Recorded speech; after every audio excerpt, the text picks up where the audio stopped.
It's kind of hard to decipher this EKG. What's the end one has an approved proximal circumference. This one has an approved proximal circumference. One gets called a STEMI, and the other gets called an NSTEMI.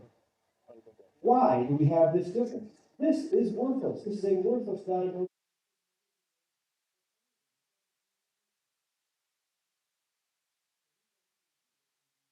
Is NSTEMI.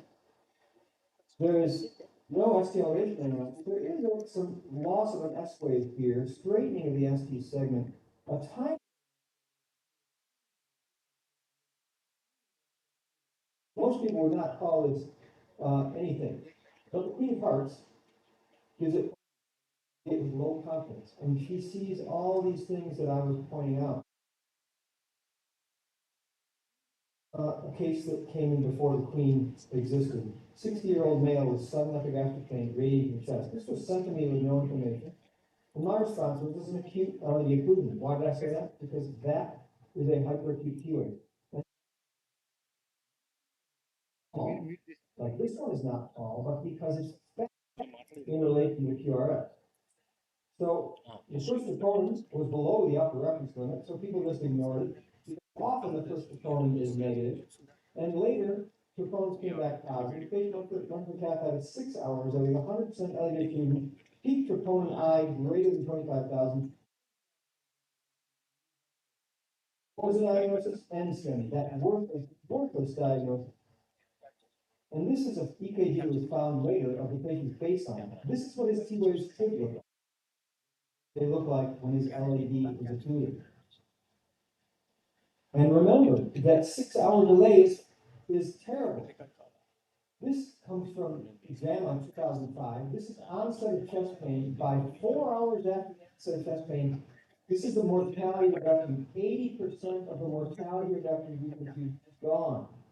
You cannot delay anything at all. You can't delay to wait for troponin. You must act on the first EKG if it shows signs of occlusion.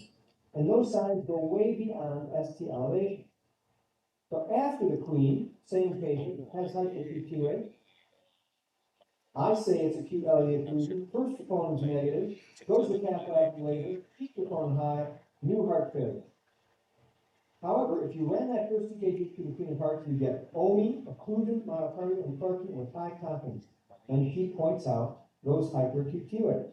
And now you would get rid of that terrible diagnosis and come up with OMI. Timeline of OMI. I wrote this book in 2002, ECG and acute MI. And then in 2008, I started Dr. Smith's ECG blog, which now has over 2,000 posts on it. Most of them are subtle acute coronary occlusion cases.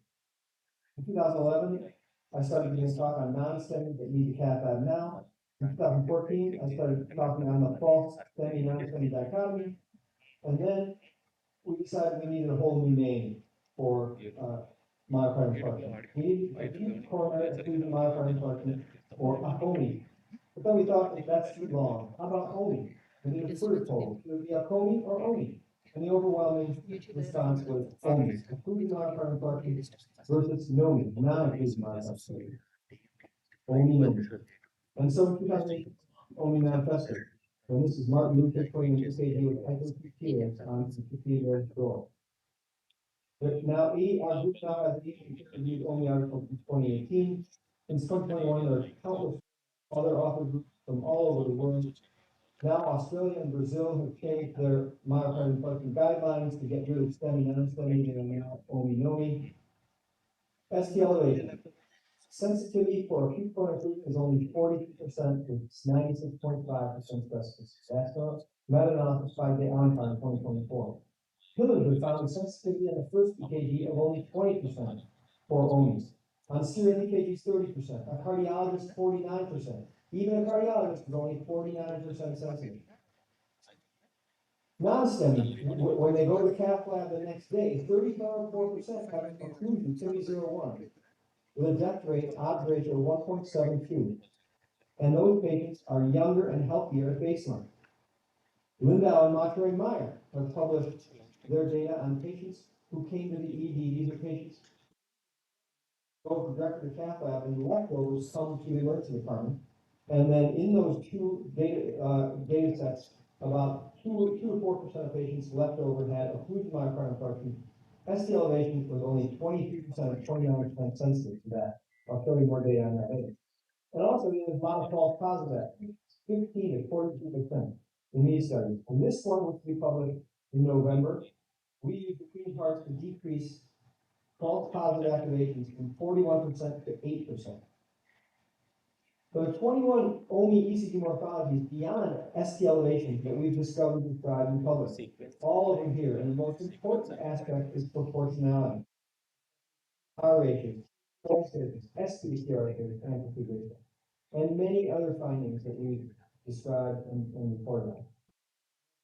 This graph is critical. You cannot wait for troponins to diagnose OMI. If you wait that long, first of all, it won't necessarily make a diagnosis.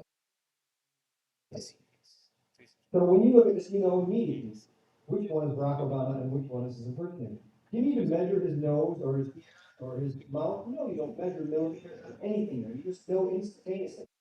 When I look at an EKG, that's what I see. I see a face, and that face is OMI. I don't need to measure anything. I never measure ST elevation. And so, see of OMI ECG findings with the STEMI criteria for diagnosis of acute coronary occlusive myocardial infarction. Depending on it, we had various definitions of OMI. If we use, for instance, a TIMI 01 culprit, my OMI diagnosis, this was as read by me, 94% sensitive and 86% 47% sensitive. If we use an outcome of TIMI 02 flow or a TIMI 3 flow with a very high peak troponin, my OMI diagnosis is 86% sensitive. STEMI criteria were 41% sensitive. Accuracy, OMI 84%, STEMI 81% for the 01 culprit, and for the less strict outcome criteria, still 12% better accuracy. So the 6 ECG principles of OMI: proportionality, totality. This means you look at the entire EKG, all 12 leads. Reciprocity, the opposing leads. Dynamicity is constantly changing from one minute to the next. Acuteness, you can tell from the ECG better than you can from duration of chest pain how long how much infarction has been going on, how long it's been going on. And surrogacy, the EKG is a surrogate for acute coronary occlusion. In STEMI, non-STEMI, the EKG itself is what's called the infarction. That's how we name the infarction, by ST elevation or non-ST. Appendicitis, a high white count down pain or a low white count down pain. If the white count's low, it doesn't matter that you have appendicitis. You can wait till tomorrow, even if the appendix perforates. It doesn't matter, because the white count was low. And if anybody tries to criticize you the next day, you say it doesn't matter. The white count was low. It doesn't matter if the appendix perforated. That's the EKG is a surrogate for the underlying pathology, which is acute coronary occlusion. So this is the patient, 40-year-old woman who came with chest pain. And there's some ST elevation here at the J point, relatively peak events, but not enough. How small the QRS is. All repolarization is proportional to depolarization. So if we stretch that out and make the QRS a little bit bigger, you see there's lots of ST. No absolute number of ST elevation means anything without looking at the entire QRS. Now, I published a study back in 2012 where I compared the patients who had ST elevation from LAD occlusion to patients and how to differentiate them. My hypotheses were multiple, and what we came up with this regression is a long QT, ST elevation at the J, 60 milliseconds after the J point in the V3, hourly after the V4, and QRS after the V2, and if the formula using those four variables was greater than 18.2, then, and this one's 21.1, then it was LAD occlusion. If it was less than 18.2, it was likely to be normal variance. Notice that it only uses ST elevation as one of four variables, and it's at 60 milliseconds after the J point, because that takes account for the steeply rising ST segment into a hyperacute field. Now, if you just put this EKG through the clean heart, you get STEMI equivalent. We have to call it STEMI equivalent, not OMI, because the FDA says that OMI is not a thing. So you can see a few highlights of the very things I was talking about. So this is a study I was talking about. Electrocardiographic differentiation correlates to study anterior and segment related monoclonal protein. Variable and published it in the journal ECG. And then Emory Oslan and Turkey externally validated the formula, a tailored formula, and found that they worked perfectly well in his population as well. And so these are the four variables: corrected PK result, ST elevation at 60 milliseconds after take-home EG3, outer event peak EG4, and total QRS activity EG2, derived and validated. So I saw this in a pile of these TVs once, and I thought to myself, oh my God, if this patient came with chest pain, it is an LAD occlusion and it would have been missed. And why do I say that? Well, that is a very hyperacute here because it's fat, and especially fat and large compared to that small QRS. There's our way of regression. That our way gets smaller from B2 to B3. That should not happen in normal variant. This is a hyperacute here. It's too symmetric. It's also too large for that. This is a very hyperacute. Also, down up P wave in inferior leads, especially when there's a hyperacute here in B2, are almost diagnostic of LAD occlusion, proximal LAD occlusion in this case. And so, indeed, I looked at the patient's chart. He did come in with chest pain. They did not see that this EKG was abnormal. They called it normal. He was admitted to the hospital and after getting an undetectable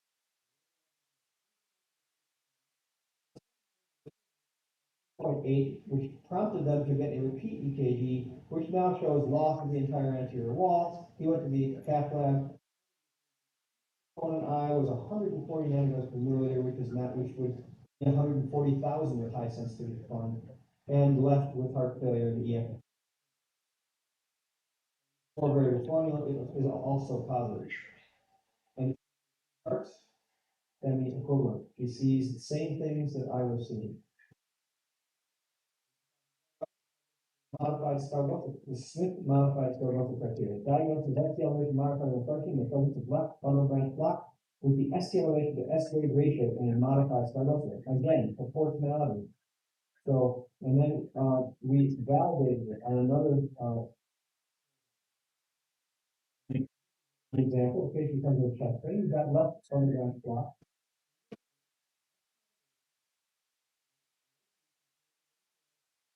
2.5 millimeters, 6 millimeter estimate. Anything greater than 25% in one lead is diagnostic. 2.5 over 6 is 40%. So that one lead is diagnostic. They didn't see it.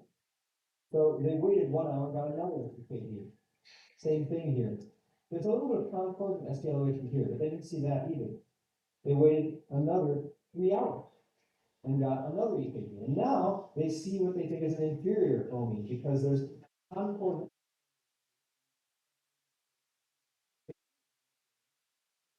See this, which is even greater now. Now it's 3 millimeters over 5 millimeters, 60%. And their other leads, this is positive now, this is positive. They thought they were dealing with an RCA occlusion, realized they were dealing with an LAD that wrapped around the inferior wall. So when they did the angiogram, they stented a stenotic RCA, believing that was a lesion. It was not the lesion. The lesion was an LAD, and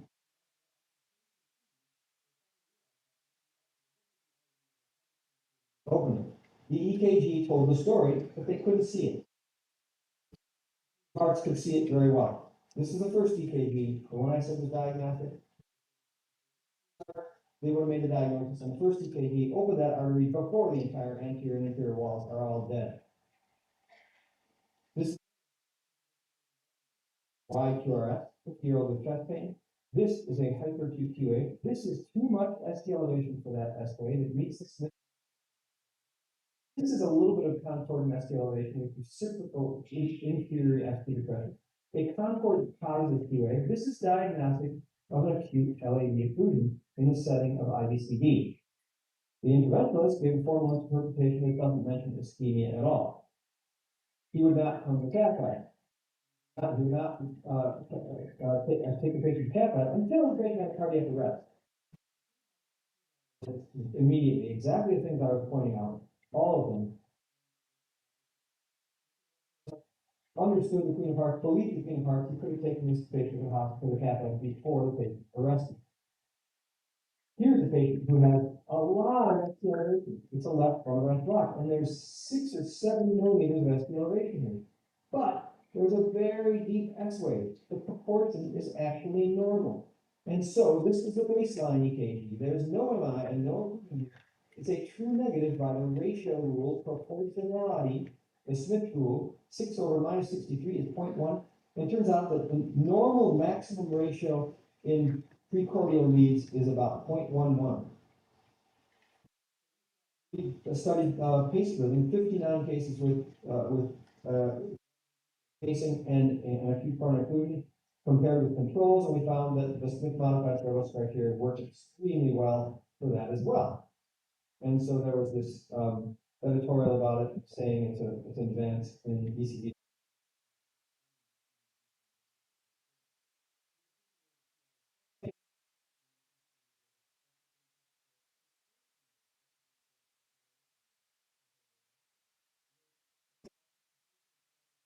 Cyclical ST depression here and here. There's also excessive elevation here. There's also excessive elevation here. So this is inferior and right ventricular. And so you went to the cath optimal RCA occlusion. And this is the EKG after reperfusion. You can see that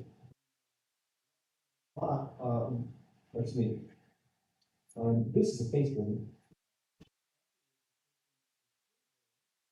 The atrial pacing, and now you have reperfusion T waves 2, 3, AVF, and the ST elevation V1 is gone. Put that initial EKG pace rhythm through the Queen of Hearts, STEMI equivalent.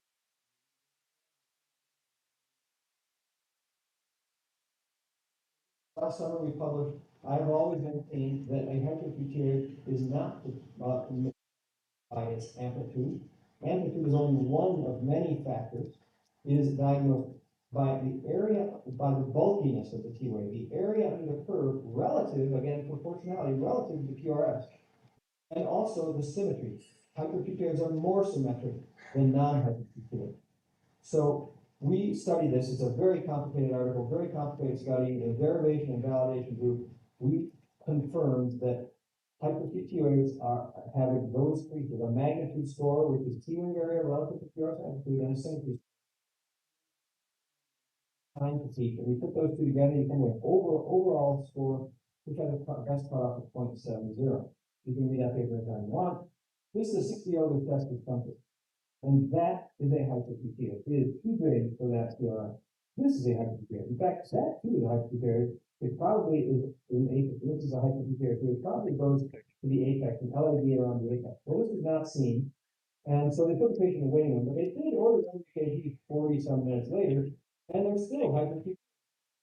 All right, and they still left the patient to wait because they didn't see that this was anything wrong.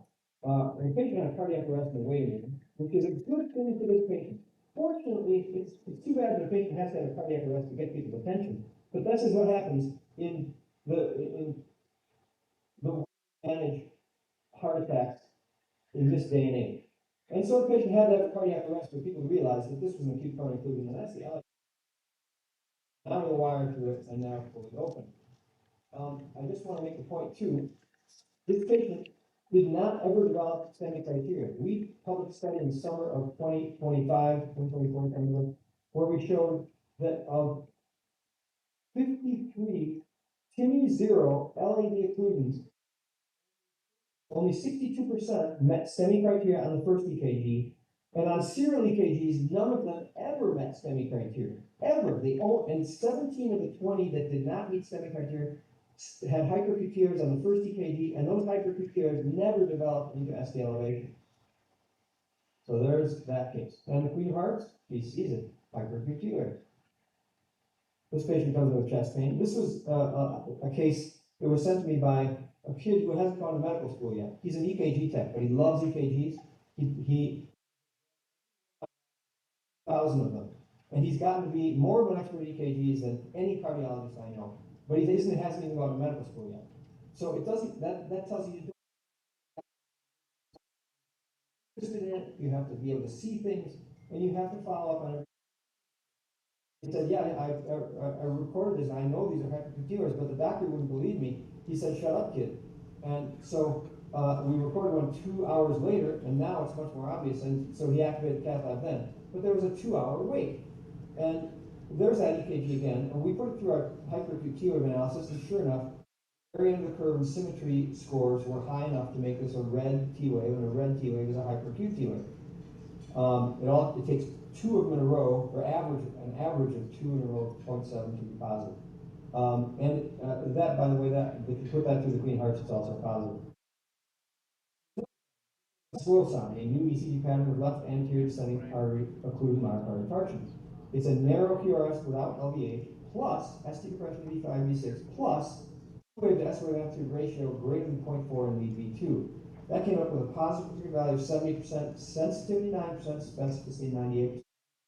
Well, the sensitivity is only 9%. Well, that's because it's additional. It's in addition to all the other findings we're finding about acute coronary occlusion. This one adds another 9% of those OMI patients, which is a lot of LED occlusions. See, it has ST elevation here. This is actually a hyperpituitary because it's a very small QRS there. And there's ST depression over here. This is immediately, I can say immediately that this is a swirl LED occlusion.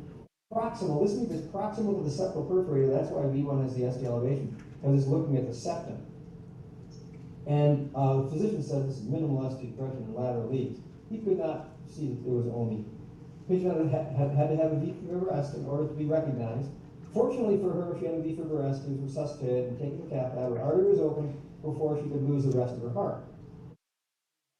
STEMI equivalent, immediate invasive strategy. She sees exactly the things that I tell you about here.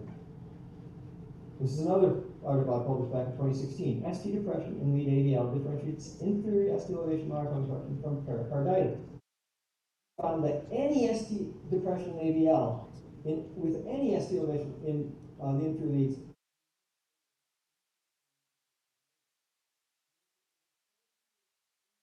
and 99% of them had some amount of ST depression in AVL. It wasn't always a millimeter. It was often much less. So here's a chest pain and shortness of breath in a 40-year-old woman who already has postpartum cardiomyopathy. And you can see she has this ST elevation in and reciprocal ST depression in AVL. This, you guys probably can see that this is diagnostic of an inferior OMI, but it was missed. And if they'd used the Queen of Hearts, they'd have gotten it. STEMI equivalent, well, she ended up dying in the hospital while she was ruling in for a non-STEMI. Here's a 45-year-old with chest pain. No information, and I said, it's an inferior OMI. That's a straight ST segment there. That's some reciprocal ST depression here. That's just not right here. There's some ST elevation here. This looks like a right ventricular MI too. So I wrote back, this is inferior and right ventricular MI. And he wrote back, he said, you see an MI on this? I said, yes, of course I do. He said, well, this patient was, they didn't see it. They did 2 high sensitivity troponins, both of which were 24 nanograms per liter. The patient was discharged, and then he had a V-fib arrest at home. He ended up being resuscitated, but had neurologic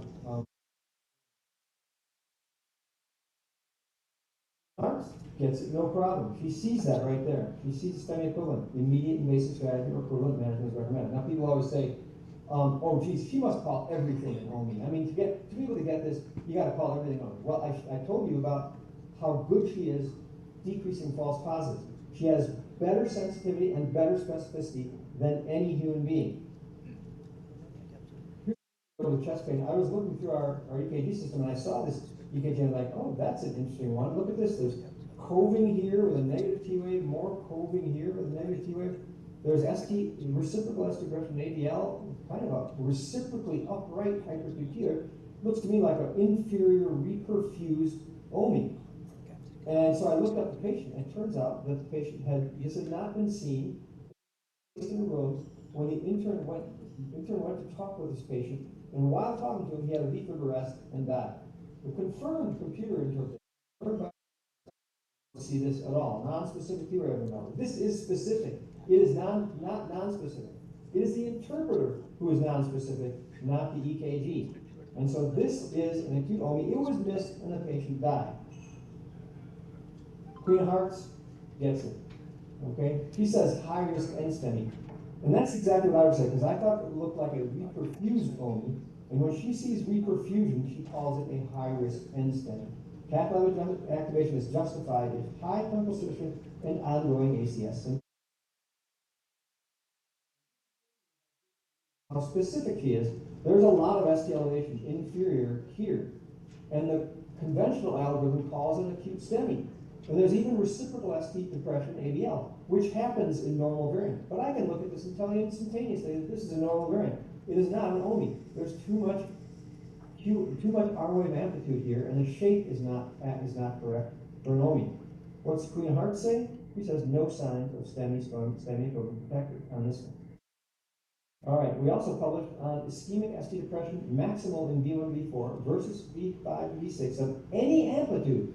Less than a millimeter is okay. Now remember, leads V2 and V3 elevation. That's why the STEMI criteria allow up to 2.5 millimeters in a young male. So there's usually ST elevation in V2 and V3. If there's any ST depression, that is abnormal, and it must be considered to be an OMI until proven otherwise. So we found in the study that in a patient with chest pain, ST V4 versus V5, V6 was 97% specific for acute OMI. Here's a 50-year-old with acute shortness of breath without chest pain. But she has ST depression maximal in V3 and V4. This is an acute posterior OMI. They didn't believe it. Cardiologist says not a STEMI. Troponin was elevated. There's no cath in spite of persistent symptoms. And the guidelines all say that there's chest pain with a positive troponin and persistent symptoms. You have to go to the cath lab. But the only paper that studied this showed that only happens 6% of the times. She was admitted to cardiology with an NSTEMI, that worthless diagnosis, and she died on the unit. Queen of Hearts gets it instantaneously. STEMI equivalent, no problem, immediate invasive strategy. Maximal V2.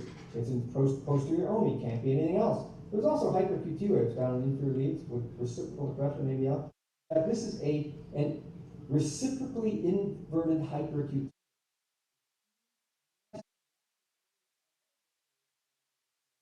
But it's reciprocal to the inferior one. This is another thing we've described. It's not a STEMI, according to the cardiologist. Cath lab was refused. Troponin returned positive. Patient deteriorated. Taken to the lab too late. RCA was included. Died on the table. Queen of Hearts gets it right away. She gets that reciprocally inverted hypercutineous. She gets that ST depression in V2, and even the hypercutineous in lead 3, and the reciprocal change in lead 1. Immediate invasive strategy recommended. Here's another paper we published. One, if you're trying to decide if there are QS waves in leads V1 to V4, is it LV aneurysm or is it acute MI? And I studied this way back in, I think, 2005, and I found when the T to QRS ratio is greater than 0.36 in any one of these V1 to V6, V1 to V4, then it is acute and not chronic, although it is subacute. So for instance, in this case, he's got QS waves, V2 and V3. Wave is more than 0.36 of the S wave. Here and here and even here. It's not an old MI with old T waves. It was not an LV aneurysm. But they did not believe it. They waited. And they waited for the next EKG an hour and a half later. And now it's much more obvious. So we went to cath lab then. But they delayed an hour and a half.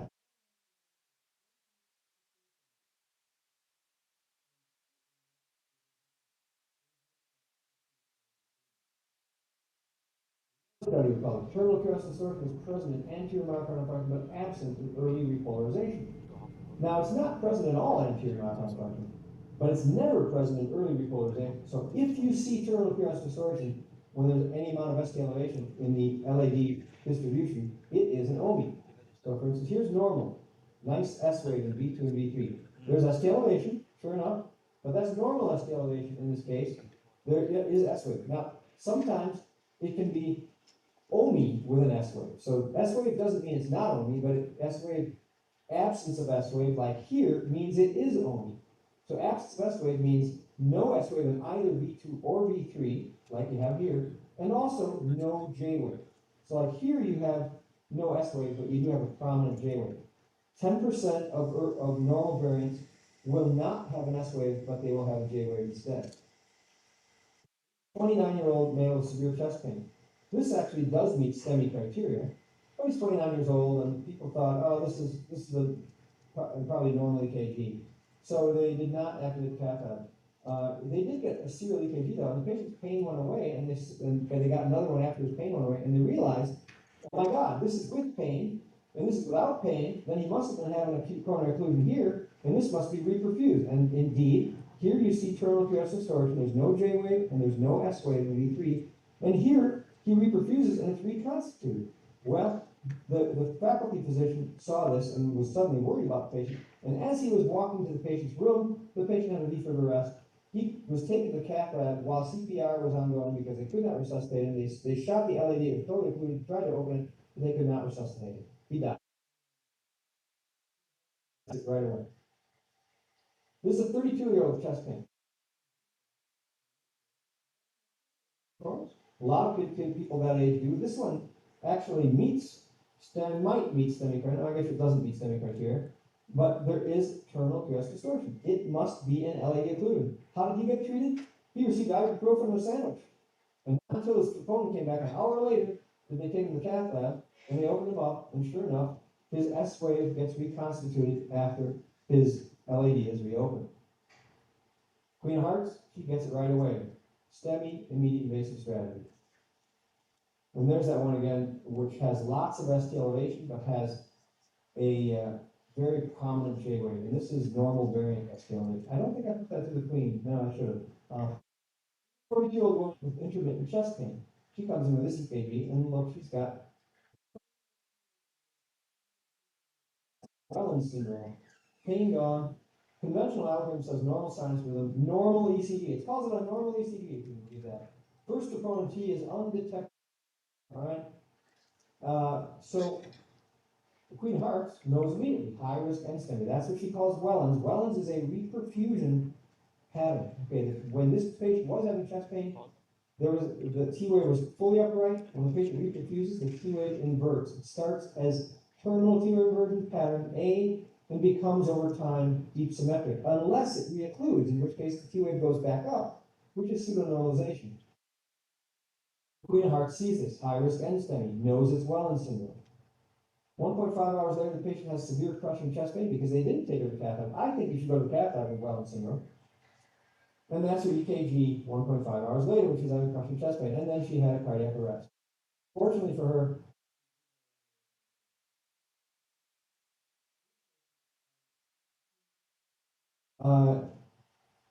came in with chest pain and has a right bone. First of all, sinus rhythm. I just want to show you the P waves down here. There's P waves. It's not VT. Okay.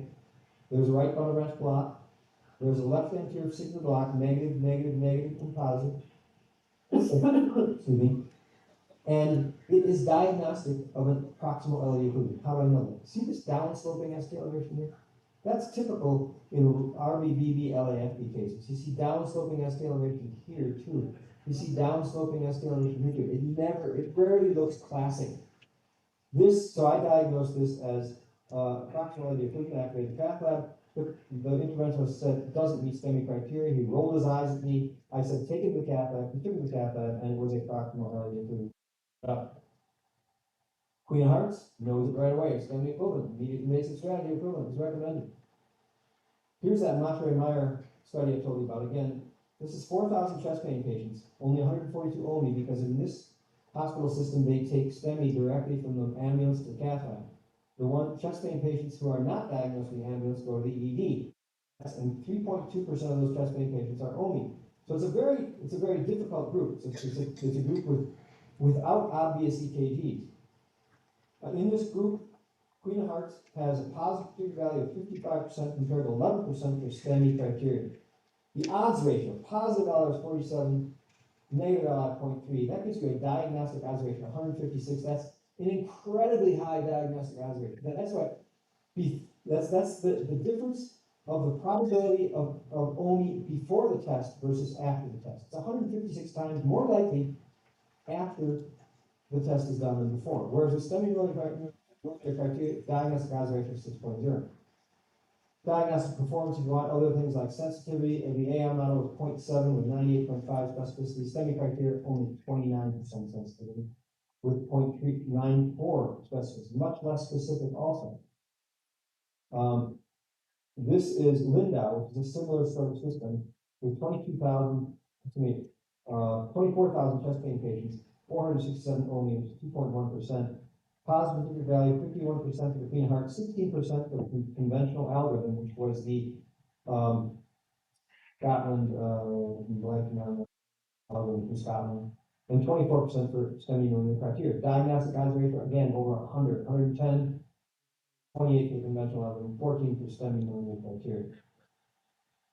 Again, sensitivity, QRH 52, STEMI criteria 23, specificity 99 versus 98.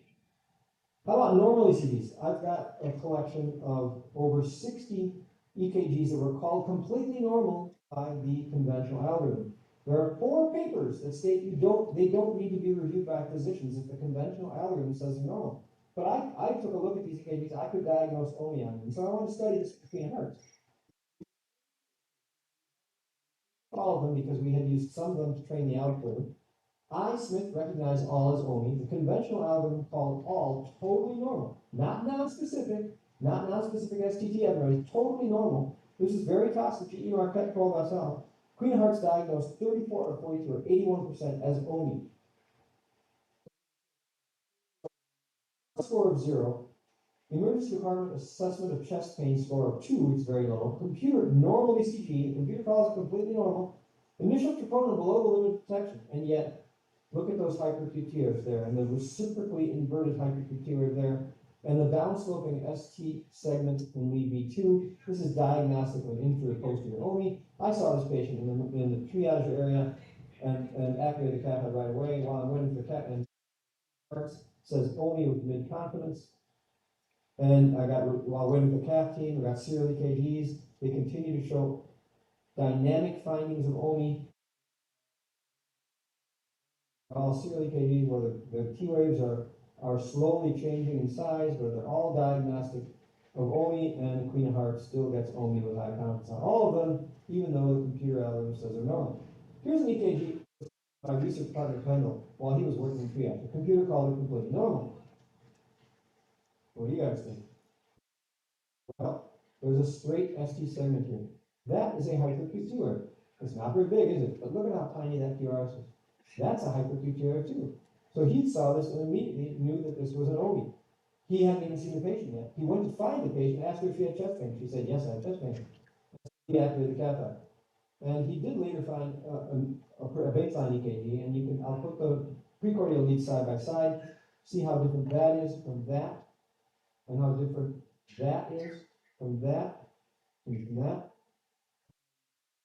Hearts, he sees it immediately. OMI with high confidence, OMI with high confidence, OMI high confidence. Patient and gets opened up very quickly in this case. Now, there are, of course, as with any test, false negatives.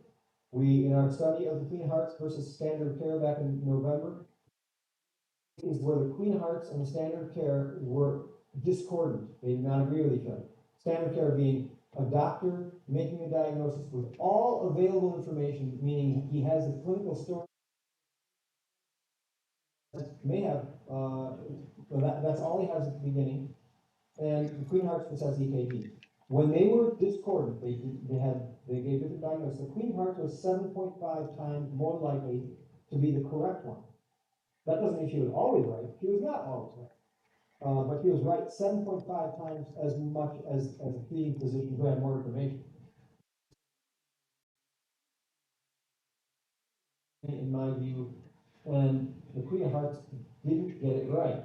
However, our T-wave hyperQTR score was positive, 70%. So we're working on changing the algorithm a little bit to incorporate the hyperQTR score. Here's another one, 57.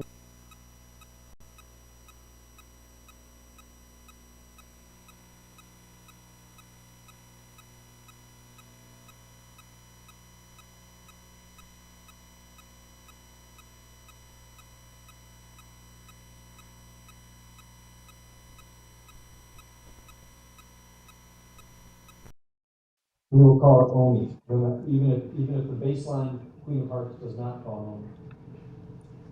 And that was a baseline EKG she had, so we can see how.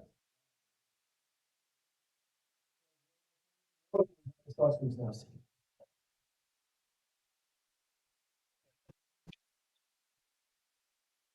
Anyone there? Thank you, Dr. Stephen, for this wonderful talk. I would ask Dr. Ramesh, because we have, the microphone is behind you. So because we, the reciprocality of the R wave to the T wave, these are all, they were all deja vu for me, because if I recollect the last times, the initial part of your career, you were recording them. I recollect them from your record. So I would ask Dr. Ramesh for.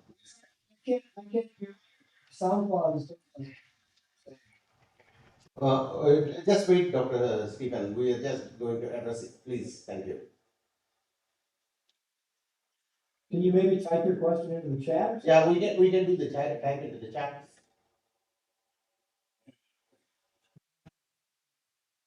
And I'm sure many lapses have been happening across the globe. I just have one question for you. When you see a patient in ER and trying to follow the dynamicity of the changes in the next, consequently monitoring the patient in a tele-ICU, tele-ER department, single lead like lead 2 or lead 5, the dynamicity can be as accurate as reading a 12 lead ECG in predicting the. I really can't hear you. Yeah, we will type it. We will type it across to you.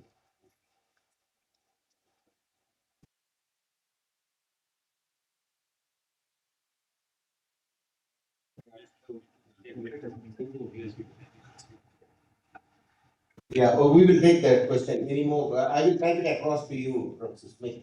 If there is a single lead ECG dynamicity, single lead ECG dynamicity, how does it help in diagnosing the STEMI? Am I right, sir? That is the question. Yeah, single ECG lead dynamicity. How does it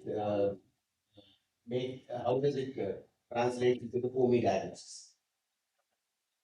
Wait a moment, Professor. So I would like to share with you they have this the what do you call it, PM Cardio app, which has got one of the models is the Clean Up app. And as you can see, they compared to our human mind, human brain to be accurate, 7.5 times the AI ECG accuracy is going to be there. So for a novice, I think the graph will be much more higher. So that's where I think incorporating the AI ECG. The other thing what we have found was um, the other thing what we found is when we have the ECG on a paper versus the ECG on the electronic format, the interpretation of ECG is much more different. So that's how I think that's the way how it is going to transform the way instead of looking at the paper. I've sent a mail. Yeah, Stephen, you can see on the screen. Email on your email, sir. Is there? Type the question on Zoom. On Zoom chat. Type the question on Zoom chat. So this is an app which is available for use in our country also. And we have been using it for the past few months in our lab day-to-day interpretation. And we found it to be quite useful when you have very subtle changes in the concept of OMI versus NOMI paradigm. Yeah. Wait a moment, Professor Smith, please. Zoom chat. Yes, you have to type. Yes.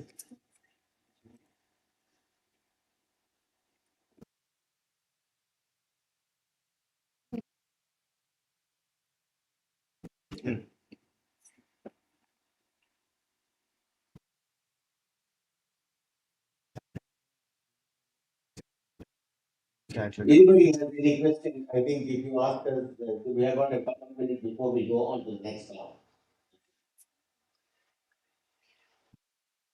Sorry that That's very bad. Yeah, can you see on the Zoom chat, sir? There's nothing in the chat, no one's doing anything in the chat. Okay. No, don't credit message. Private కాదు everyoneకి పంపించండి. Okay. Login అయ్యారా? మీ phone Vaishnavi the videos.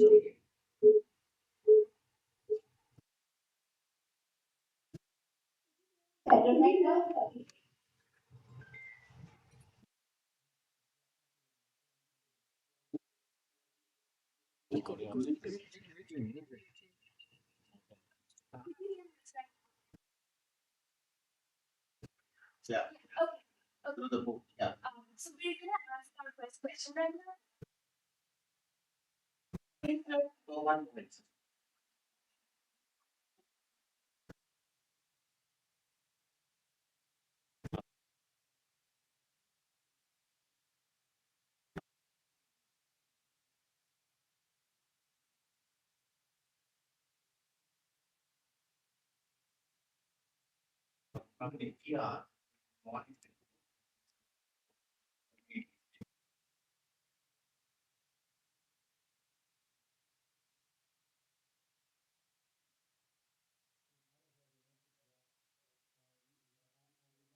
Surprised if AI could do that, but it would take a lot of.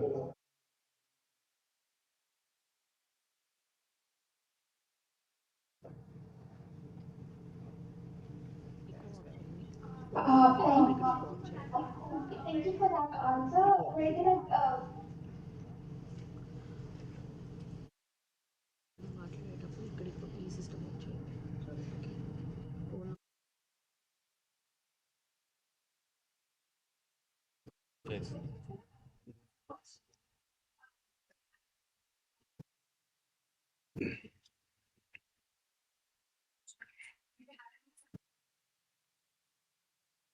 okay.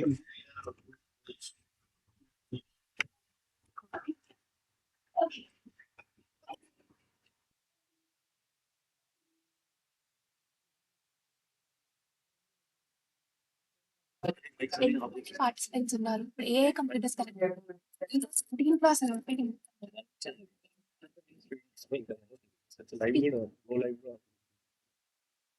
YouTube speaker వచ్చారు.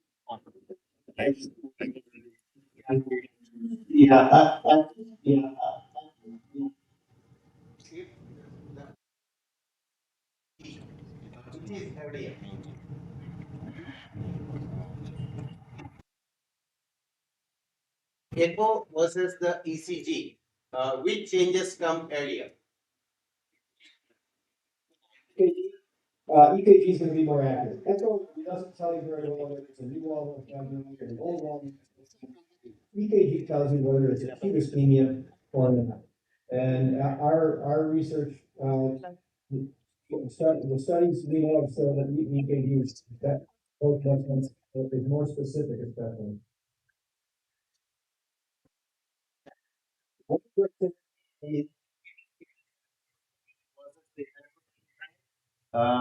you think in future the electromagnetic changes are much earlier compared to the troponin? That's what you want to by using our Queen of Heart or PM cardio? Data that I mentioned, I can't show you because it's not. In Bern, Switzerland, who are the leading researchers on troponin T, and they have they've studied the Queen of Hearts along with high sensitive troponin T and found that Queen of Hearts is better than high sensitive troponin T, but you can use the two together to get even better accuracy.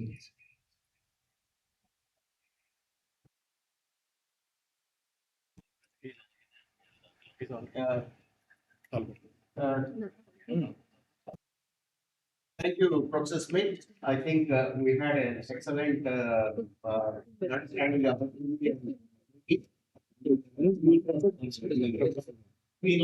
organism, the OMI paradigm. I think what our eyes cannot see. First is the mind doesn't know. Eyes cannot see. And many times what the eyes cannot see, AI can see. I think that is what is the takeaway home from your talk. Thank you. I see you're lucky to take interview too, so congratulations on that. Meeting, sir, and thank you for your time. And it's around 11:30 p.m. in the USA, and I'm so excited to see your passionate nature in explaining us the ECGs. Thank you very much, sir.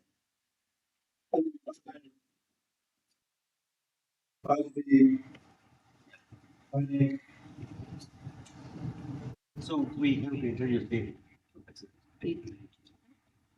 First one is introduce.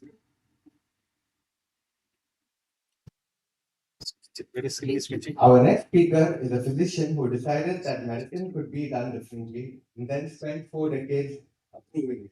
Dr. Dave Albert is a cardiologist, inventor, and serial entrepreneur. A graduate of Howard College and Duke University of School of Medicine, he is the founder and chief medical officer of Aleph Corp, the company behind the ECG modules.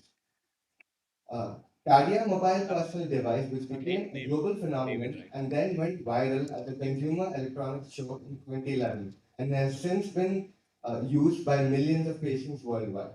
Before Aleph Corp, Dr. Albert founded Data Clinical, which went public in 1999 and was subsequently acquired by GE Healthcare, where he later served as the chief scientist of cardiology. He holds over 80 issued US patents and has authored over 100 scientific publications. He has lectured at the MIT Sloan School of Entrepreneurship and continues to push the frontier of remote cardiac monitoring. Today, he will speak to us on the topic of enormous clinical relevance, remote monitoring of ACS for ischemia and arrhythmia surveillance. Ladies and gentlemen, Mr. Dave Albert. Thank you very much. It is my honor, Dr. Raghu and his associates, ladies and gentlemen. I'm in Chicago, Illinois. Professor Smith is a good friend of mine who just had, and I'm an advocate of the Queen of Hearts and Dr. Smith's OMI NOMI paradigm. So Steve and I are good friends. I'm going to share my screen now so I can begin my presentation, if you would not mind. And as was stated, there we go. I'm going to talk about remote monitoring in post-acute coronary syndrome patients for both ischemia, coronary infarction, and arrhythmia. So I am a digital doctor and very involved with artificial intelligence. The principal backer of my company is a very famous Indian American, Mr. Vinod Khosla, billionaire venture capitalist who has a great deal of interest in your country and in the health of the people and improving it around the world. And so we're very for Vinod's support. Let me talk about the fact that to monitor ACS patients at home, we use a 100-year-old technology, the electrocardiogram. And despite the fact that we have complex blood analysis, high sensitivity troponin, genomic sequence, advanced monitoring, whether it's CT angiography or 3D echocardiography, the ECG at 100 years old remains a critical diagnostic tool, and in the cardiologist's hands can make a difference between life and death. And I'm sure Dr. Smith went into that. So in 1924, Wilhelm Einthoven received the Nobel Prize for Medicine and Physiology for his Einthoven's triangle 3 lead ECG on the left. We still use Einthoven's triangle, and his invention continues to bring real value to healthcare around the world. But hospital equipment was never designed and never meant to be used at home, to be used to monitor people outside of that medical environment. So we had to come up with new technologies. And so in 2011, I introduced the CardioMobile. And here's a cardiomobile recording of supraventricular tachycardia. And you can record either with an Apple Watch or cardiomobile or any number of single lead 1 ECGs. A number of arrhythmias can be accurately diagnosed. In this case, we have a confirmed SVT from the electrophysiology lab. And as a matter of fact, I'm at the Heart Rhythm Society in Chicago and have been here as we talk about arrhythmias. We're going to go beyond arrhythmias today. So here's a wide complex tachycardia recorded with a cardia device. It's a non-sustained tachycardia. But the problem is, we don't know if this is SVT or VT. No way of finding out. It's simply a WCT, a wide complex tachycardia. A single lead will not tell us the answer.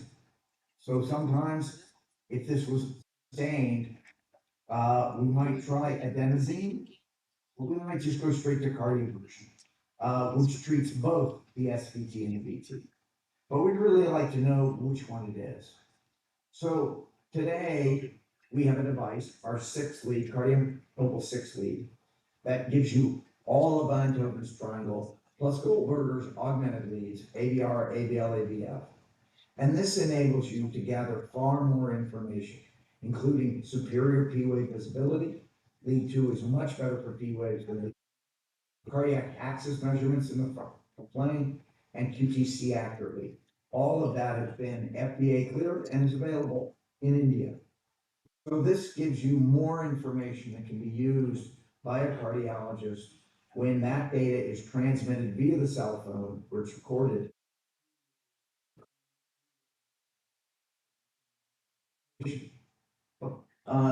It also can give you a little bit more information. And in this case, this is a calculator developed by the Mayo Clinic. Full disclosure, the Mayo Clinic is another investor in my company and is partners with us. And they have an online calculator that allows you to discriminate between a SVT with aberrant conduction or a VT, the two types of potential wide complex tachycardias. And now we know that that 6L cardiomobile recording on the right is VT. It's not SVT and needs immediate treatment. So VT, which can obviously be an effect of an acute coronary syndrome, the patient's discharged at home, we can now monitor for that and just detect that it is AVT.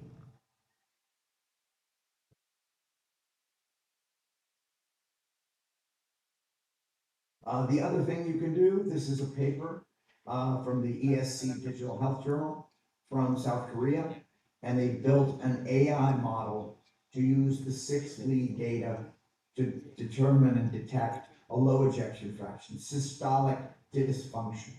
So again, using more leads, we have more information and can make more diagnoses. And obviously, monitoring the recovery of LV function, certainly after an acute MI, after a STEMI with acute PCI, we expect the acute LV dysfunction to get better with time. And this technology will allow you to do that and monitor without having the patient come in without getting another echocardiogram. So there are many solutions for monitoring rhythm. But monitoring ischemia and MI is a completely different issue. Why? Because it's a localized problem. A lead 1 ECG, left arm minus right arm, gives you a single vector view. Yes, you might see the high lateral wall of the LV. You might get with a lateral infarction, circumflex lesion, ST elevation in lead 1, but you won't see an inferior wall MI. You won't see an anterior wall MI. You won't see a lot of the MIs that will kill you. And this diagram shows you that those areas of the heart, inferior, anterior, lateral walls, require you to look in different places other than a single or even a 6-lead ECG. And so back in the early 2015, we developed a study where we took a single lead ECG and did 9 recordings on each person and compared it to a standard 12-lead ECG. And this was called St. Louis. St. Louis was smartphone 12-lead ECG utility in STEMI, or as Steve would say, OMI. And this is a diagram from one of our presentations showing you how we actually did this. And what we did is we developed median beats for each one of the leads we recorded. Now, I'm not going to tell you this was practical, but this was a proof of concept that we could take something other than a full 12-lead ECG and derive complete 12-lead ECG information and potentially diagnose an acute myocardial infarction. This is a diagram showing you that the 12-lead ECG data, median beats from a full 12-lead, are overlapped with ours, and they virtually overlap perfectly, perfect simultaneous overlap. And here are some examples from that original paper. Here is an acute anterior MI. On the right, you see the median beats from our individual measurements. So you clearly see ST elevation in V1 and V2 and reciprocal ST depression, just as you do in the 12-lead ECG on the left. Here is an acute inferior MI, leads 3 in AVL, and AVF showing you ST elevation, again, reciprocal anterior ST depression. You see the same lead 3, lead AVF, ST elevation, and the same ST depression, getting the same information, able to diagnose it. And I'm not going to tell you that's practical, but at least it proved it was proof of concept. And here you see a posterior MI. You see in leads V2 and V3 something looks like a Winter's T wave, and again reciprocal ST depression. But if you hold the mirror up to lead V2 and V3, look like an upside down ST elevation, and that's a hallmark of using this 12-lead ECG for diagnosing a posterior MI. And then finally, a very classic inferior MI, 2-3 in AVF showing classic ST elevation, and again, the same 2-3 in AVF showing that ST elevation using our individually recorded median beats. So we wrote this paper up and we said, as a conclusion, a 12-lead equivalent ECG obtained from multiple serial single-lead ECGs from a smartphone can identify STEMI, from Steve's word, and OMI, with good correlation. The technology holds promise, especially in places that don't have 12-lead ECG. But we didn't stop working there. So we developed the cardiomobile 6L, which gives you half of the 12-lead ECG in a single recording. Angio-derived triangle leads 1, 2, and 3, AVF. And obviously, we all know that having the inferior leads, 2, 3 AVF, as well as the high lateral leads, 1 AVL, would allow us to detect ischemia and MI in both the inferior and lateral walls of the left ventricle. The problem is, the really bad MIs are anterior, and we would not see those. So we had some people around the world who said, but we could take this and do a second recording on the anterior chest. And here was a study designed to do exactly that, to take the 6L, do the limb leads, and then do a chest recording. And actually 2 other groups, one out of Africa, did exactly that and showed that they could detect an anterior MI, and one out of the University of North Carolina that just presented. And here you see an inferior MI, also with a wraparound lesion. And look at that shark sign in V4. And that's no good. That patient needs to go to an acute PCI, get that stent, get that occlusion opened up. So this was possible, but it still required at least 2 recordings. And can a patient at home who is having a chest pain event do those recordings and do them well? Well, that's the question. And that drove us to saying, why don't we develop a very simple 12-lead ECG? And today in India, we have the cardiomobile 12L. It is FDA cleared, CE marked, available in India, available in Australia, available in Vietnam, available in many countries. And it has full AI trained with 10 million 12-lead ECGs from Mayo Clinic, Emory University, and the Massachusetts General Hospital. And this device is cleared for the diagnosis of acute ischemia and acute myocardial infarction. And today we are working with Powerful Medical to integrate the Queen of Hearts into the 12L. So this shows you how much simpler it is And you can actually wear this device and do continuous monitoring and have that monitoring transmitted back to a hospital. So with half the number of electrodes, we can still get a full AI-driven 12-lead ECG. And I'll show you some examples. But first, I want to tell you a story. This is a great story. So this happened 2 years ago. And I will tell you that what I'm going to show you is going to be has been accepted as a case report into the Journal of American College of Cardiology. So on a Thursday, a 57-year-old man, by the way, of South Indian heritage, went to the gym to work out. Felt like he was having a heart attack. He had never had any previous cardiac symptoms. He sat down and rested for 15 minutes, and the chest discomfort went away. He went home, told his wife. She was not very impressed. I no comment about the wife. He had no more symptoms. 2 days later, one of my engineers from a live corps went over to his friend's house. This is his friend, and they went on a 7-mile hike. The gentleman had no more chest pain on the 7-mile hike, but he told the live corps engineer his story about 2 days ago, 15 minutes of severe chest pain that went away. So my engineer went and got a pre-FDA cleared prototype version of our 12L and went to his house, and without ever doing it before, guided him through putting on the 5 electrodes, and he recorded the ECG you see in front of me, and he transmitted it to me at 8 p.m. on a Saturday night. What I said was, get him to the emergency room right away. Now, you're going to ask me, why? Well, I direct you really to V4. And I immediately recognized that this was a potential Wellens sign with a great study and a great story for Wellens syndrome. And so finally, after an hour of arguing with the man and his wife, they got him to go to a large academic center emergency room. And on the left is the ER 12-lead ECG. And what you can see is it's virtually identical to the one taken in his house by my engineer.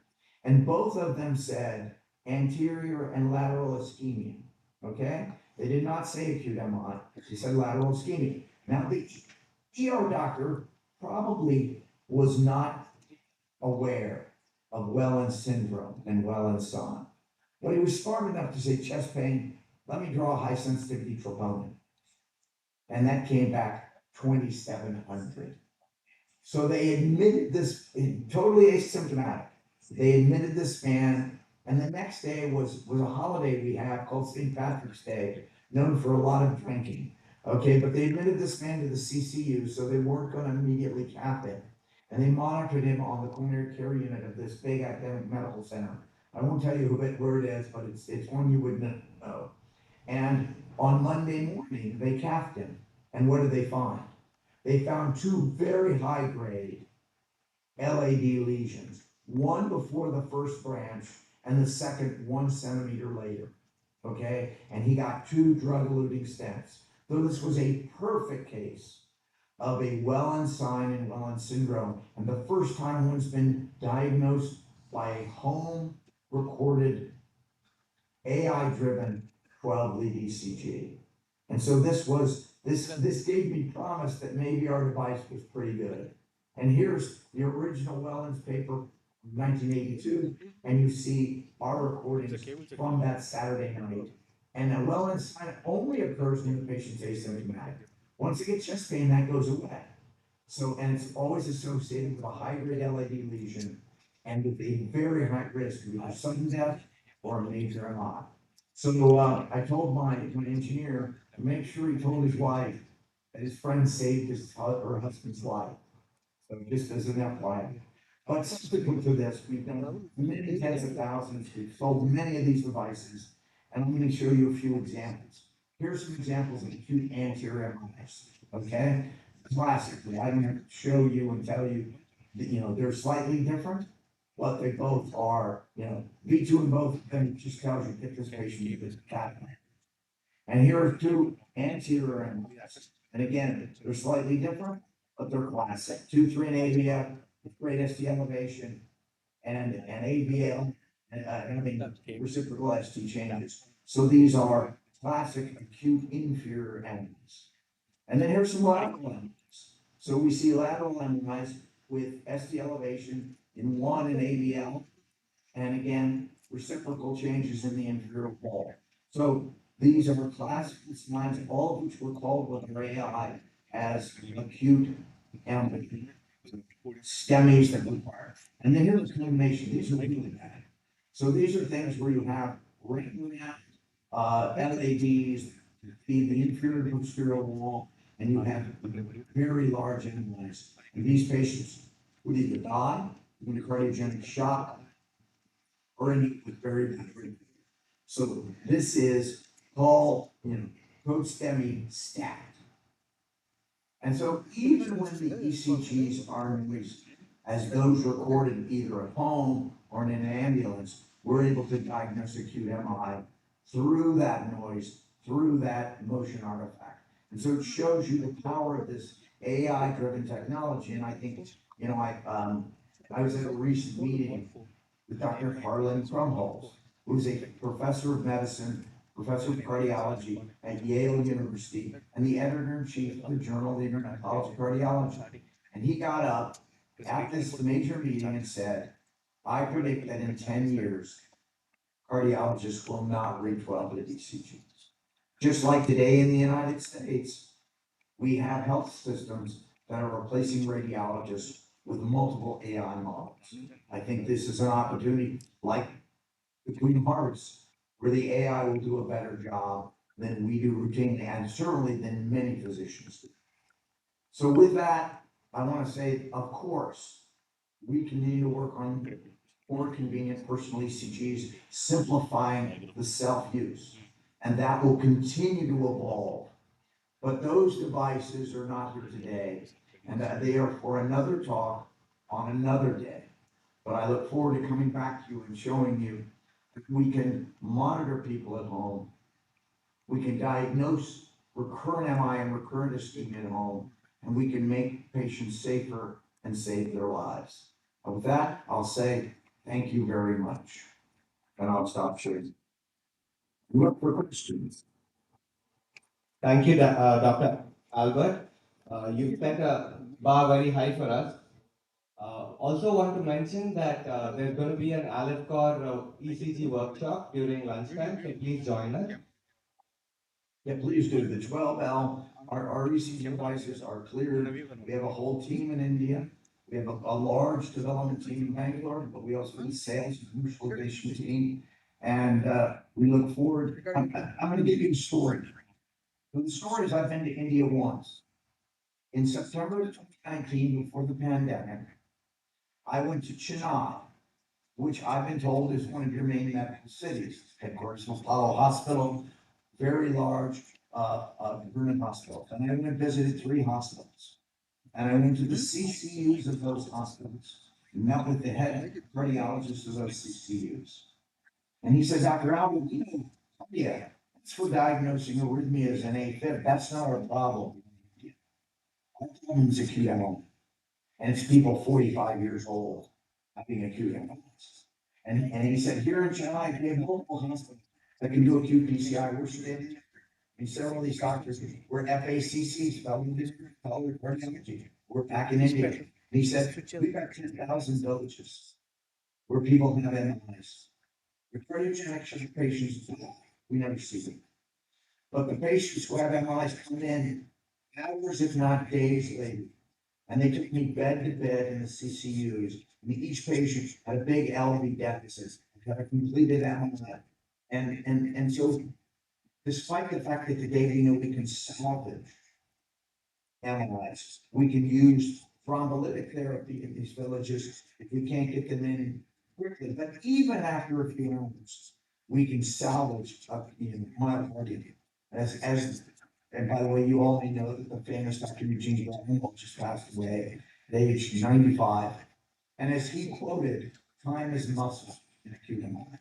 So they said, you have to help us with simple to use equipment that can transmit a 12-lead ECG from all these villages with people who were not skilled and get it to us here so that we can get those patients in. And that, quite frankly, was what got us to develop the 12L. Where you can put it in a pocket. It can be used by somebody with very little training. Yet it can give you a very accurate QMI diagnosis that will get better with different parts and can enable that data to be instantly transmitted to a major center like your center, such that those patients can be brought in and their hearts and their lives saved.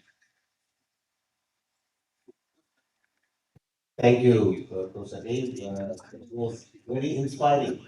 The problem is in front of us every day. That you are looking for solutions for the problem what the low and middle income countries face. It's amazing and it's inspiring to us.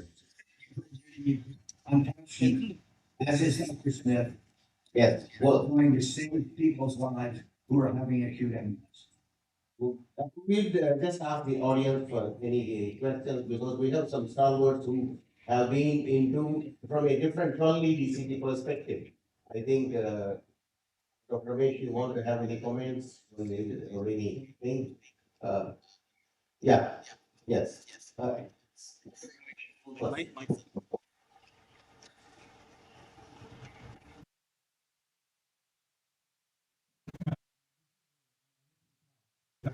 In fact, in many mandals and villages, in year 2000, we started computerized the ECGs. We were never believing the computerized reports from there. And then we used to have fax machine and transmit the ECGs. Now the technology has developed and wonderful work, Dr. Spin, and I'm sure it's going to help millions of people across the globe in time to come. What I found it very interesting, Mr. Dave, is you collaborating with the Queen of Hearts. I think that will be a game changer because you have a very simple device and then you collaborating with the Queen of Hearts. I think it will take the ECG technology down to a small village also very easily. If you see the Allen Court, It's a same thing. yeah, And Dr. Smith and Dr. Myers and Dr. Herman, they're all friends of mine. We've been collaborators and close. And we believe that the marriage of the two technologies will enable the diagnosis of acute MI anywhere where 12-lead ECG doesn't exist and give you a very accurate diagnosis and enable those people to get to the kind of care that you at your institution or in Bangalore or in Delhi, or, or in Kolkata can provide them. They don't have to be small villages. And that's true not just in India, China, Africa, South America. So we hope that we can put those two technologies together. Well, we're doing it. Yeah. Put those technologies together and deliver life-saving technology to the world. Thank you, Dr. Dave. This last question. So I have a question for you. Actually, I was just wondering if you see a sex or gender-based difference in either administration or analysis or application of your product. Like, what are your comments on that? Do you see a difference? Well, what you have to understand is, what's nice is we can do a 12-lead ECG with the 12L without having you to take all your clothes off. And in many instances, certainly in countries, we did, one of our study sites is Qatar. And Islamic women, it's really difficult to disrobe. So I literally can undo 2 or 3 buttons on your blouse without you having to take off your bra and still do a 12-lead ECG. And so we believe that's and you only have to 5 electrodes. That's a real advantage when it comes to doing it on women. And what a lot of people think of is that, oh, women, we don't have to worry about it. I'm sorry. Acute MI and heart disease is the number 1 cause of death in women. It far exceeds breast cancer. So the notion is we have to make them equal. Men and women are equal, by the way. I've been married 42 years and my wife tells me that every day. Except she's a little bit more equal than I am. So we don't see any difference. There obviously are sex differences in the ECG. My partners, and by the way, full disclosure, GE Healthcare is an investor in my company also. as is Mayo Clinic. So we've collaborated. I know all the people who worked on those. I myself worked at GE Healthcare when they bought a company of mine. But I can tell you, we know that there are sex differences, and those are in our training data. Because in 10 million ECGs, in our 27,000 acute MIs, we have a lot of women. So, we look forward to working with a number of investigators there in India and helping you address the ischemic heart disease, early heart disease problems that you have in India. And by the way, they have the same problems in the Gulf Coast. Their genes have the same thing as your genes. And they get early coronary disease and early acute MIs. All I would like to add is I think that's a kind of a good marriage when we have healthy conversations, right? That's exactly right. I would tell you that people say, how have you been married 42 years? I said, well, my secret's easy. Yes, dear. It says, oh, thank you. Thank you so much. Thank you very much. Dr. Ragu, thank you for my invitation. And it nice in Chicago, and he can also.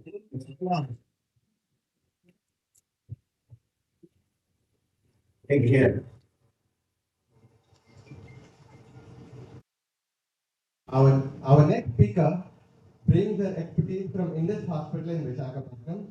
Dr. Sujata Vipadla is a distinguished interventional cardiologist who will take us through ACS pathophysiology and crucially how cardiac imaging has transformed our ability to understand and act upon what is happening at the plaque and vessel level.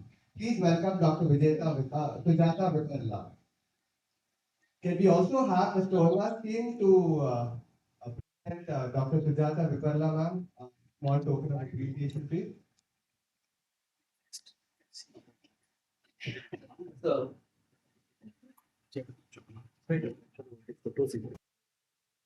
from entrepreneurs to ordinary mortals. So,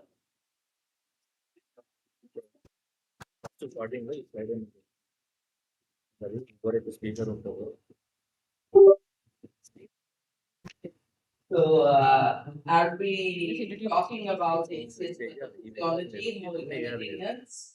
So basically, what do the guidelines say?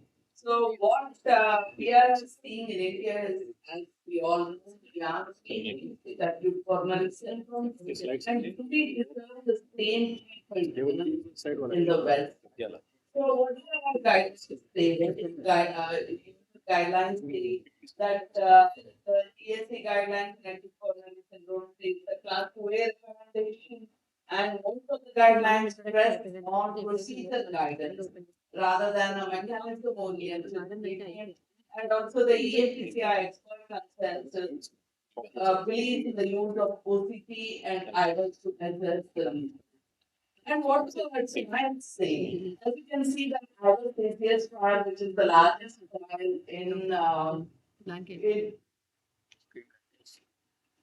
the largest trial in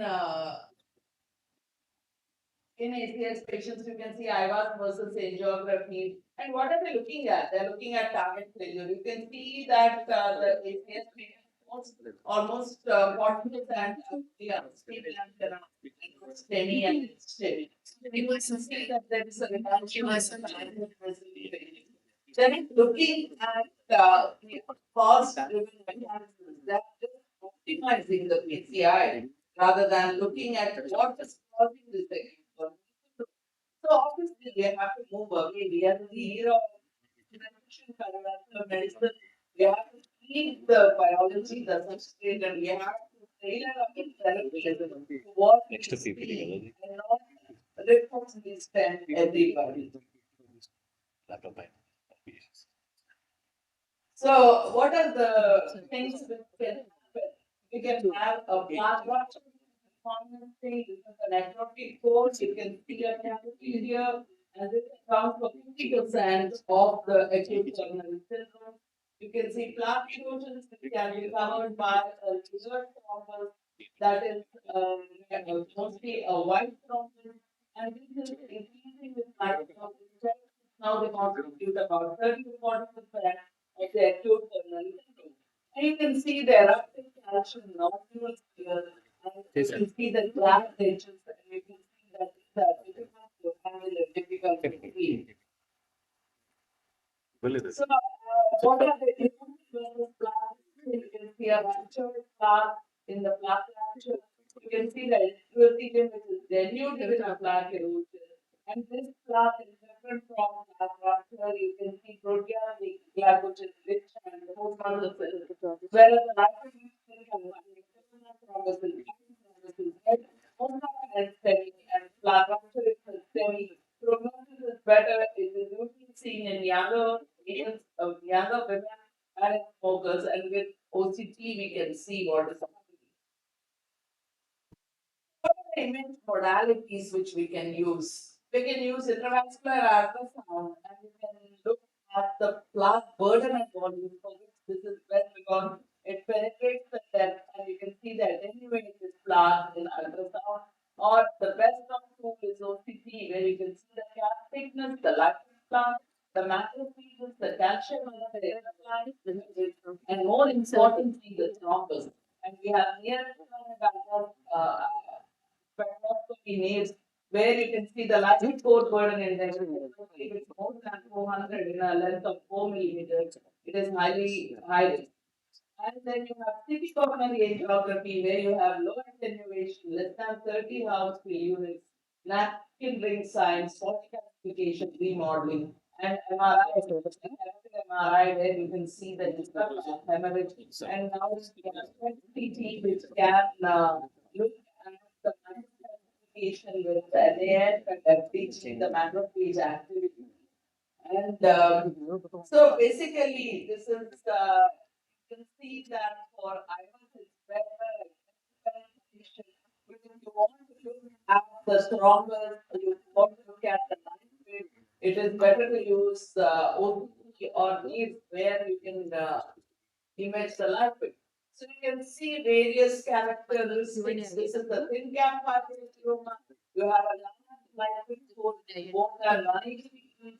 You have hemorrhage and you have a lot of microphysicians which cause a lot of dorsal travel. And you can see prominent vessels here. There can be a pyruvate plaque, and you can see in a young 45 a calcium nodule. You can see thrombus, right? Thrombus. So all this can be seen on imaging. Physically, as I said, the napkin side. Previously, histology I was color coded, and you can see the magnetic code is red in the continuity with the loop.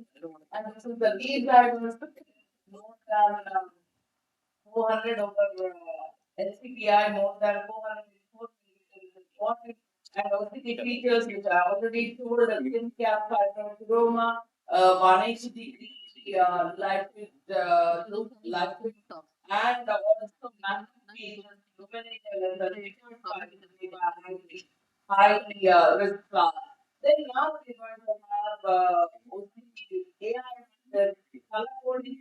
Imagine looking at thin cap hyperchromas over the entire life coronary tree. So the answer is OCT AI, and we have newer technologies like OCT AI.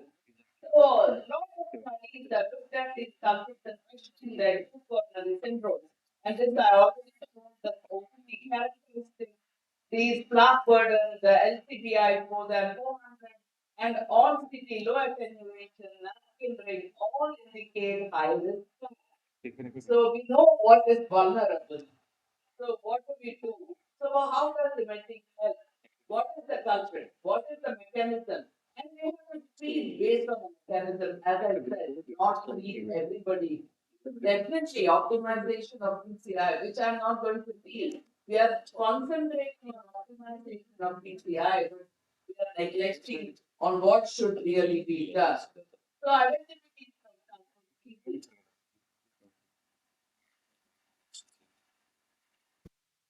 I have a 47-year-old lady and 49 years, a strong family history, acute coronary syndrome, NSTEMI, calcium is 0. You have a very critical or intermittent dilation and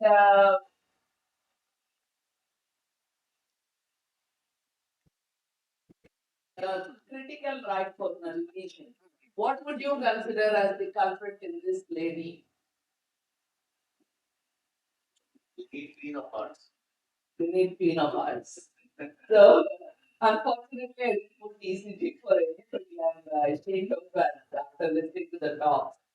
So, you can see the OCT here. You can even see on this longitudinal view here, there is a lot of lysis plaque here. And then you can see plaque rupture and you can see this is the LAD, there's the plaque rupture there. And this patient had, this is the angiogram, had a CT coronary angiogram, which revealed a very high risk plaque with an attenuation of 25. And when you see the LAD, there is a plaque rupture here, and you can see this is the plaque rupture, and this is the culprit. So it is seen in all the modalities. But you look at the right, so the right is critical. Actually, it is tighter than the left coronary artery. But you look at the plaque characteristics, even this patient has got other features, that is the pericoronary increased attenuation on CT. But on OCT, you can see that this patient has got no plaque rupture. But this also is a high risk plaque, but LAD is more culprit than this lesion. So this patient received stents, the epidemic LVT stents in both the lesions. All culprit plaques, we image them before we send them. Should we tailor the treatment to the what we see? I strongly believe that's what should be done. We have a erosion trial, especially in country like India, where we have young people presenting with acute coronary syndrome. This trial looked at STEMI less than 12 hours, de novo lesion, whenever the angiographic stenosis is I'm sorry, it's more than 70% TB3 flow, and they, sorry, 70%, less than 70%, and then they randomized OCT guided versus angio guided treatment. And what they did on OCT was they did not stent erosions. They stented only the plaque ruptures, and they found that the stenting was less than the OCT group, only 43.8% versus 58% in angiography. So maybe if in a country like India, where we see a lot of young coronary syndrome, a lot of patients can be treated like this. I had a 32-year-old male, severe acute chest pain, and a cardiomyopathy had chest pain. He came to us and he presented the left system is normal. This is the right system, and he received intracoronary lysis. And 48 hours later, you can see that this is the artery is open, but there is thrombus. Should you stent? So this is the OCT image. You can see red thrombus here. You can see the layered plaque covered with white thrombus here. This is the thin gap hypertheroma. You can see a minimal lumen area of 3.6. And you can see vessels. And this is the OCT picture. And this patient, in view of plaque rupture, he received a stent. But if it was just an erosion, maybe we could have avoided a step. So I have a 42-year-old profile hypertension, posterior MI, normal LV function. Note that all these people have an age less than 50 years. So you can see a ramus occlusion in this patient. So you can see that the ramus is occluded. Then the right, there are plaques, but it is not significant. Patient undergoes a plain balloon angioplasty to the ramus. Then what do you do? After 48 hours, we bring back the patient. We see that the patient has got an open ramus, but you can see the LAD. There is a very eccentric plaque in the ostial LAD. So we look at the OCT and you can see that there is plaque rupture there, and you can see the LAD, there's a high lipid plaque in the LAD. Then we looked at the ramus, again you can see lot of plaque ruptures. So what do you do in this patient? Should we do complex stenting of the ramus as the LM to LAD by a DK crush given the plaque erosion? Raghu, you want to stent? Deferred or you want to defer stenting because the areas are more than 4.5 millimeters square and there is layered thrombus in ACS. You want to stent DK crush? Sir,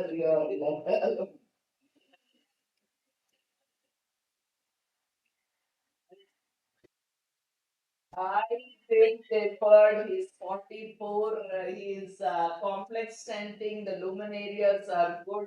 Because it's a complex stenting, we did aggressive medical management, dual antiplatelet, hydrostatin, and we used avelocumab. In this patient, we brought the patient back at 18 months, and this is the thing, the ramus is doing good. LAD, there is still a high risk plaque in this area and we did OCT and you can see the OCT again is showing a high risk plaque but you can see actually it's stabilized a bit. This is the part of the LED osteo. Again it is 4.8 and again we did medical management and we are following the patient strongly. We are still giving avelocumab. We intend to see what is going to happen because we also considered on because now only the LED ostium there is a very discrete lesion. We considered the option of doing a drug-coated balloon there. I'm not sure what we do in this patient. So 52-year-old male diabetic NSTEMI normalizing function. This is the you can see the LED is disease from the ostium. The circumflex is very diseased. The culprit is the LED. We did OCT of this patient. You can see everything in this patient. Thrombus. These are the cholesterol crystals. There are some macrophages here with dorsal shadow. You can see a plaque rupture. So these are very young patients presenting to us like this. And we did a sirolimus and using drug balloon. We did it from the organ 3.5 30 millimeters. And this is the result of the 2 months.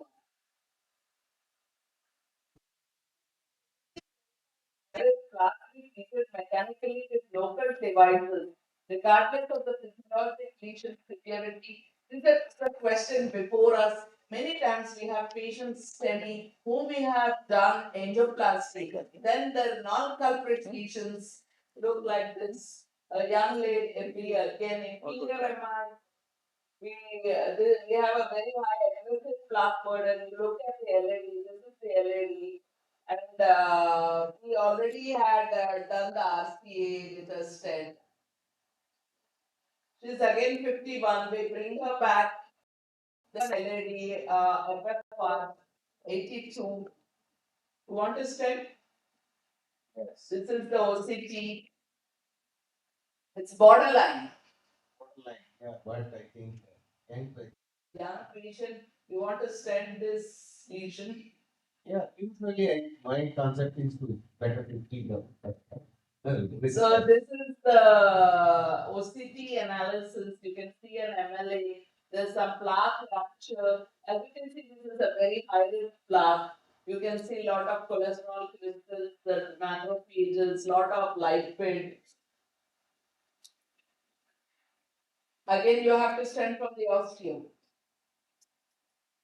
I deferred the stenting. She's doing well, 8 months follow up. Same 34-year-old diabetic hypertension, again inferior MI. You have lot of this is the LAD. To replace the previous one with this yes. So we did the right for that is a no brainer. Next. Again, this is the FFR borders. If you look at the OCT, you can see that again there's a lot of light with Plaque, which is young, which again is only 34. This is the you want to stand no 50%. To be frank, we don't have answers to these patients. We don't know the answers. I, of course, did not stent these non-cultured lesions, and I took a thoughtful pause and I'm following them up, and it's the finished 1 year follow. And the further studies like interclima, vulnerable, which look at these plaques, will probably give us answers. Again, diabetic, hypertension, strong family history, family history of sudden heart attack, unstable angina. Then we look at there are plaques in the LAD, there are plaques in the circumflex. Because you can see a higher plaque in the LAD. So we did a knee drivers. The plaque burden you can see is 47%, but the lipid core, which is on 4 millimeters, it should be more than 400, and then some studies that it is 325, it is 224. So we did it in all things in the LMCA also, and this LCBI is less in this patient. So it was fortunate for me. I didn't have to take the great decision. In all the arteries we did it, and we managed the patient on medical management. So, should we stent? Though I got an LCBI which is which is less than 400. So this is what is quoted prevent, which randomized patients with chronic coronary syndrome and acute coronary syndrome non-culprits, like my patients, who have at least two characteristics of a vulnerable plaque. Their FFR was more than 0.8. And they say that the event rates are less than 0.4%, 3.4% in the medical management group. But we need to get more data on this. The limitations are it's an open label design, the DAPT is longer, predominantly Asian population, and to prevent one event, you have to do approximately 150 BCIs. So that was the criticism of this. But it is the first trial which had showed passivation of plaques, long follow-up in some patients. So it's difficult to make a decision based on this trial. We need to get more trials. We have a meta-analysis which said which is driven by prevent but did not show much benefits. We had the prospectus of which increased the MLA with BVS from 3 to 6.9. So you convert a lipid-rich plaque into a thick fibrous cap. So are we going to do that is the issue, and maybe interclima and vulnerable will have answers or will throw up more questions. We have medical management, but also you have to realize they have simple lesions. Whereas my patients, whom I showed you, young patients, they had long lesions, they had disease right from the ostium in the LADs, and these are difficult to treat. And you can see the various medical management trials which have really fascinated the plaque. Or are we going to look at with the TESMO trial, they have used pactic acid DCDs in non-culprit lesions and stabilized the plaque. So I had a patient in whom I did this. This is an inferior posterior MI stented. Again, we look at the LAD, and you can see again long lesion, again disease right from the ostium.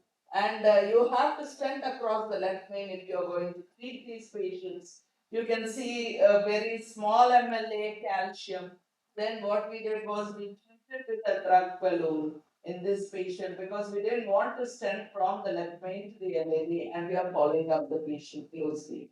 So what about normal? About 20% of the MIs have non-obstructive coronary artery disease, and there could be scar, there could be coronary vasospasm, healthy vessel. Only OCT can throw light on what is happening. And this is the promise trial. I'm showing this because this is what imaging is now. You suspect the Minoka. What they did was whenever the patient had no intercranial stenosis less than 50%, they did OCT, they were suspecting a plaque. And they found that there was an unstable plaque 22%, CAD 13%, and they also did extract publication test and then they found expansion pattern 35% and macrovascular pattern 4.4%. In nothing, they didn't even they suspected an embolic cause, and they could define the mechanism in 80% with imaging. They did magnetic resonance in all the patients 3 to 5 days later to rule out myocarditis and also myocarditis and Takatsubo. So 80% they could identify, 20% no mechanism, And though they did not find any difference between cause identified and cause unidentified cases, they could classify the patients correctly and reclassify them in about 3/4 of the patient, and there was an improvement in the SAQ score. So maybe in a patient with Minoka, we look at OCT step 2, provocation with acetylcholine, cardiac MRI in all patients, and step 5, in needed patients, and target the treatment. That maybe is the future, and maybe we will do it more often. What are the next frontiers? So artificial intelligence, as I said, we cannot look at the thin cap hydroaroma, measure 65 microns across the entire coronary tree. We'll have automation which is going to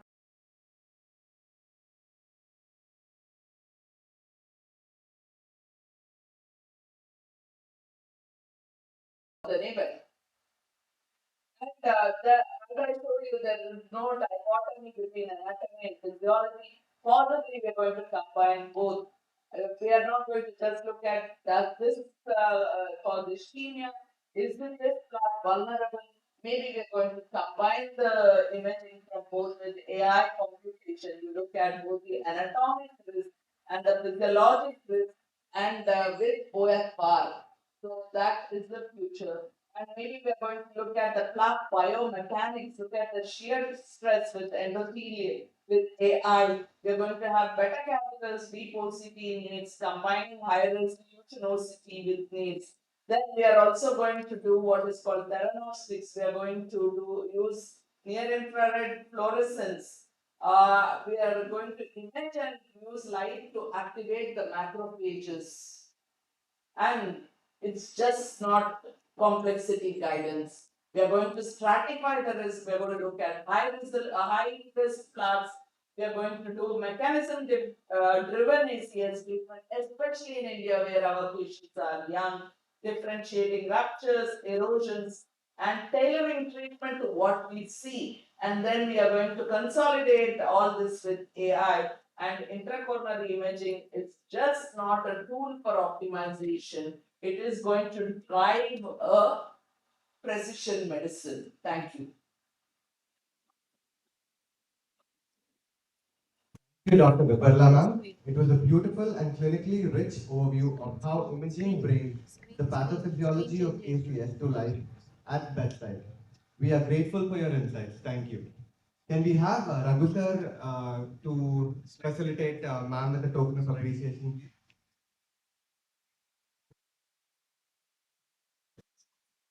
Any questions, please? Do you have any questions in the audience? Yeah. Sujata, it was a very good presentation. You have nicely demonstrated the complex cases where we face the dilemma every not. Yeah, in acute coronary syndrome, especially STEMI when there is a lot of thrombus, the imaging is, at best marginal. On the other hand, with clean of hearts and all, you diagnose non-STEMI and actually stable hemodynamics. So what's your first line of investigation? Invasive cath or CT angio? In an acute coronary syndrome, I will not look at CT angio. I will just directly go for an angiography. And something is simple, obviously we'll stent. But when we are looking at young patients like my patients where we are, and also if, as I've shown that Padayatra patient where we do IC lysis, then look at the lesions and then say, nowadays we are using more intracoronary lysis or we are doing thrombus aspiration and then depending on the mechanism, if there is erosion, I will not stent. I try to avoid stent. Then I'm looking at non-complications. Instead of invasive imaging, now with the CT coronary angio and CT at the plaque morphology, which will be airing from Dr. Diagnostic in the evening. So we have introduced almost 2 years ago CT-FFR and the CT plaque morphology. Now it is a class 1 recommendation. For non-STEMI, the patient is stable. Recently shifting to CT coronary, that is now accepted also. In this, imaging now, the role of OCT and I was probably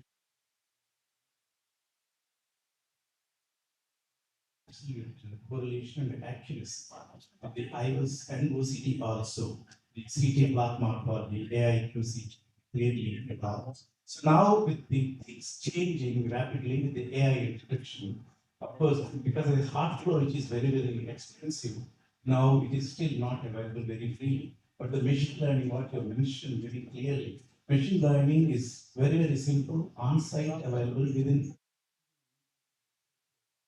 CT guided PCI.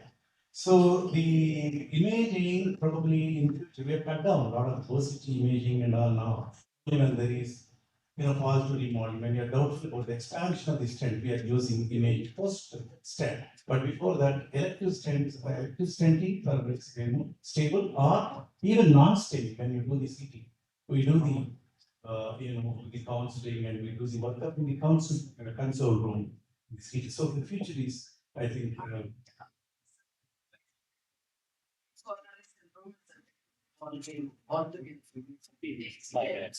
even the non-culprit lesions, and also NSTEMIs. How many of our NSTEMIs are really low risk?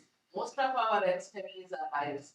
Yes, I agree. CT is a tool in chronic coronary syndromes in a thing, but in acute coronary syndromes, I would still like to use the invasive approaches. Also, future is going to be, as I said, we are going to deliver therapy to stabilize plaque, will stabilize the macrophages. This is going to be the future, and so we need to our plaque, how they be.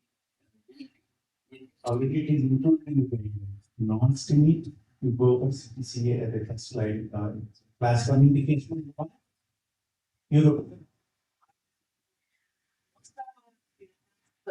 With the STEMI, most of them will be intermediate.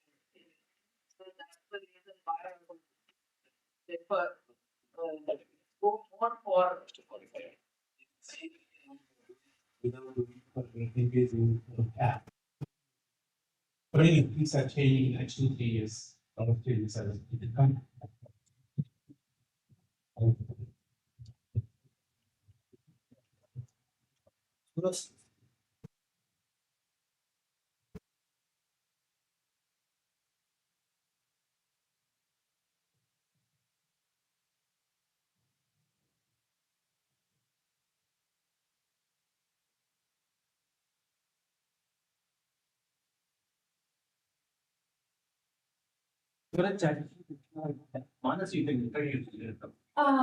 So now we're introducing Dr. Vivek Kumar to please come out on the stage. We now turn to one of the most transformative developments in chest pain evaluation in the past decade, high sensitivity to troponin. Our next speaker, Dr. Dilip Kumar, is from Manipal Hospital in Kolkata. Dr. Kumar will walk us through the evidence-based algorithms, the 0 hours to 1 hours to 2 hours pathways that are changing how rapidly and safely we can rule in or rule out ACS in an emergency setting. Now we pass this.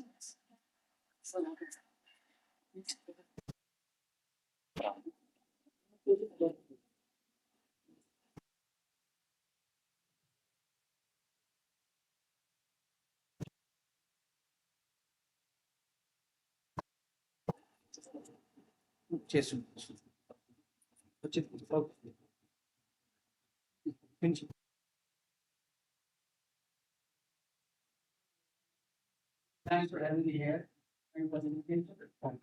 So I think very interesting discussions. Lot of good discussions happened. Lot of clarity needs to be there in future going forward. Lot of modalities. There is a prevent trial we just discussed. There are some trials, randomized controlled trials, which give us insight. Say that's randomized controlled trial, but still, you get some recommendations also, but the practice remains there, like Thomas has been. It's in guideline, class 3 indication for not to be done in, in my case, but still within Thomas has been. So we have to read between the lines and we have to devise our own idea how to go ahead with that. And for decades, the diagnosis of non-STEMI, especially non-STEMI, was a waiting game, looking for, slowly watching for the lines to go up, the ECGs to change, and then we were diagnosing non-STEMI and working on that. But with this advent of high sensitivity troponins and biomarkers, there is now we are getting a trade-off between the luxury of time and the need of the precision. We need to precisely define the problem and act on that. So to begin with, what's a biomarker? Biomarker is a substance used as an indicator of a biological state. This can be objectively measured, and the objective state could be physiological, pathological, or could be a pharmacological response to a therapeutic intervention. So may get an idea about which was the first biomarker used to diagnose acute myocardial infarction.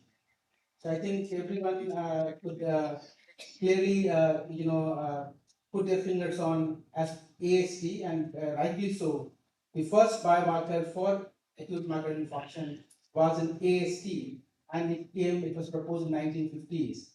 Then we got LDH, and then CKNB, then troponins, then high sensitivity troponins, and now finally we're standing at point of care troponin analysis. So point of care troponin analysis where we can get the results in 15 minutes, and that creates a lot of difference.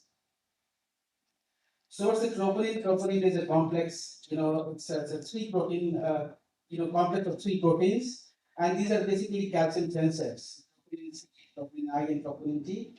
And why we measure troponin I and T? Because they have got some amino acid sequence which is specific for cardiac isoforms. That's why it's more precise and more kind of specific for myocardial injury. And this is the difference between contemporary versus high sensitivity troponins. High sensitivity troponins mature and allows us to measure normal troponin level in the body. So earlier the levels which now we can detect were undetectable. And you can appreciate here in this slide the young individuals the troponin can measure at this moment.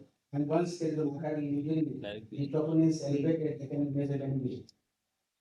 So what is the release pattern of troponins? So damage to the heart muscle causes a bypass response and release of troponin. First, the troponin which is there free in the cytoplasm gets released, and they are basically they contribute to 4 to 5% of the troponin which are there in the cardiac muscle, and then came the usual burst, slower, more prolonged release troponin from the muscle, the cardiac muscle after the injury.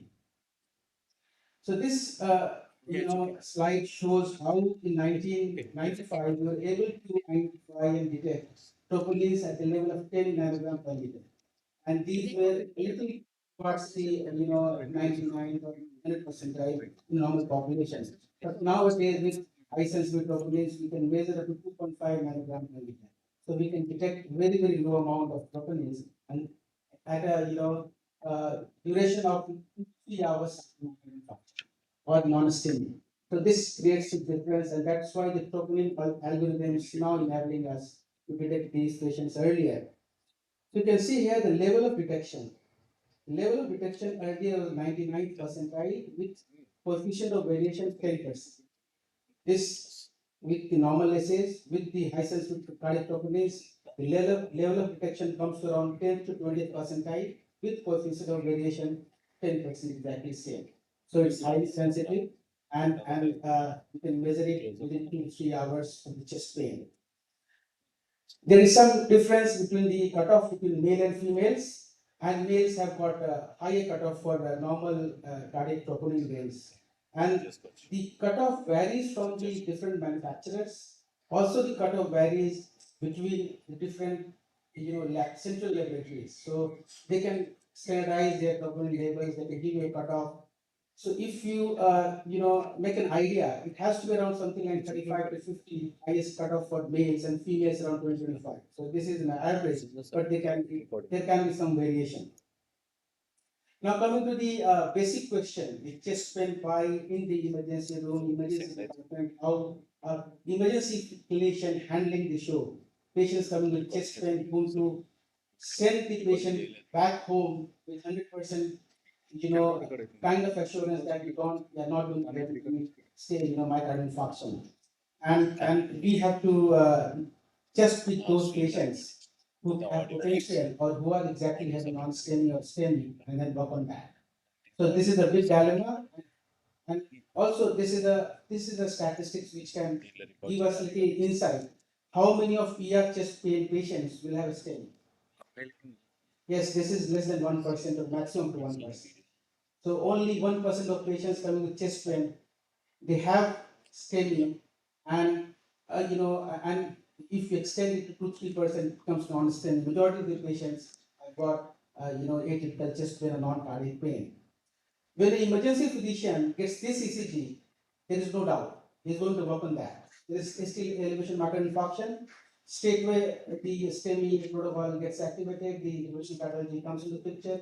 We ask the patient to be taken. There can be a point of care troponin, but I think it's just a formality to just define that yes, it's myocardial infarction, quick echo, and then patient in cath lab. And obviously, the low to balloon time needs to be adhered to. 98% of the cases, the ECG looks like this. There is a significant change there, whereas ECG looks almost normal. Patient complaining of chest pain, what to do, and then the clinical team of emergency department starts working on that, which is physical examination, chest X-ray, echo, and history. But history can be misleading. History, what if the patient can't communicate? They give you a vague idea. If the patient is intoxicated, patient unable to, patient 90 years, demented patients, he's not going to tell what is the nature of the pain, mental illness. Then you need to, fall back on something which is more objective. And the basic idea here, who should be admitted and who should be sent home safely, saying that you are not going to have heart attack or ischemic, non-ischemic. So all the algorithm which comes into the picture, which Troponins applies here, and this is recommended in AHA ESC guidelines, 0 to 1 hour. You have to get a sample once the patient comes to the hospital, emergency department. Also, within 16 minutes, another sample has to be sent, or maybe 2 hours you can send. But the idea is you have to get the result within 60 minutes of the, when the blood is taken out. And there is a difference. You send it to central lab. Ideally, it should come in 60 minutes. It comes in 1.5 hours, 2 hours, 3 hours, and next 1 hour sample will come 3 hours, 4 hours late, and then you lose time. And although the definitions are set, guidelines are there, we need to see how it is practically feasible, and we have system with point of care devices that it can be possibly done. So there is these are already established in guidelines, and the essence is this is the fourth universal definition of myocardial infarction, and it all hovers around the troponin, rise and fall. So rise and fall of troponin with one value every 99th percentile plus one of the following. So you need to document that before we go ahead with an intervention.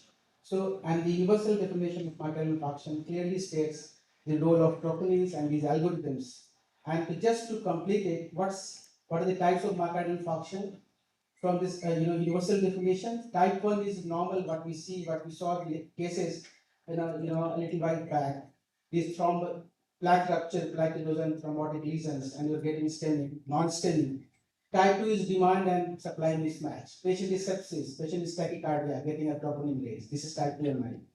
Type 3 is sudden cardiac death, possibly because of the thrombus or plaque rupture erosion, but we are coming to know after the patient has died to postmortem or other ways. And type 4 and 5 is post PCI and post CABG, myocardial infarctions. So here is the 0, 1 hour or 2 hour rule to rule in and rule out, STEMI and non-STEMI.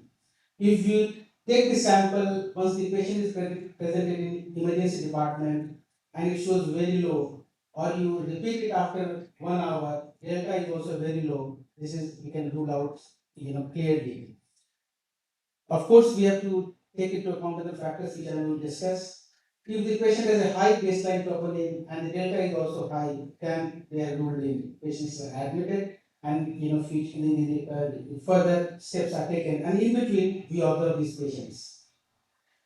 Besides troponins, we also go for risk scoring of the patients, like we take the history whether the patient pain is typical or not, whether the patient pain is atypical, ECG changes, which of heart can give us an idea, but ECG changes we also can see. I think any emergency physician can see whether it is suspicious, looking clinical ischemic or not. Age of the patient defines the risk factors, and then troponin. So with the heart score, we get an idea whether this patient should be ruled in or ruled out.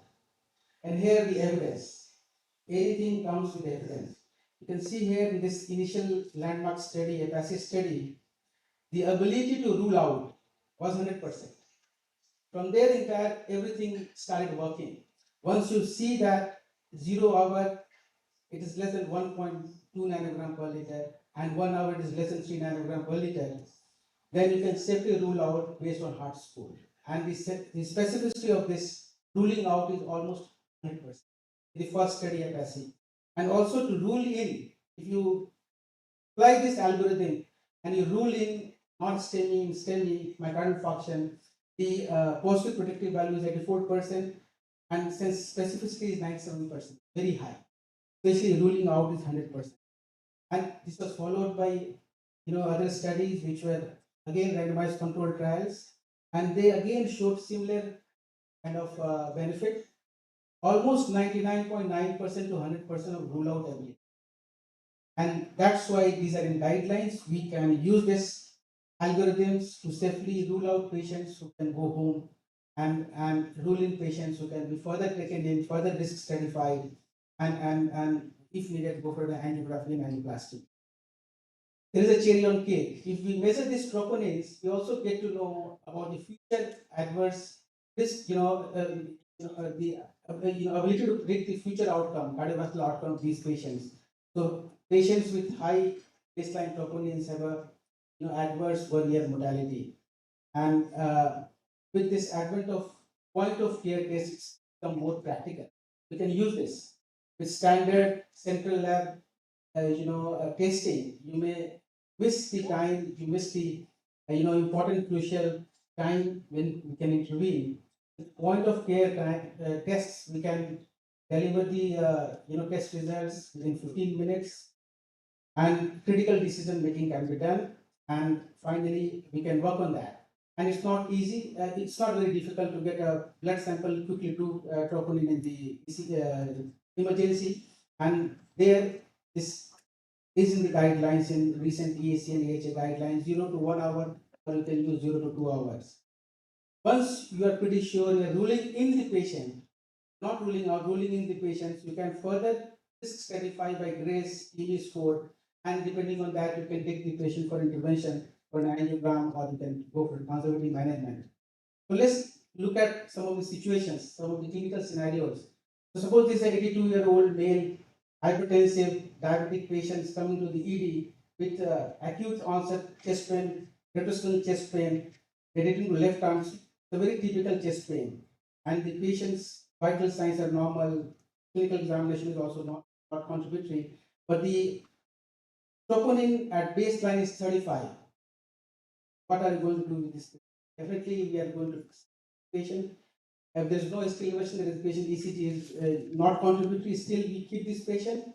After 1 hour, we do this test, comes to be even more. And then you can see here, we can risk stratify these patients, according to the TIMI score system. And then you take the patients after 1 hour or 2 hour, troponin becomes 60. Clearly, you take these patients for an angiogram and you find that there is a disease in the LAD. This is how a simple 1 hour, 2 hour test can give you an idea. In addition, if we utilize the other risk factors, there are some common doubts which I am going to, clear it. 0 and 1 hour troponin should be performed in the ER itself, or one test we are doing in ER, one we are sent to central lab. Which way we should go?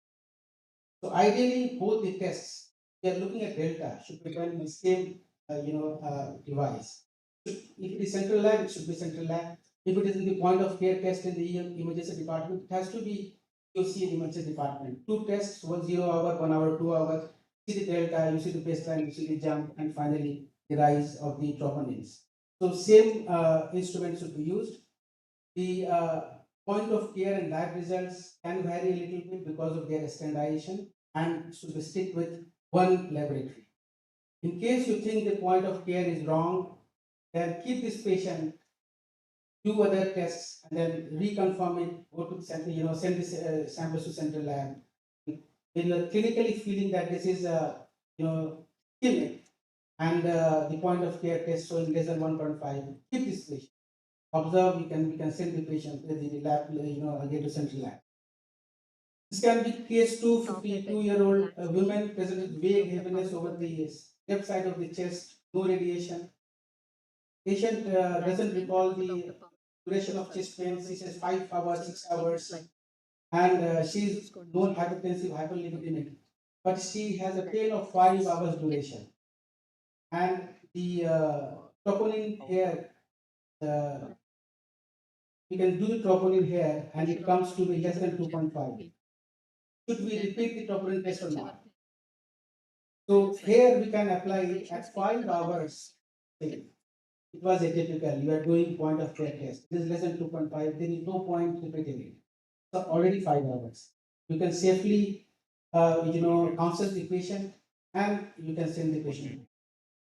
There can be case 3, a situation where the patient is 45-year-old man with history of recent travel, no comorbidities, comes to ET with non-specific chest pain, heart rate of 80, BP of maintained hemodynamics, ECG is within normal limits, troponin I was 30, but the patient giving non-specific chest pain sort of history.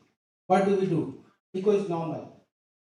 Repeat HS troponin done after 2 hours was 60. Repeat ECG was normal. He was asymptomatic, wanted to go home. Should we send this patient home? Absolutely no. Because there is a delta, there is a troponin baseline has raised, and this patient is going to have MI, is probably having MI, and should be risk assessed TB score or risk score depending on that. Treatment should be offered to the patient. And finally, is again a 35-year-old male, no comorbidities, comes with history of epigastric pain, heart rate of 100, BP of 120/70, ECG echo X normal, troponin of 3.7. 3.7 is a borderline. And repeat ECG 2 hours normal, repeat ECG, repeat troponin 2.7. Again, comes to the same range. Still complaining of epigastric pain. Are we going to leave this patient? Absolutely no. We are going to keep this, observe this patient. It falls between 2, rule in and rule out. We may need to elucidate non-cardiac cause of chest pain, epigastric pain, or maybe the patient may turn out to be cardiac, you never know. This is intermediate group of patients we need to observe. The ruling in and ruling out ACS in ED is important. It has to be quick as per the guidelines. It should not be delayed ruling, rule out, because there is a trade-off. In delayed ruling, you increase the morbidity and mortality. Delayed rule out, you increase the ED burden. Finally, to conclude, we have to look at know the other reasons why troponin can be elevated again. So there can be tachyarrhythmias. A heart rate of 120, 130 can give you high troponins. Heart failure can give you high troponin. hypertensive emergencies, critical illness, myocarditis, stethoscope. So this is long. We need to know this list. CKD patients. So patients with heart failure, tachyarrhythmia, CKD, if the upper limit is 50, up to 2 to 3 times, we can still consider this borderline. If it goes more than 150, 200 in CKD patients or high heart rate with a borderline ECG, you can still feel that this can be non-ischemic. So we need to know these non-cardiac problems which can lead to high troponins. So clinical context is essential. Comorbidities needs to be known. Assay the variability. We need to know the variability from manufacturers to manufacturers, your cutoff, your lab cutoff. But overall, it is around 50 in male and 25 in female. There are 6 specific cutoffs. And if we utilize POC, we can further robust our clinical diagnosis in emergency department for chest pain image. Thank you so much for the patient.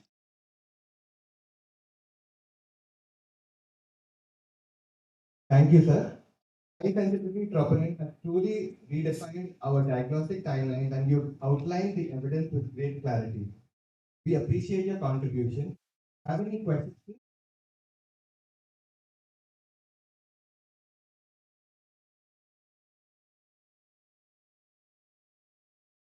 Thank you, Dr. Vivek. That was a wonderful. I think I this is totally man. Now, I want to point out a few things which I come across in daily practice. The ECG is showing a 10 millimeter restitution. Troponin 9 is sent. It's often resources. How often it is done? Can we have a raise of hands? Can we have a raise of hands? My hospital sometimes it is sent inadvertently. Probably it's a routine protocol, what you can call it, and then it's just wasting 35,000. It's a 10 millimeter stimulation, you don't need a troponin. Second important point, before you can send a troponin, but probably for us in India, especially in tertiary care where you have an echo machine, you can do a very quick echo, almost morphologies, and pick up an MI before your troponin results come back in 15 minutes. You can make a diagnosis in 5 minutes. You have an echo machine by your bedside, and ECG is non-diagnostic. You can send a troponin, immediately do an echo. You don't have to wait for the troponin result if there's an RWM in hereditary territory or inferior wall.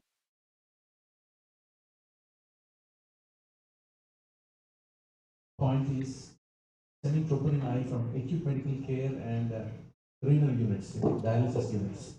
Somebody has a chest pain or has no chest pain, he's on ventilator, he's what all everything is going on him. And troponin I sent, and then hell breaks loose. The family is immediately after your want to catch your throat actually. Troponin I is elevated and you're not doing anything. The guy is extremely sick, low platelet, sepsis, advanced renal disease or heart or lung disease, liver disease. Nothing much to be done there, but when we are sometimes in real deep trouble when this comes positive and you're not doing anything for this patient. I think very, very important, pertinent practical points. The ST elevation, the pathway is very clear. The emergency department doctors can send it and the STEMI pathway is getting activated. Sending troponin or doing a POC is maybe a waste of time, waste of energy, and waste of resources. But these are the guidelines. If we diagnose this as a kind of universal definition of MI hovers around that, the practical is not done. In our center is also not. And the second point, which is very relevant, I often ask my fellow not to send troponin patients referred from critical care department with the sepsis and all with a kind of patients in not able to be weaned off. What's happening? Then I send them to an ECG, do an echo. Please don't send troponin I. If it becomes 300, 200, then there will be a lot of problem. Families will be after you. Physicians will be after you. Critical care doctors will be after you. Trying to struggle the responsibility, but that is fine. We have to explain the patient that is a type 2 myocardial infarction if at all it is happening. It can happen because of the demand supply mismatch, like arrhythmias and all is happening. And obviously, if it goes in thousands to multiple thousands, we need to chip in and look at what's happening if cardiac factor is contributing or not. And very rightly pointed out, these POCs are not being utilized. especially in STEMI, but in non-STEMI it does have a value.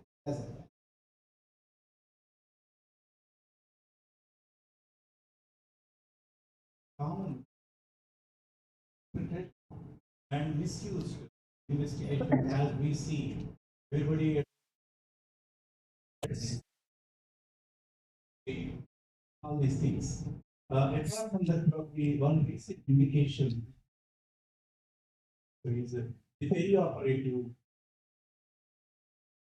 It is supposed to give with good prognosis indicator, and we have to necessarily do in high speed patient because uncompliant, and it's the next party have to go and see it for this perspective. It's good. And there is also role of pro-BNP and troponin giving clearance to non-cardiac patients. Baseline troponin can give a hint that patient's prognosis can be wrong, and you can further intensify your cardiac lockup or evolution before you feel the final clearance to this patient. When you look at the risk for intermediate probability, I think we can further refine the risk by doing this biomarker. Yeah. Pitchy. And then the troponins will be elevated. How do you diagnose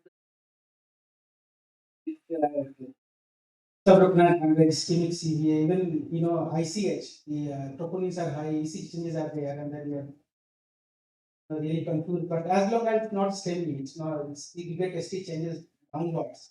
And depending on the pathophysiology in ischemia, there is no point harm giving aspirin and get riskatin. So, I think one important thing, not just getting the number of the cases in troponins, also for the clinician is interpretation of the high-sensitive troponin, because it is a cognitive burden on the person. So it is not like a positive negative. It is not a black and white. Life is full of gray. Not EYS, EREYS. There is also a variation. There are some laboratories which give you nanogram per liter, nanogram per deciliter. Then that means investor. If you should know this 2000 there. So we need to check that which value they're giving nanogram per liter should be the standard. In my view, we have to take a proportionality as well as the rest all the parameters into consideration. Yesterday I saw one case. She presented with a WBC count of around 25%. She has chest pain and she did not have any typical changes as to her functionality. And we have done a serial troponin in that patient. It came down to 111. Initial troponins were normal, and serially there is an elevation of troponin. So suspecting ischemia and sepsis. And we also have to do serial troponin, because in that case there is no clinical evidence except the chest pain to diagnose that the patient is having acute coronary syndrome or not. In this, the only troponin level is the one which is going to help the patient is in a sepsis, borderline BP and all. So we won't dare the patient to take the catheter or diagnose in that scenario. And the second and the most important scenario is a patient who is having a creatinine of chest pain. When you do echocardiogram, there is a concentrated electrical hypertrophy. There is no almost no abnormality. And when you do initial troponin level, somewhere it is around 75. So in that scenario also, as a patient is having a kidney injury, you don't dare the patient to be taken to CAP unless it is confirmed the diagnosis. Because after the CAP, the patient might develop acute renal injury further. In that scenario also, the serial assessment of the troponins is vital. The diagnosis. What is the delta? What is the delta? 10%. And I can patients kind of patients to test drive. One is sepsis, 123,000, high 120, 130. Here, 110 could be 49. 50 if we mark cut off. In 3 times if you see 140. So 110 can be, it looks elevated, but for this clinical scenario, it can borderline. And serial troponin will be analyzed. Similarly, yes. Majority of the patients, they come to your hospital, right, partner. So in my experience, for a period of at least 20 years, whenever the high sensitive troponin value is around 200, in that scenario only the card method is going to be possible. So when the level the patient is having acute coronary syndrome, the level is, if it is 100, by doing a high sensitive troponin, it is 100, assume. In those patients, those slide method are going to be erroneous, negative and erroneous, and never depend on the slide. This is Depends on which generation, which device, which manufacturer they're using. Like Abbott or Quick. No, sir, I use Alexis keyboard. So That's I think great. you can take Yeah, it is up to 4. And one more thing, sir. After the thrombolysis or after the revascularization, surprisingly, if there is a successful thrombolysis or revascularization, suddenly the troponin level goes beyond 10,000. That's also an interesting feature. In that scenario, it is very difficult to assure the patient. Sir, initial value is only around 2,000, has gone up to 10,000. Why this sudden increase? Is the patient deteriorating? The value is increasing? Those kind of things are there. But once the value is more than 10,000, especially my experience is with the property, once it is more than 10,000, we can assure the patient even with the thrombolysis also, there's a successful thrombolysis.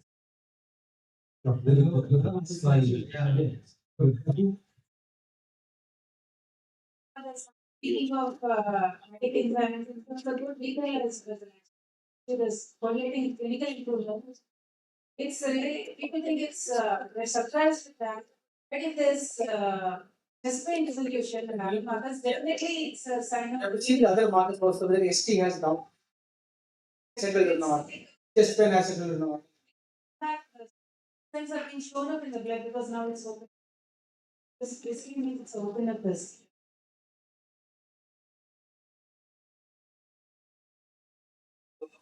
This patient that you had is the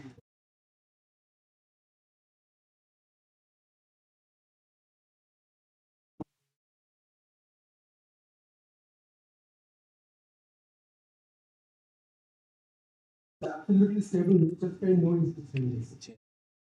So that's kind of paradoxical that the performance are going up, the patient is clinically improved.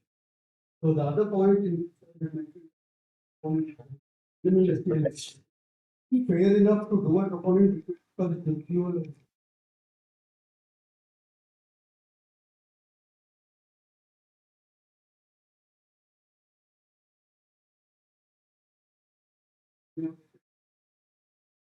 This guy had almost 1,000 regulations. It's a sign of opening up the weapon. You can see in the split stop that there is a terminal negative T wave, indicates it is a reflector LED. Similarly, an early rise of troponin is a sign of a good thing, not a bad thing.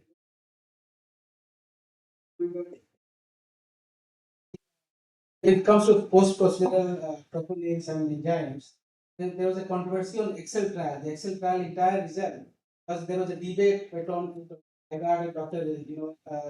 Stone's Greg Stone about this post-procedural troponin release and myocardial function. So he took the results away from cardiologists to cardiac surgeons, and it was then the definition of MI was revised. It was slight definition was brought in, and then the finding was in favor of cardiologists. So these post-procedural troponins are a highly misleading thing. Sometimes we have to look at this clinical scenario in other aspects. This guy did not have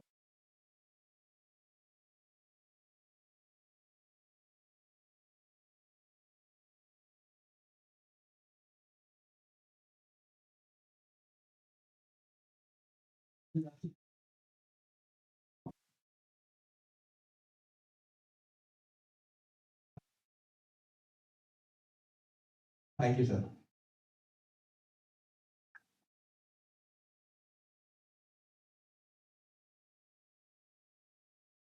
The Philip came all the way from Kolkata. Thank you. Very busy. Election. Even during the sacrifice. We now arrive at a special moment in our program. It is my honor to invite Dr. Pavan Gorukanti sir, Director of Yashoda Hospital Group, to formally inaugurate the ACS 360 program. Dr. Gorukanti sir's vision and leadership has been instrumental in bringing the program to life, and we are privileged to have him with us today. Sir, may we request you to address the gathering and inaugurate the conference?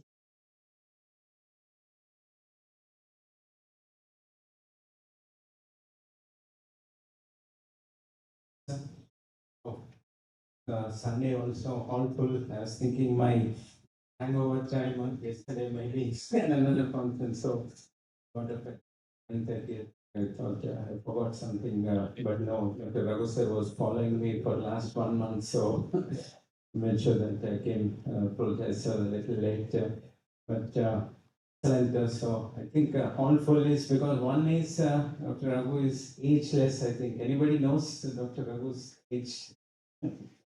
But amazingly, his father is also practicing even now. It's I don't know. So I thought target was Dr. Sushmal. My target was living longer, more than 100 plus years. But I have to look. But I'm doing it the hard way though. Not eating breakfast, lunch, and all. But it looks like easier things are there. Maybe I'll follow you. We'll all be 100 plus, I think. Anyhow, cardiologists, half 1/3 of the disease will be treated here only. So as long as you are good. So, but wait, and coming to the topic of interest, I thought everything else, we are covering everything in ACS. Looks like like engaged beds and all. But one thing I noticed is AI is there in everything. So AI means there was a stock called All Birds US. It was like, I mean, sneakers or something. They just put something in AI in their name. In one day, stock went 600%. Raghu, how many more patients will we get if we put AI in for everything from imaging to treatment? So, yeah, cardiology is good. Yeah. AI had to be ahead of the curve so that in addition to everything, yes, it is required though because jokes about like AI in cardiology is one of the fastest. I think when ECG and all was there when long time when I was practicing also, I was saying some small things I was missing that little T-wave inversion or whatever, but so after 2-3 times, I thought I better read these things, and 90% of the time, the reading on the ECG strip was better than. Yeah, so it's and that was like 15-20 years ago, and things are evolving. So I think whether we like it or not, AI is there. Whether it will replace us or not is it would have been easy if doctors were replaced for hospital. We would have had way lesser headaches. No, just kidding. But no, unfortunately or fortunately, that is not possible. But we have to be ahead of the curve, though. So if ChatGPT is giving all the results and all, nobody will look at us. So we have to tell something better than the ChatGPT.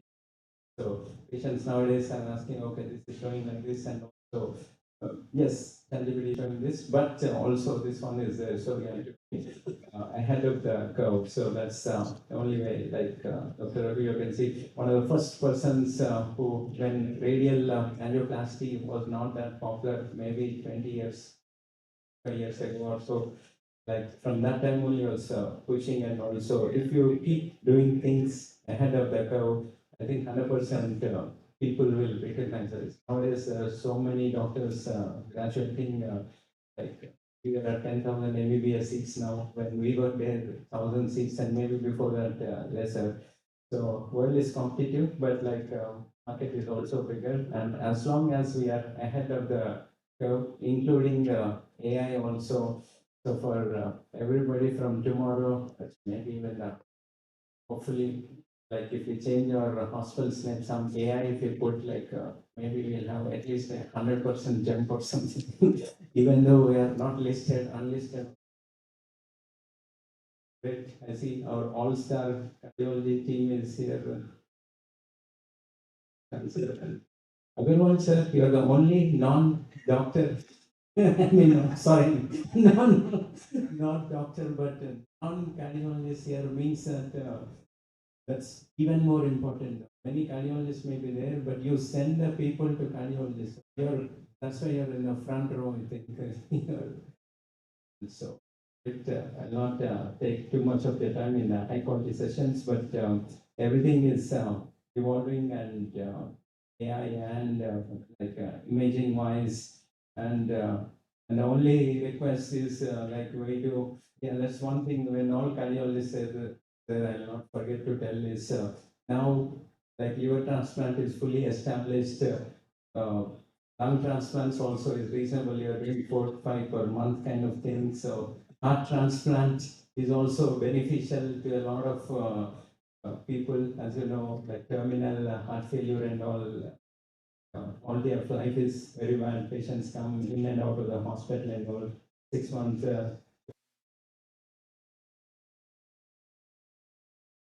Also good. We have our cardiothoracic nurses and we are pushing our heart transplant to it's in all units, including Somalia. And because it's not that popular, we're very flexible with pricing and all.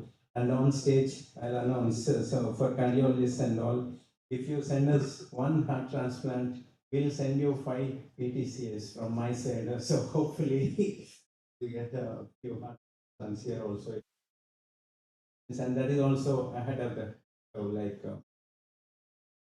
mechanical assist devices, all these things also, because if we push this ahead of the curve, all of you will be even more recognized. So, thank you, and special thanks to Raghu sir for taking these efforts from the last 25 years and all. Nobody else will do. There's so many type of benefited and a lot of. Thank you so much, sir. Your words have set a wonderful tone for the day.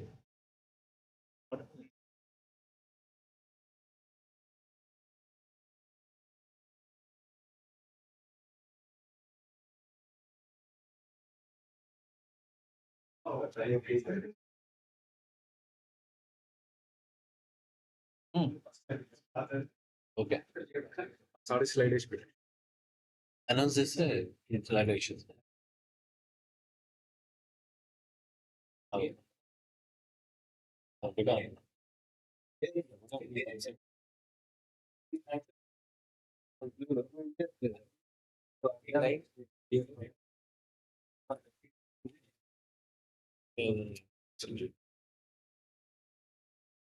Complex. You want to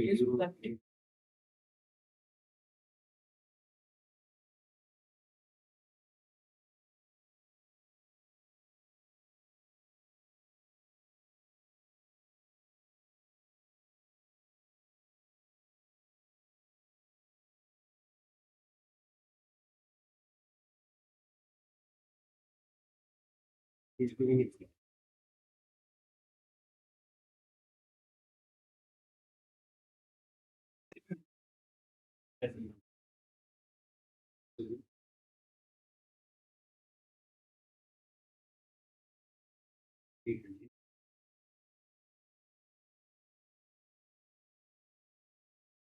That makes sense.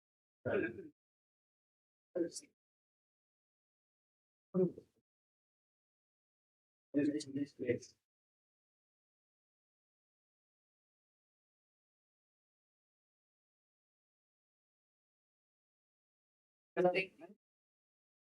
That's just something. Our next speaker is one of the most distinguished interventional cardiologists in the world today. I have the privilege to introduce Professor Giorgio Piano. Professor Piano is a consultant interventional cardiologist at Al Qassimi Hospital, Sharjah, UAE. Holds degrees of MD and PhD and is a fellow of European Society of Cardiology. He has trained at the legendary Erasmus Medical Center in Rotterdam under Professor Patrick Sellis, one of the most celebrated names in interventional cardiology. Professor Ciano is a co-developer of our very well commonly used syntax code, the globally accepted angiographic tool for grading the complexity of coronary artery disease, now embedded in ESC and ACC guidelines. He is the founding member and former president of the EuroCTO Club and has performed over 400 complex coronary interventions as the proctor across 43 countries and has participated more than 160 live cases at major international meetings, including EuroPCR, TCT, and JIM. His publication record includes 244 peer-reviewed papers, 23,775 citations, and has an H index of 63, which is exceptional. He is in every sense a master of catheterization laboratory.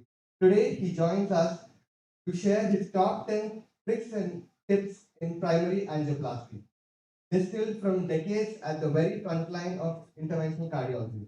Ladies and gentlemen, Professor Giorgio Ciano. We have been collaborating and applied, we collaborate on very complex PCI work, post bypass, very calcified lesion, multi-vessel, upgrade, stop, all those things. So in the recent past, every time he visits about 4 to 6 weeks, 8 weeks, every time to a cath lab, and then we do a lot of complex work. Grateful for him to accept one more impromptu session from virtual to physical. We agreed to come here. Thank you. That's it. Thank you. Thank you, first of all, inviting me in this session. As Dr. Abu said, I know him since 2015 when we were doing some workshops here in Hyderabad. He has provided me today with some photographs of that. And although Dr. Abu timeless, I realized that my time passes fast. But it was a nice,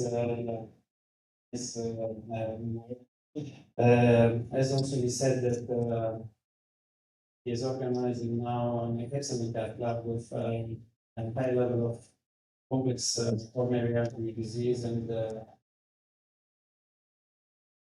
so usually I don't like to speak on things that I don't know. But this invitation that came from Dr. Abu was a back to the future for two reasons. The first one is that I'm working now in the centers that we around 80 times per year, and I have to be involved. STEMI per month, yes, STEMI per month. The other thing that he's not aware is publication, which is publication of 2007, if I remember well, entitled, it's coming from the areas in JAG of Malaysia back in the first center in Netherlands. And its the title was Angiographic stent thrombosis after routine drug-eluting stents in ST segment elevation of cardiac infarction. And the subtitle is even more important than that, the importance of focus bar rate. And you know, in 2002, drug-eluting stents were introduced. Then we analyzed for the 5 years around 940 primary angioplasties ciphers at that time. And I will not go into the details of this study, it's not relevant to the topic. I don't want to keep it very heavy. It is the first time that we propose this classification based on the pesticides, clinical outcomes, and the relevance of the time drug-eluting stents and the interaction with thrombus.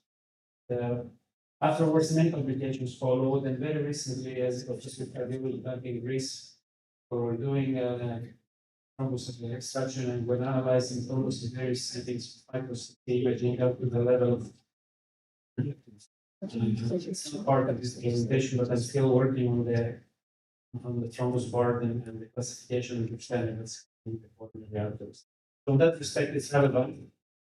This presentation is going to be live, case-based. Time goes on.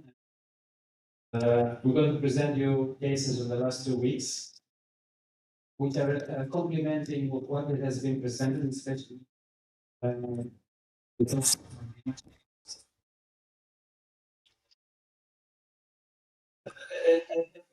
As I said, this is the first case. It's a patient that comes with anterior MI. Because many of the aspects that are relevant to the treatment of STEMI, it has to do with things of like the treatment of multiple sectoral. And I will not go to the scientific data, but we know that the thrombectomy or manifestation is a debatable field. Many trials failed. And didn't come to guidelines, but I am a strong believer, and you see here a flat version of the LAD.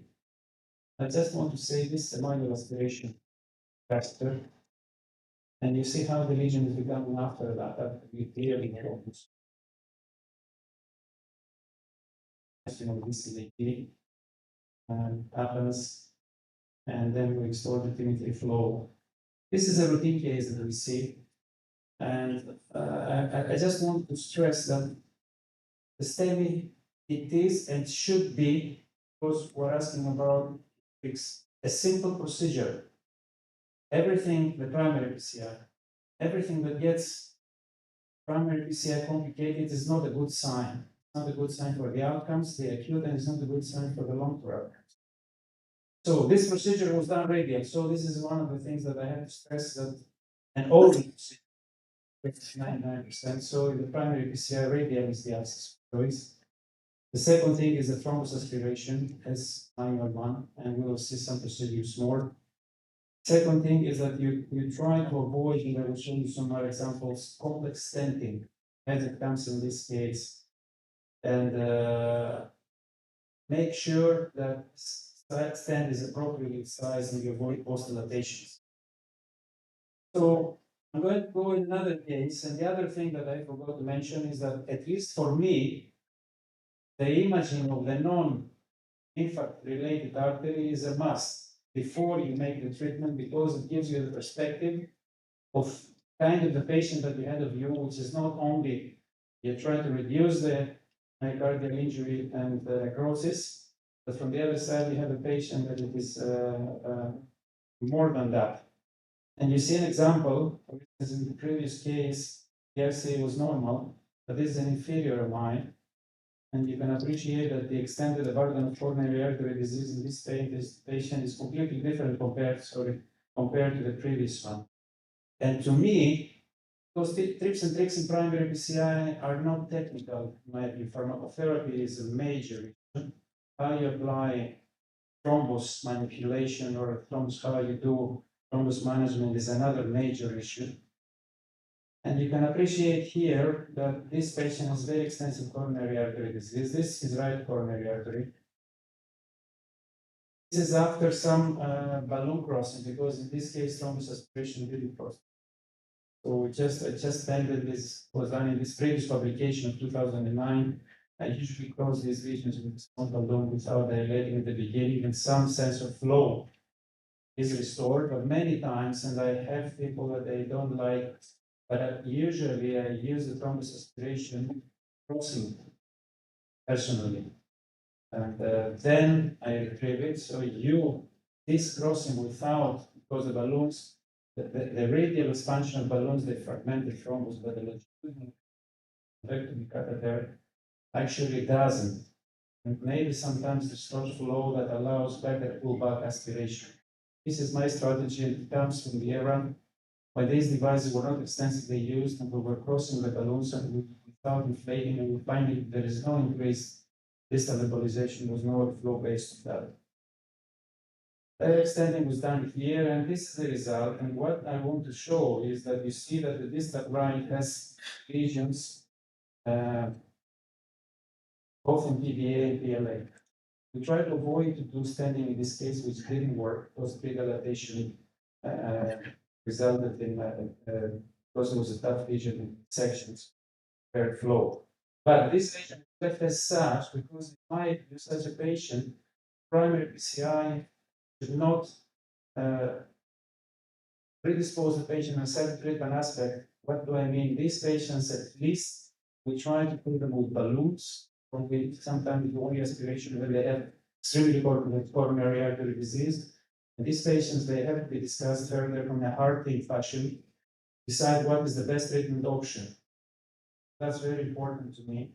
And this patient actually finally was accepted surgery rather than anything else. So another case, you see again a patient with an anterior MI, and that's also another indication about how valuable is the imaging of the non-culprit or of the non-infarct related artery. You see right coronary artery, very dominant with stenosis in the proximal part. And what comes here is an LAD. What I would like to show, because we're talking about tips and tricks, you can have development of collateral circulation in the acute STEMI situation, and you saw it a little bit in the first case that I see. But when you are able to see the full extent of the vessel distally, 99% of the cases, it is not acute. So, what do we have here? We have a patient that has an anterior STEMI or a lateral STEMI, and the patient has an occluded LAD, at least in the middle. And you see what is going on here. This is the occlusion in the mid segment. There is a wiring of this vessel, okay, that goes obviously into the direction of the diagonal branch. Thrombus aspiration is done, manual thrombus aspiration will be accurate. There is a restoration of the flow in this patient. The ST came down, the symptoms patient were relieved. It was not done by me, but I found it as a good example. And there was a short attempt to analyze the LAD. The operator did well to stop over there. He didn't push it too hard, because by the imaging of the non-infarct artery, that's also part how important it is that in the STEMI setting, that small redilatation was done in the anterior descending, and then the patient can be further discussed about treatment options. This patient finally was treated percutaneously in a second session after fixing the LAD. We also treated the right coronary. But what I would like to say that is invaluable information to be able to assess the angiogram properly. So another case comes. This is a case of an inferior MI. This is the left system. This is a big right coronary artery. And again, in this vessel, again, thrombectomy, not all the time thrombectomy is possible, a manual aspiration at least. You see some crossing with the balloon. There is a restoration of flow. You can see the residual thrombus that is existing distant from this tight stenosis. Some additional redilatation, I think, done with small balloons. The reason that I am showing that to you is that when we are having a told the primary PCI has to be straightforward and simple. When you have thrombosis burden that it cannot be clear as it happened in the first case, then the solution, on addition to pharmacotherapy, that you give to the 3 inhibitors, you do whatever, even sometimes we have extremely large thrombosis burden cases. After all what we do, we tend to give even some devices used to that is having those of what we do schematically. And what is the message of this? Is direct stenting with a properly sized stent, maybe a little bit oversized. And then essentially you see this 4 stent covers the entire length of the lesion, and you accept this result when you have it, keep on pushing, optimizing the stent, start embolizing. It might, the effect might not be that much of what you expect. Many times, when you have this kind of result and you are not happy with the acute stent expansion, you might then consider as a 2-session intervention that you keep the patient 1, 2, 3, 4 days, the cath lab in the work, and then you're not happy, you say, I need to do some more work, patient 2 days later after you treat thrombus properly, and then you can optimize stent expansion. That's another trick that I don't like to push the stents too much, especially in thrombotic environment in the acute setting. So I prefer the one inflation strategy personally, whenever of course that's possible. And the other thing that I told you, the less the metal, the better it is. Avoid bifurcation stenting in the primary PCI setting. It's increasing stent thrombosis rates. So one other case, this is an anterior MI. This is a patient that came. Sometimes that's what I'm saying, is that a good 10% of the primary PCI involves the left main intervention. And as I told you again, many times you can consider staging. You see here that after the crossing there's some thrombus and instantly additional thrombus fraction was performed. And in this case, as far as there was no any other stenosis, a simple crossover strategy to the left main stent was performed, and all the aspects of the appropriate bifurcation treatment, but avoiding bifurcation of stent and wall finally. And that is the final result in this case.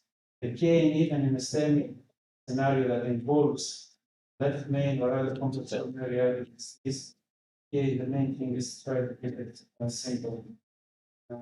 So that's the final outcome in this case. It was exceptionally discussed before. All the imaging, how you go with erosion, Plaque erosion.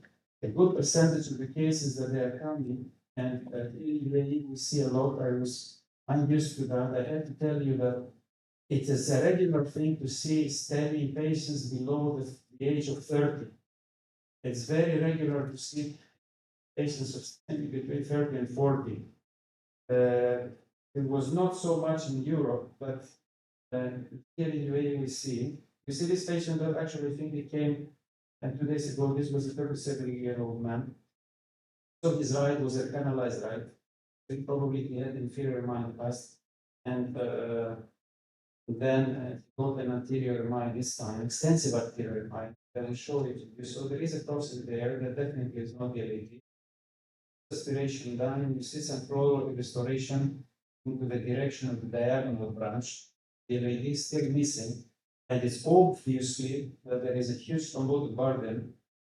But as it has been explained, this was not as fast as it looks like. It has been brought just to be able to give you time. A wire crossing into the middle of the thrombotic burden. Repeat manual aspiration sessions, and you start seeing the LAD over there. Obviously, there are 2B3A given. Many passages with manual aspiration that they start with giving the flow in a very big LAD. And this is the penumbra device that is being used. So personally, I strongly believe that optimal thrombus extraction in the acute coronary syndromes. And this is the result on this patient. Some remaining thrombus. We kept him for 2 days into the ward. Pyropiban. I recatheterized him in 48 hours. The coronary artery was clear. And in this setting of very high thrombus burden involved in the bifurcation, the patient actually didn't get even a single balloon inflation. So essentially what I want to compliment, and I'm going to show you some more cases, this was partially extracted from manual aspiration to embrace essentially vaporizing thrombus. You can have Plaque erosions, and that's another young patient who's 24 years old, who was expertly indicated to you by the imaging talk. What kind of erosions you see here?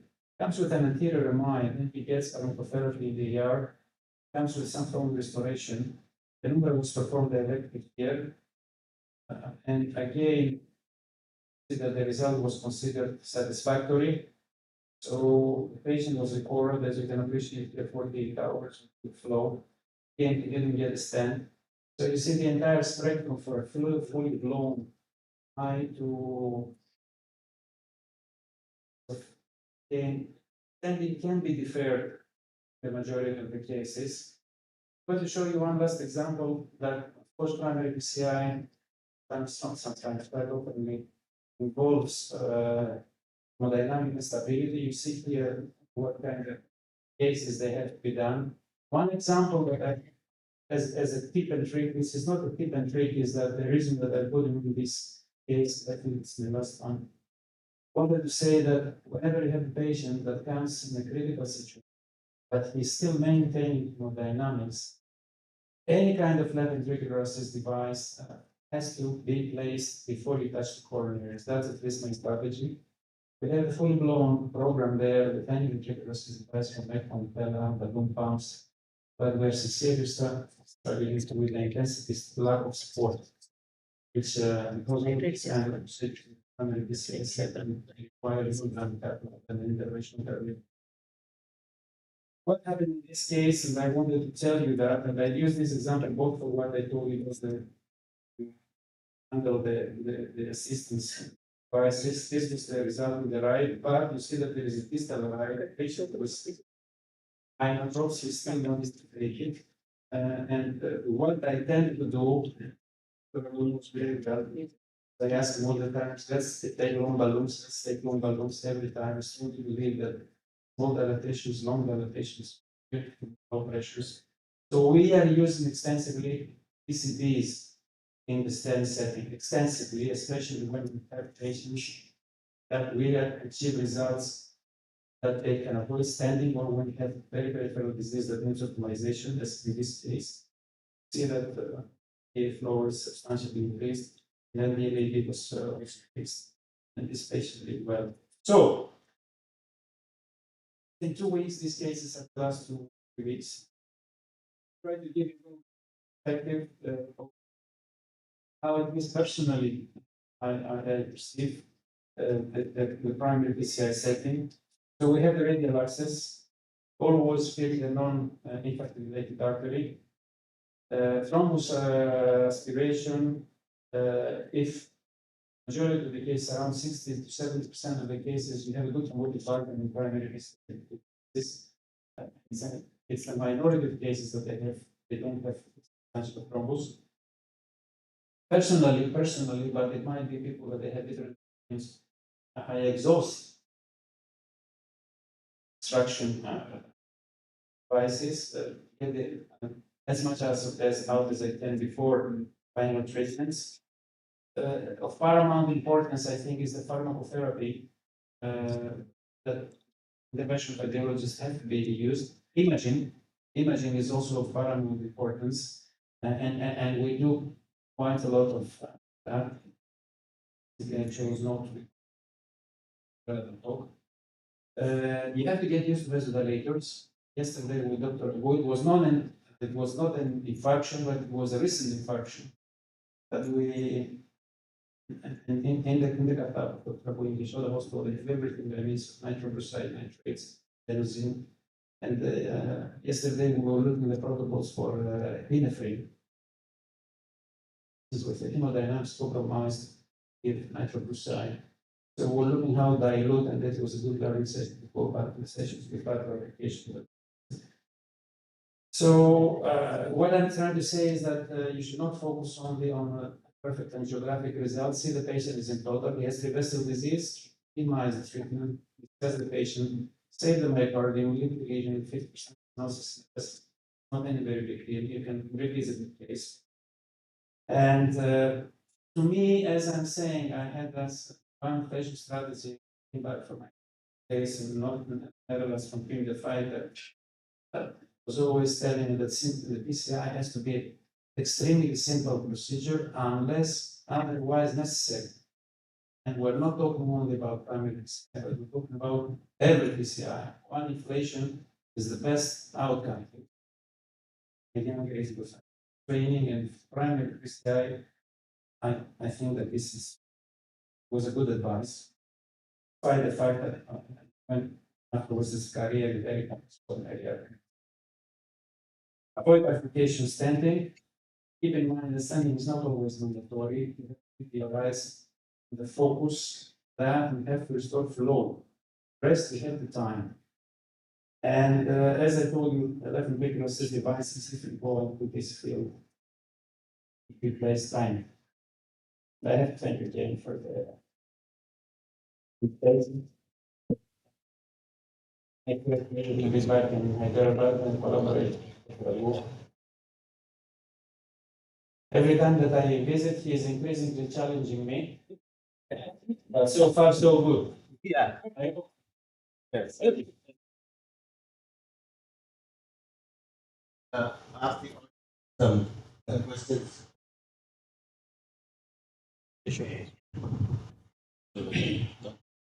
So during STEMI, that is despite almost 25 years, 30 years of experience, it's always a nightmare for us when you see large thrombus, 12 hours, 18 hours late. And once you open and once you feel everything is fine, suddenly no reflow, number one. Number two, only it goes to the card. Next day goes failure or dilatation and all. So what we done is a scheme of assessment of microvascular assessment in the catheter after opening the lesion of the balloon and assessing what is the result. Because it's not possible for this index to be done. That intracoronary microbubbles located albumin in the catheter itself before putting a long step there or waiting for the microvasculature to recover. What do you think the role which I am always very pragmatic. So, and I am giving an example. In the evolution, and I'm sorry that I go around the answer to the question, which is scientifically extremely valid, but it's practically impossible. So we evolve trying to put the high absorbable stents into practice. I'm giving that as the best example in interventional technology.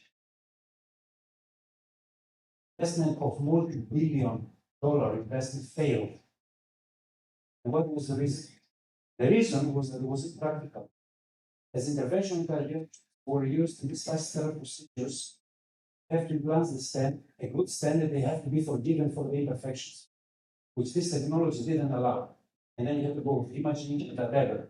If you get the subcategories of this kind of procedure with OCT optimized, with imaging, the results are excellent. So what I'm trying to say, and now in this age that I am, after 20 years, I went back in a big tertiary facility, which you have to be implemented in the routine practice. And we are doing 8 to 10 primaries per day. And essentially half of the nights are sleepless. So what I'm trying to say is that this is not going to be optimized. Or at least where I am, it is impossible. But if you're asking about the aspects of how you do it, even you go there and you put these procedures, these devices that will reduce the temperature, to reduce the flow, and this and that. And so in my view, theoretically, yes. How you assess the microvascular? Practically impossible, for me at least. And the second thing is that that's why I was advocating that don't complex the procedures too much, don't dedicate the procedures too much, leave the time, and then you can go next time and you can do all of these kind of procedures about microvascular assessment with physiology if necessary or whatever. To me, that's more practical, that's more useful. Because what is going to be? It's going to be what are we have optimal vasodilatation, okay? Avoid distal embolization as a primary source. Take the thrombus out so you avoid it.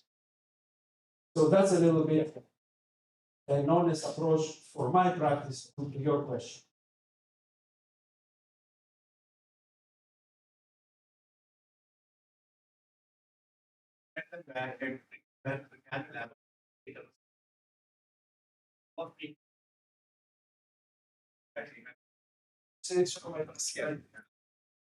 I forgot to push that.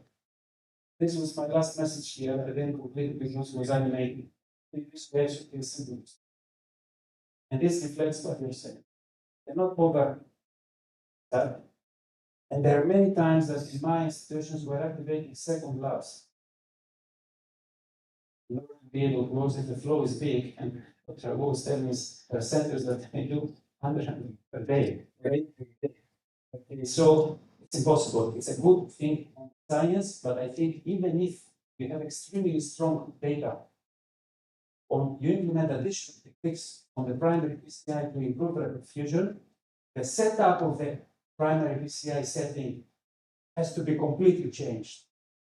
You have far more physicians, far more cath labs, far more of everything to be able to implement best evidence.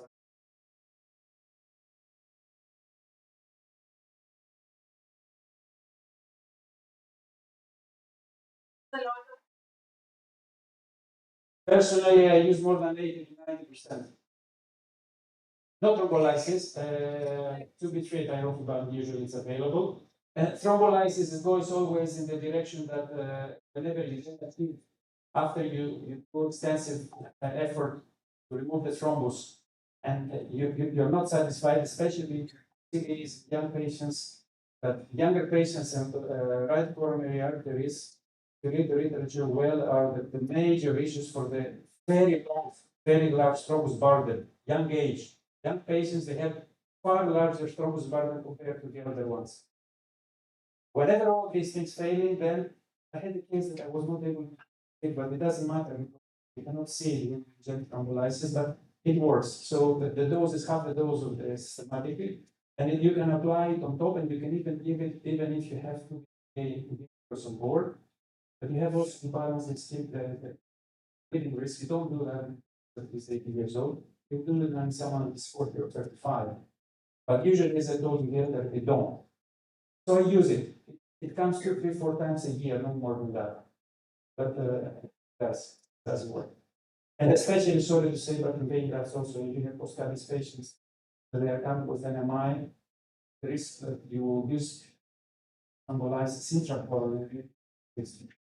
Questions? Thank you. Wonderful presentation, very enlightening. One is that do you use LCA, laser effectively, for a very high thrombus burden in primary and plaque?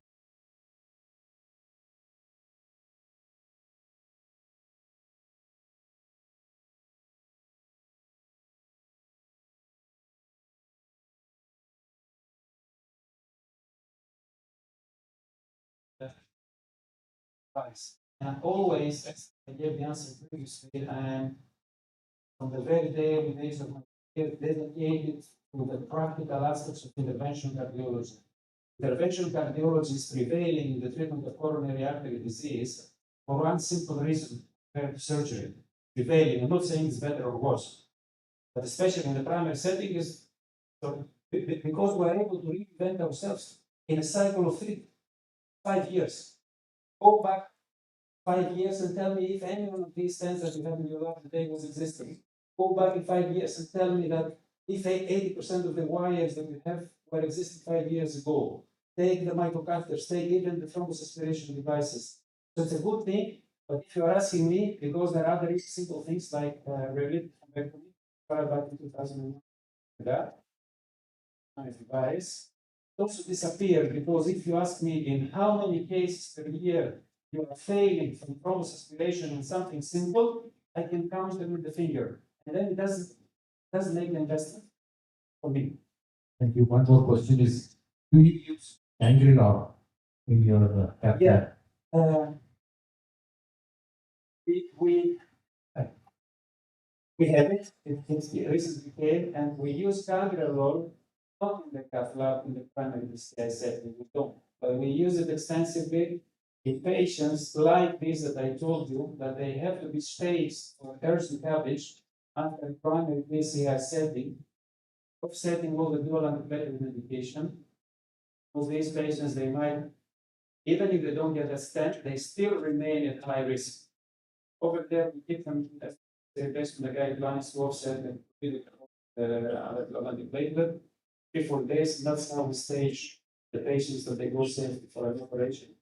And we use Angio also for whatever is necessary to be done in patients that they need across things, but not within the primary setting. To finish your primary, simple non-culprit, tempted to. I don't fear that, personally. I will very regularly, although if you read the literature, there are studies that are advocating that. But at the bottom line, you have to be to interpret medicine, and that's how I do experiences, and I do that. I'm not a believer in the multi-best PCI in the acute setting. Even if you get a 1% complication rate in the non-infant territory, we can always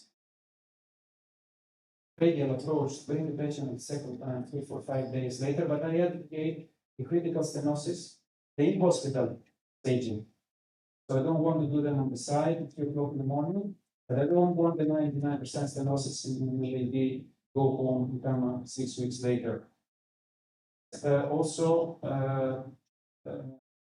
I do, and you saw one example here with the LAD and the right coronary artery. The LAD was a carotid diagnostic first before attached to carotid. Very also in case of the balloon pump. Over there, yes. So, this is the dynamic. Yes.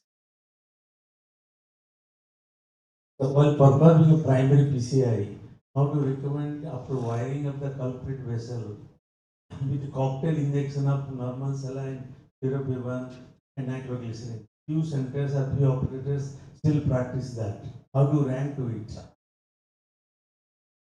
Primary PCI, after wiring to a culprit vessel, wiring with a culprit vessel to administer intracoronary administration of normal saline, tiropivan, and nitroglycerin to avoid slow flow, no flow.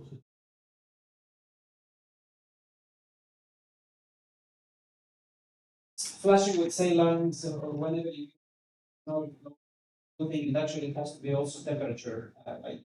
It's better if it's 37 degrees, so you don't give it from there. So we have fridges for that, but you have temperature normal saline. But also, as I explained, I mean, you have to optimize the flow to the maximum level possible with saline, with vasodilators, all of these what we mentioned.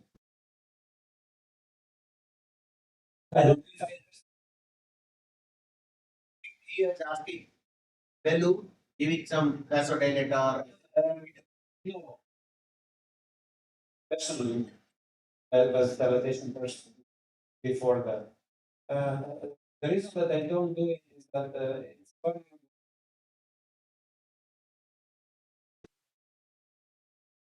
Using the blood pressure, I don't like it. Sometimes nitrates and vasodilators patient.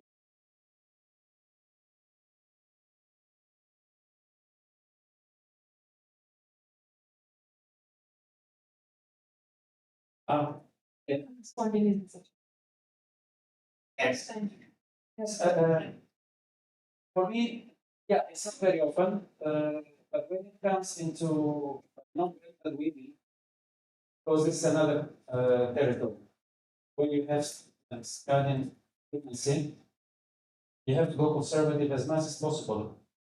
But if you get it in the setting of acute coronary syndrome in regular patients, depending on the extent of it, depending on how much you have to spend, the general consensus is to go conservative. Literature. And extensive discussions, but if the lungs, the patient is compromised and keep the flow. But if the patient can be treated conservatively, I think it's better. Just a quick point that in summary asked about thrombolysis.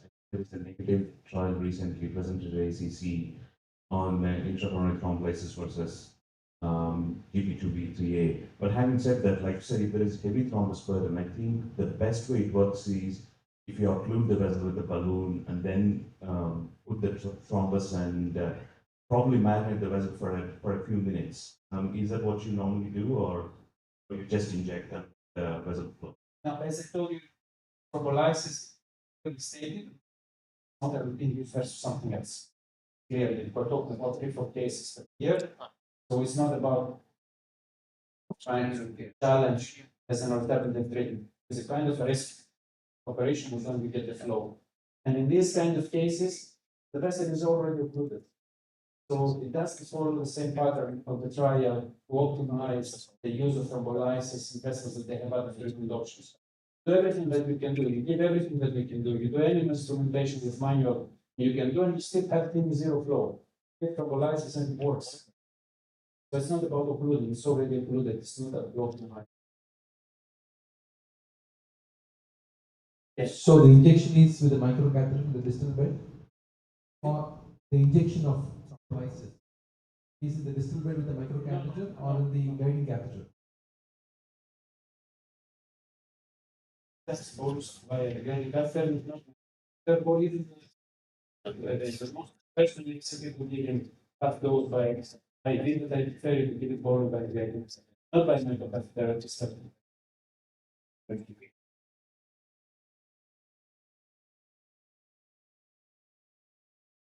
faces, vascular, this quality of vessel has to be paralyzed. And when you give it, you see that the flow is exporting the main vessel and flow is diluted. Couldn't bring the case that this one. Thank you, sir.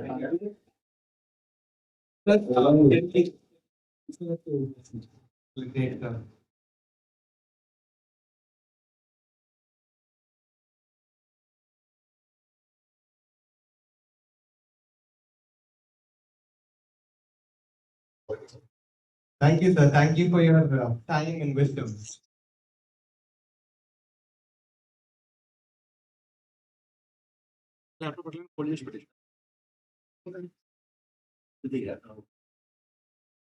How we enter the critical territory of NSTEMI, largest and most heterogeneous group of patients that we encounter. Our next speaker, Dr. Sudhir Koganti sir, is a senior interventional cardiologist at Apollo Hospital, Hyderabad. With broad expertise in complex ACS management, he will take us through the evidence on risk stratification, grade 2 STEMI heart scores, and the crucial question of when a patient must be taken to the cath lab. Please welcome Sudhir Koganti sir.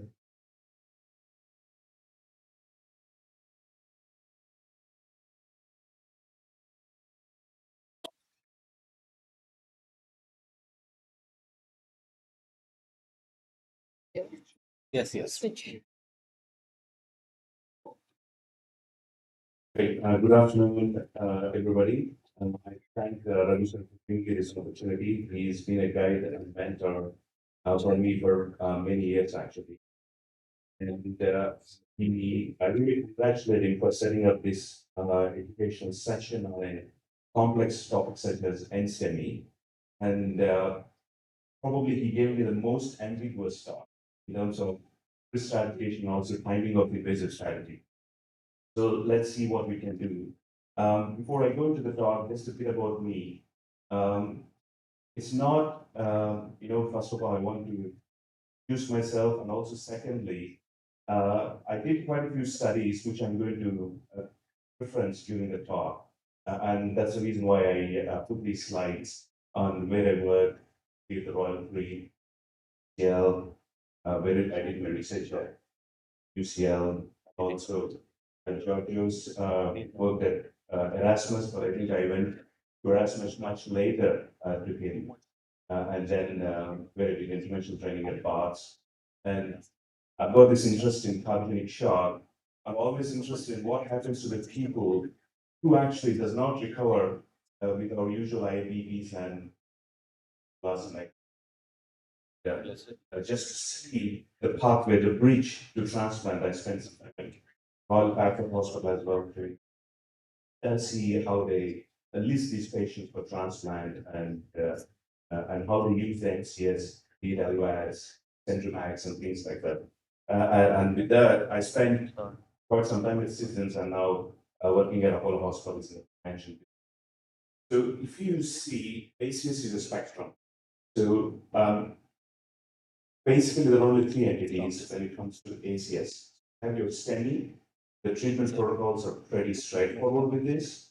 You see a 10 millimeter elevation on the ECG. You take it for primary PCI, put in a stent or anything that is contemporary, job is done. But the most difficult set is the other spectrum, the non-ST elevation ACS. And in that, there are two entities. One is unstable angina, and the other one is non-ST elevation MI. And the difference is only elevation in the troponin. If the troponin is elevated, you call it NSTEMI, otherwise it's unstable angina. Your context in terms of history. It's a very important entity, the whole NSTEMI. The reasons being outcomes, strategies differ. They're not as straightforward as primary PCI in ST elevation MI. There are a lot of financial implications as well. If you look at the outcomes, this is one of the study showing that STEMI carries higher in-hospital mortality, but in the first 28 days, but later on, NSTEMI catches up. And if you actually exclude the first 28 days, the mortality with the STEMI is much higher in the longer term. And the main concepts in terms of management of NSTEMI is you need to have this abnormal ECG, the context, the clinical context, and also stability of the patient. Your invasive treatment strategies are time sensitive. It depends a lot on the stability of the patient. If you have an unstable patient, you tend to do it immediately, tap him immediately. Otherwise, you're going to take your time. And the invasive strategies are also based on risk stratification.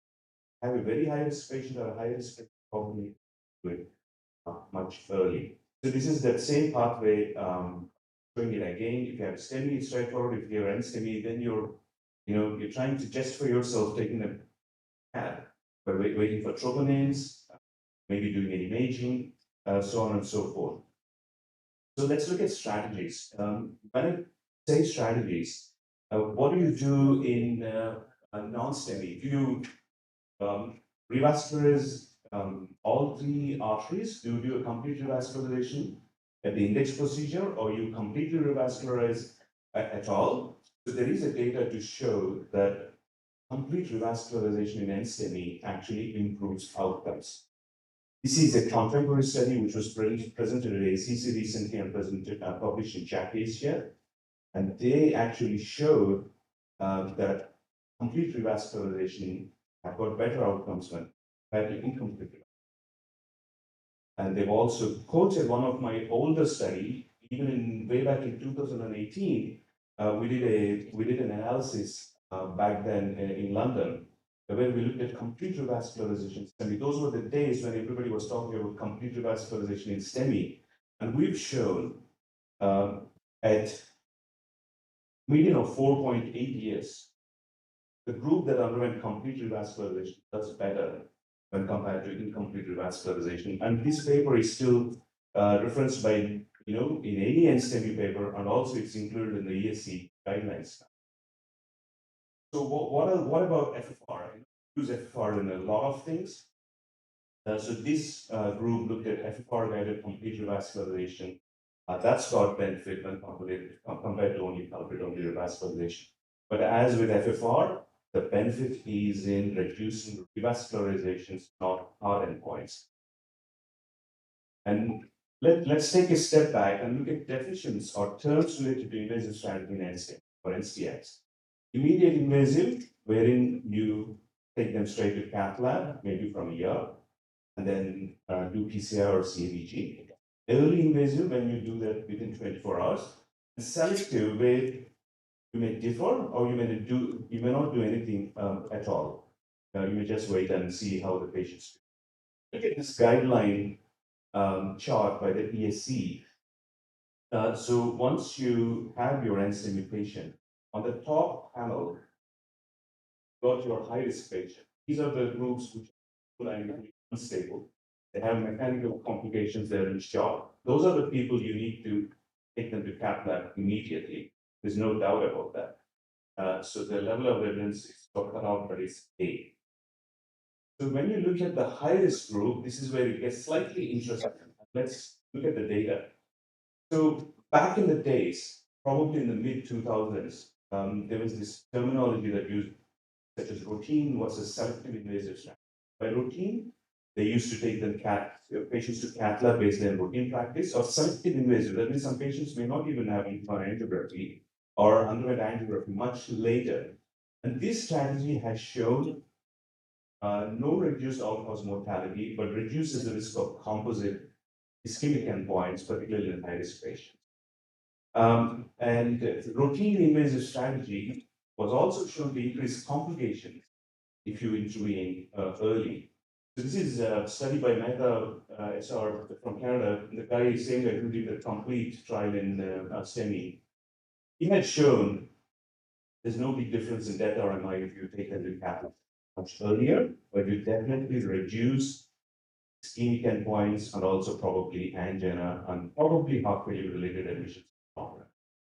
Then came the terminology such as early versus delayed. You do them early or you do them slowly. You put them in hospital, give you a 2 week 3 days and take them to cath lab in 2 days, 3 days. Again, there is no superiority observed for early versus delayed invasive strategy in terms of mortality, but ischemia is better if you intervene early, and the length of stay in hospital is shorter. If you look at this meta-analysis from 17 randomized trials, so red is early and blue is all delayed, and see they're delayed all the way up to 4 days. Early is within 4 hours. And you see there's no big difference in mortality, but there are benefits in terms of ischemia and also future admissions in terms of heart failure. So those are the kind of endpoints which favor early invasive therapy.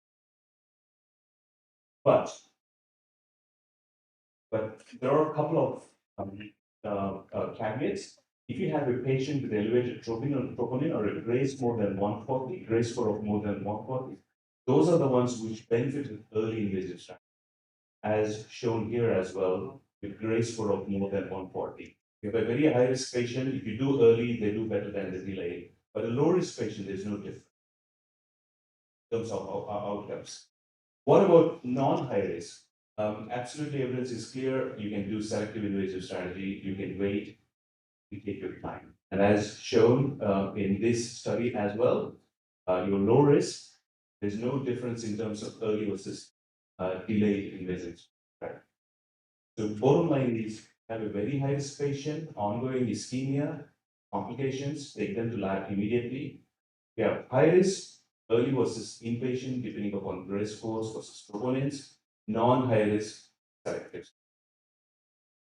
So what about financial implications? This is another study which I did during my time at Royal Free Hospital. So we looked at, London used to have various pathways for NSTEMI. STEMI is just one pathway. NSTEMI, they used to go to a hospital with no cath lab. They used to go to a place with cath lab. Then they also had a STEMI type pathway where they were taken to cath lab immediately. So I looked at all those three pathways. You have a pan-London NSTA ACS model where patients present to emergency, that is anywhere in London, with or without cath lab, then shifted to cath lab center, and then angio plus minus PCI within 24 hours of reaching this center, not from here.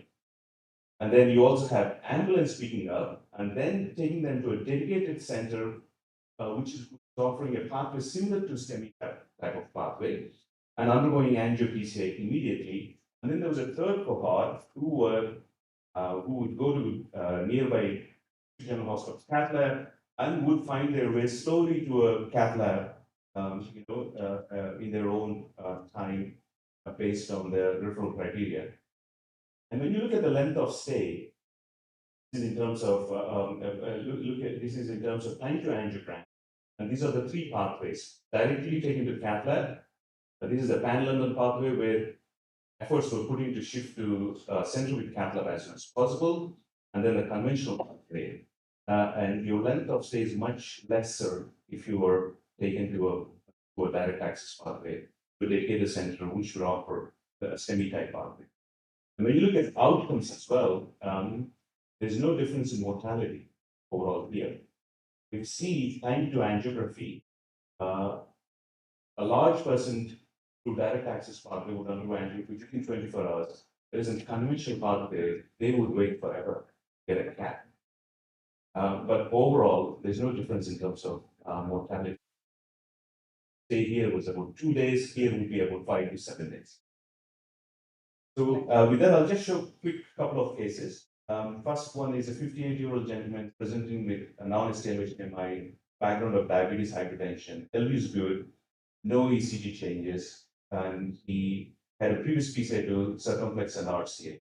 Now angiography showed significant LV stenosis. So his grace score is 92, with a 3% probability of death from admission to 6 months. It's a low risk. And this is his angiogram. He's got a critical Aneurysm, which straightforward in terms of PCI, one regulating stent, the diagnosed disease management, event home on day 2. So let's look at second case, similar, almost similar. type of history to the first patient, but the only thing is this gentleman has got inferiority changes. That changes his graceful to 122, still not quite high risk, but definitely the mortality increased to 8%. And his left system is normal and he's got this critical RCA. This again was straightforward balloon stent. This gentleman also went home in 2 days. So if you, both the cases, if you incorporated LV function as a covariate into the gray score, their risk would go up significantly. So in summary, NCX are a complex cohort and a similar mortality to STEMI cohort, not worse in the long term. Early intervention, if hemodynamically are unstable, no difference in routine versus delayed strategy unless their gray score or troponins are very high, and complete revascularization definitely offers significant. Thank you.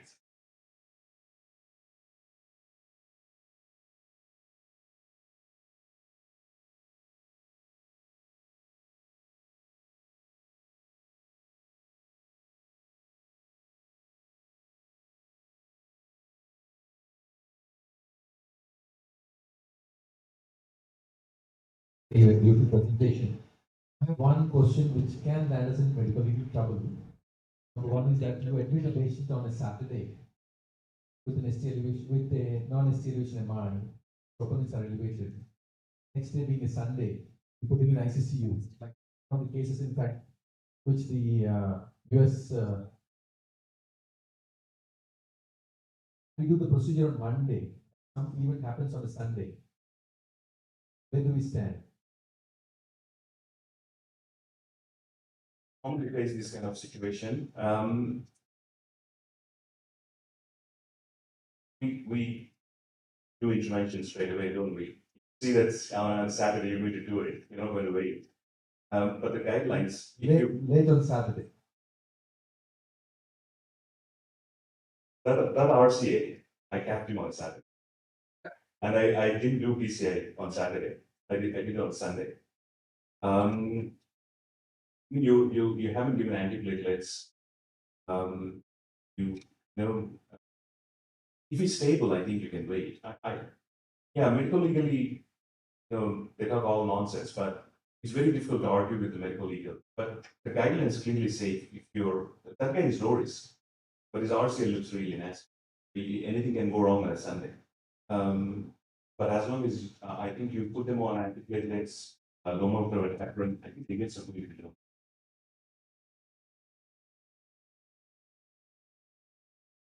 Queen of Hearts insurance side. Actually, if you see, Shetty, I think there will be a paradigm shift with the development of AI. What our eyes cannot see, the AI will easily pick up. That's where algorithm is going to change. And the first lecture was very good. But for the cardiologists, I mean, we are on medicine and we see a ECG that is borderline. My first step would be to take echo probe. Please take echo probe. What you said of choosing? Yes, definitely. That's the fastest and quickest. But the problem is the capability and width of the echocardiography, the ability to do the echocardiography. I think in current cardiology, the casualty is echocardiography. There is a big casualty in current cardiology is echocardiography. I think it's more clinical. It has become more clinical. So you are here echo? Yes, I will agree. But not you want.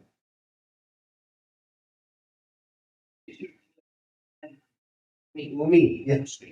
What? Stop. So, OMI versus NOMI, that is the concept which is change the way how we manage it. That's what It's quite common to get this sort of thing. Normal ECG, typical chest pain, prolonged chest pain. Or you don't see ST elevation. ST elevation and it's the circumflex which is occluded, which is on the ECG also.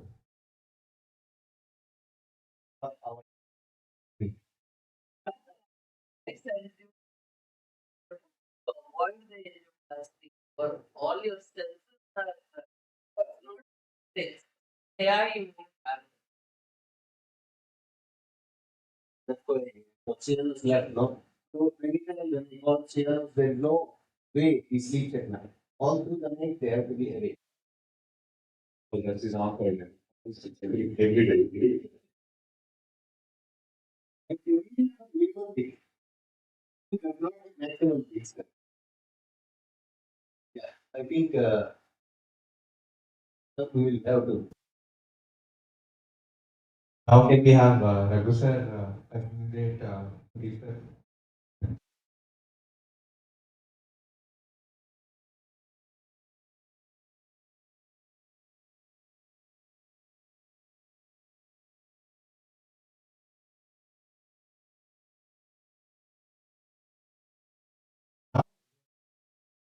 Dr. T. Sachikant sir, we conclude our morning scientific session with one of the most practically relevant topics in ACS management, antithrombotic therapy. Our own T. Sachikant sir, senior interventional cardiologist at Yashoda, Secunderabad, will take us through the evidence on DAPT duration, de-escalation strategies, and how we balance ischemic protection with bleeding risk tools like ARC, HBR criteria, and precise DAPT. Please welcome Dr. Sachikant sir. Good afternoon, everyone.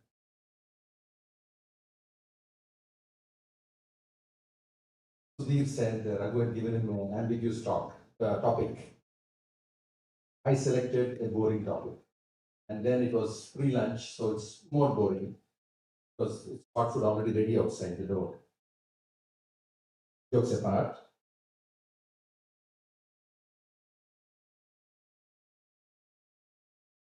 Yeah.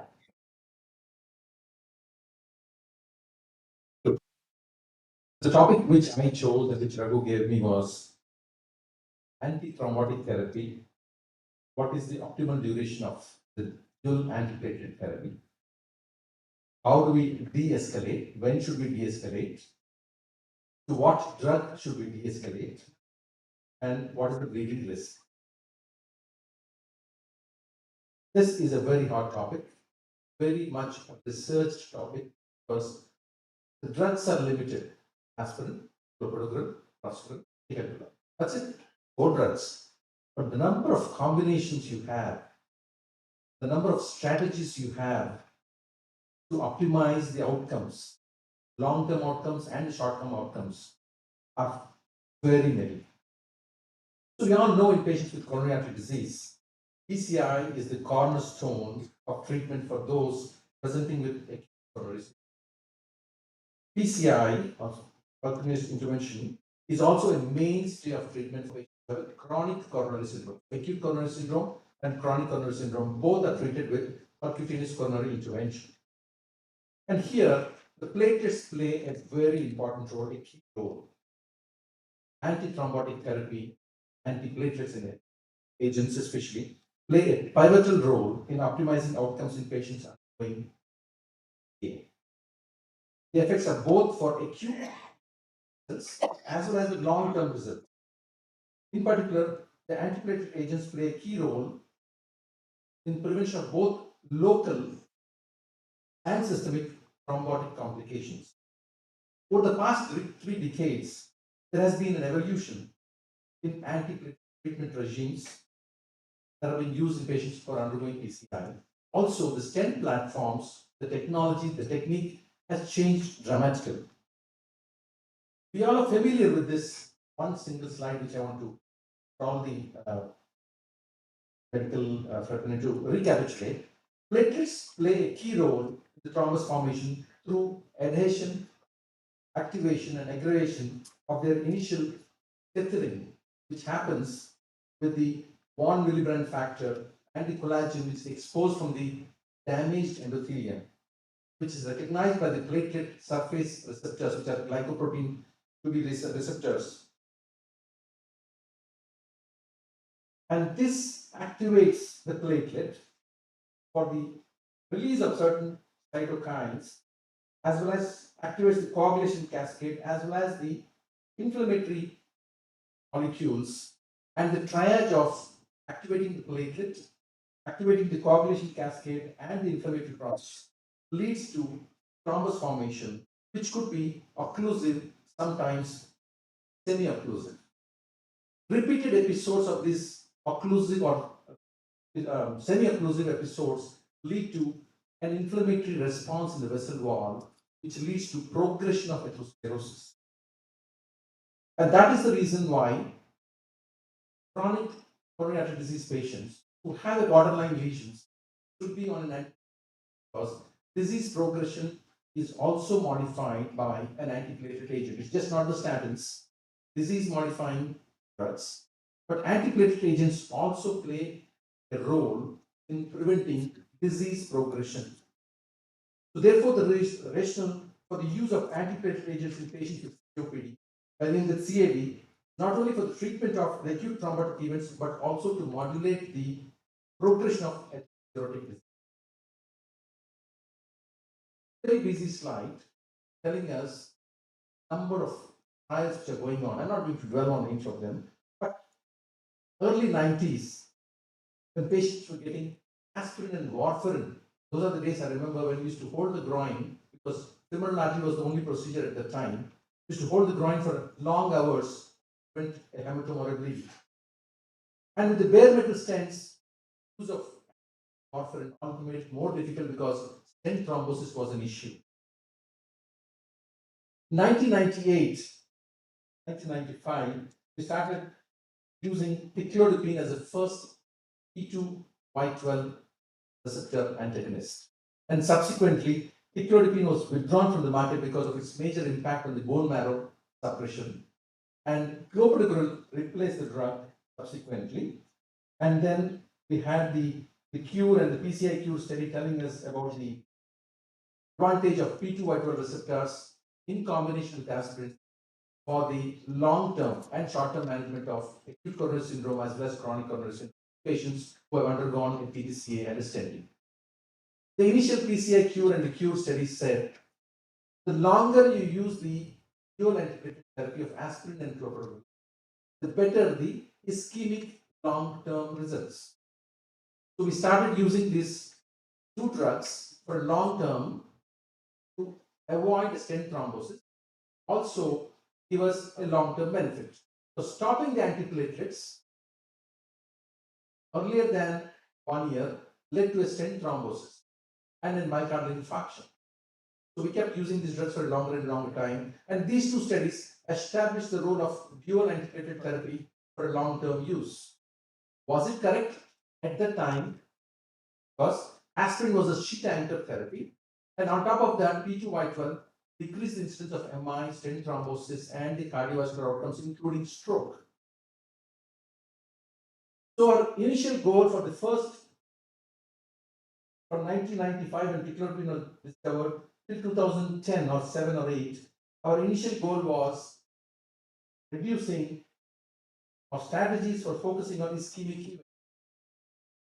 We said, let us reduce the ischemic events, let us hit them hard with the antiplatelet agents, reduce the ischemic events.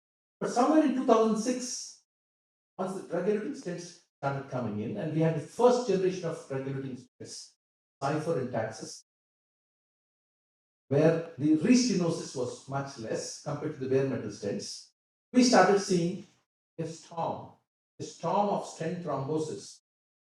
Every other patient or every third or fourth patient who was put on drug-eluting stent, once the DAPT was discontinued, they had a stent thrombosis.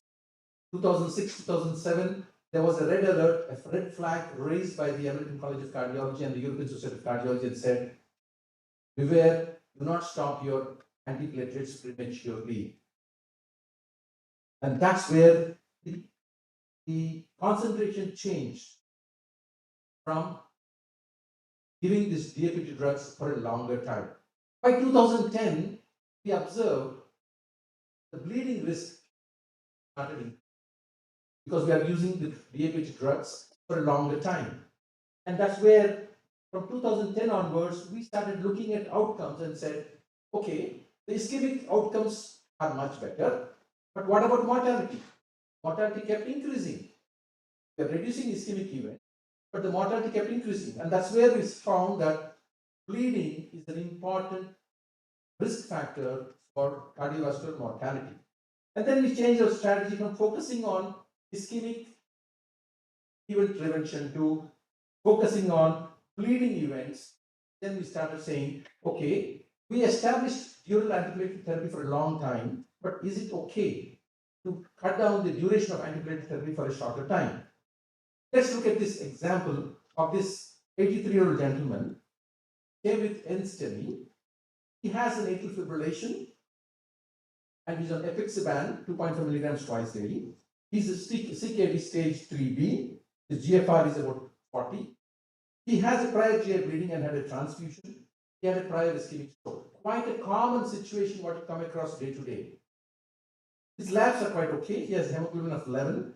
His creatinine is 2.3 and he has a rising troponin. And he needs a PCI to the proximal LAD with a DES via the radial axis. Radial axis especially to reduce the bleeding events again. Now this is a high risk patient who has a very high risk of bleeding. In addition to the ischemic event what he had, there is a high risk of bleeding and a host of factors, predictors of bleeding.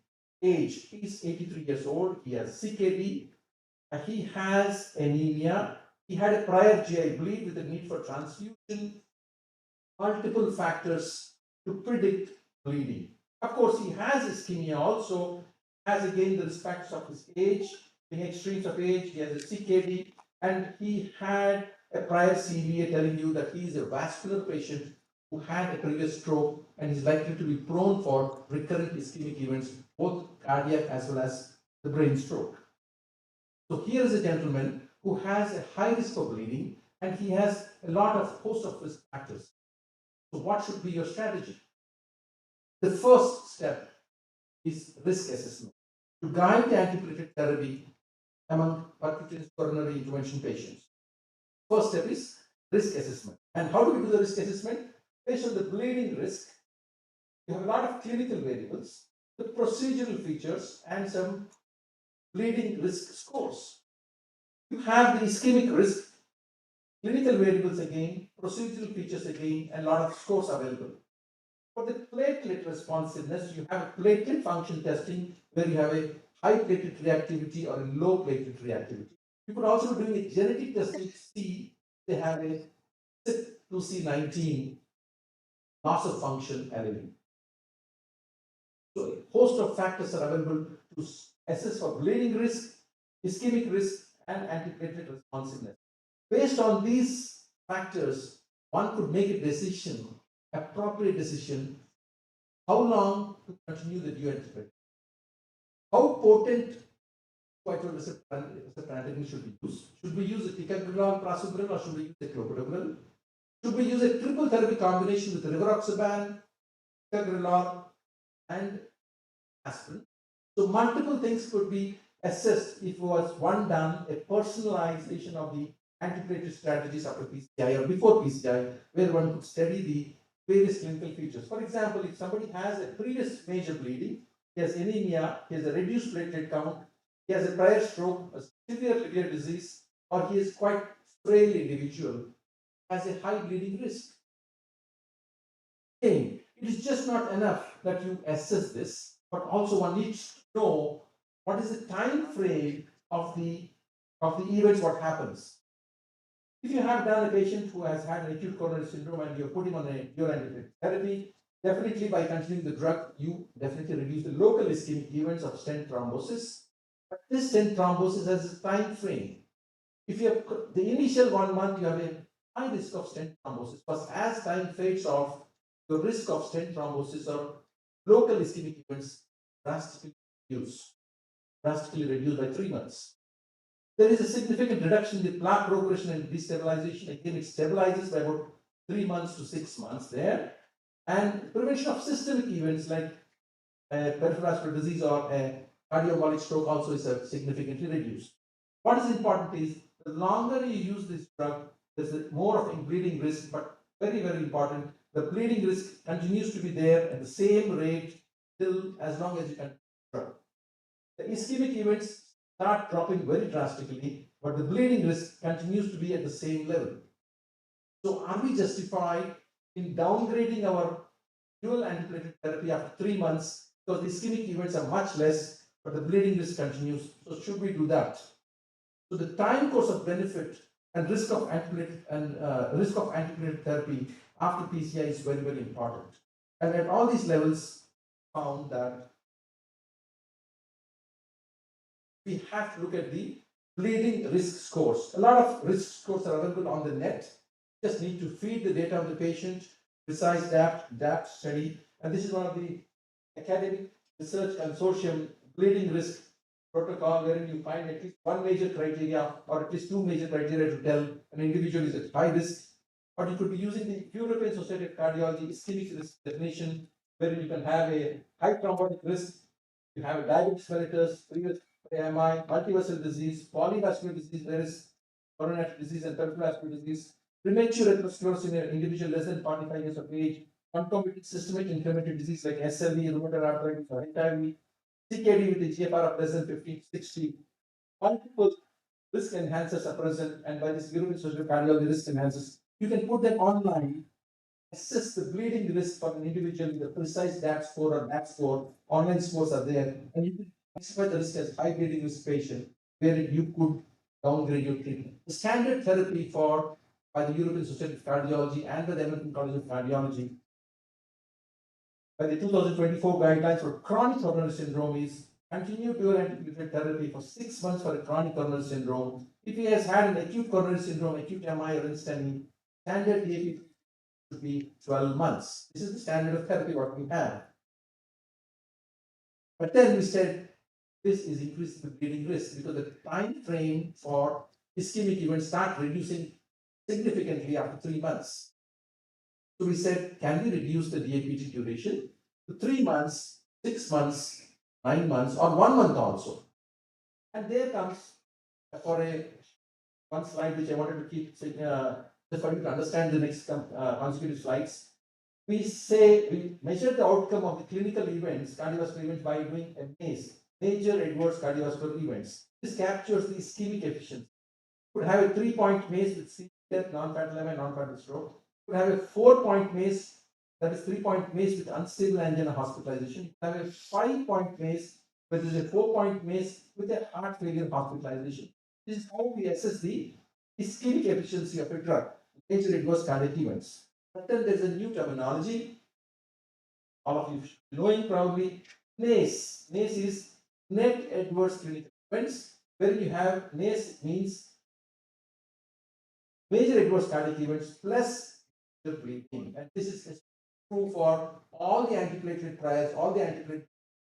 It is just not reducing the ischemic events, it is reducing the bleeding events also, which converts into a cardiovascular mortality and morbidity and prolonged hospitalization. So what is important is NACE captures the net clinical benefit, ischemic advantages, and the negative risks of major bleeding. So it's a balance of ischemia versus bleeding which is captured with this terminology called NACE. So we started looking at a lot of trials. Now it's a very, very busy slide. We said, okay, can we cut down the short duration of dual antiplatelet therapy and de-escalate the therapy?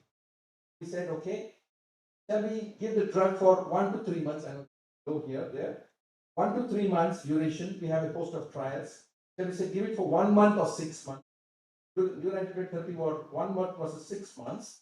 3 months versus 12 months. 4 months versus 12 months. 6 months versus 12 months. So we said multiple trials have been done with various durations. And did we meet the primary endpoint? Yes. Majority of the trials hit the primary endpoint and said it definitely reduces the major adverse cardiac events, and also there is a benefit advantage of the NACE. Net adverse clinical events also were much, much better once we reduce the duration of antiplatelet therapy. So these are the various trials of shorter duration antiplatelet therapy. The global leaders trial used ticagrelor monotherapy for 1 month, now with aspirin, and after 1 month it was only ticagrelor after the standard, comparing with the standard DAPT of aspirin with ticagrelor or aspirin with clopidogrel for 12 months, and then continuing only with aspirin after 1 year. Similarly, Twilight, the TICO and the TPAS, all of them, all of the trials were done, have very clearly shown that there is a reduction in MACE, almost all the trials, not the global leaders trial, but most of the trials have clearly shown that the MACE is better, and the NACE, the net adverse cardiac events, the bleeding risk is much less when compared to the prolonged dual antiplatelet therapy, which is the DAPT for more than 12 months.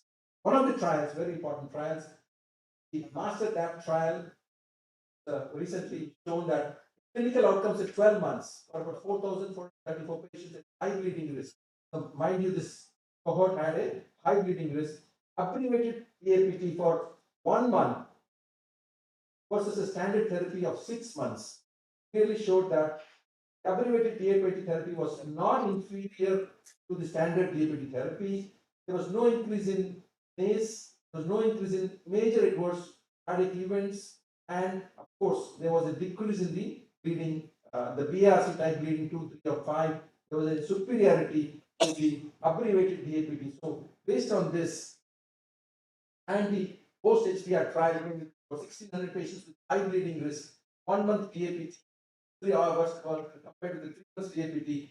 This trial was showing that it was not non-inferior. However, the European Society of Cardiology gave a guideline and said, okay, patients who have chronic coronary syndrome, in patients who have a high bleeding risk, could shorten the duration of DAPT to 1 to 3 months. And in patients with high bleeding risk and ACS, where the standard of therapy is 12 months, you could abbreviate it to less than, or you could abbreviate it to 1 month, and then continue the monotherapy with aspirin or ticagrelor, probably ticagrelor. The clinical scenarios could be different. For a male patient with 60 years with an elective PCI, meaning a very short stent with no diabetes, no prior MI, no prior bleeding, no arterial coagulation, single vessel disease, 1 short drug-eluting stent, he's a low-risk individual, and 1 month DAPT trial has very clearly shown again that 1 month DAPT for non-complex lesions, clearly there was non-inferiority. Using a 1 month DAPT was equal to using a long-term 12 months of DAPT for these patients. So for non-complex lesions, you could shorten the duration of dual antiplatelet therapy to 1 month. And based on this, the European Society of Cardiology said 2024 guidelines, 1 month high bleeding risk. Patients who have a non-complex lesion, again, you could use a 1 month drug. But patients who have a non-high bleeding risk, non-high ischemic risk, you could shorten even in patients with chronic coronary syndrome to a 1 month DAPT followed by a monotherapy. This patient is different. Patient at high thrombotic risk but low bleeding risk. You're going to put a multiple stents in the left main, in the middle AD, in the mid circumflex, and he has a prior MI, he has diabetes, he has hypertension, he has a high thrombotic risk. This individual probably would benefit with a long-term dual antiplatelet therapy. Multiple stents, bifurcation stents, left main stenting, triple vessel stenting, you need probably a long-term therapy. These are the individuals who have an extended risk and they need an enhanced, they have an enhanced ischemic risk. So the duration of DAPT should be prolonged, probably more than 1 year, 2 years, or 3 years. And in patients who have a coronary syndrome with moderate ischemic risk or residual ischemic lesions, high ischemic risk, duration of dual antiplatelet therapy should be prolonged. How we de-escalate in patients who have,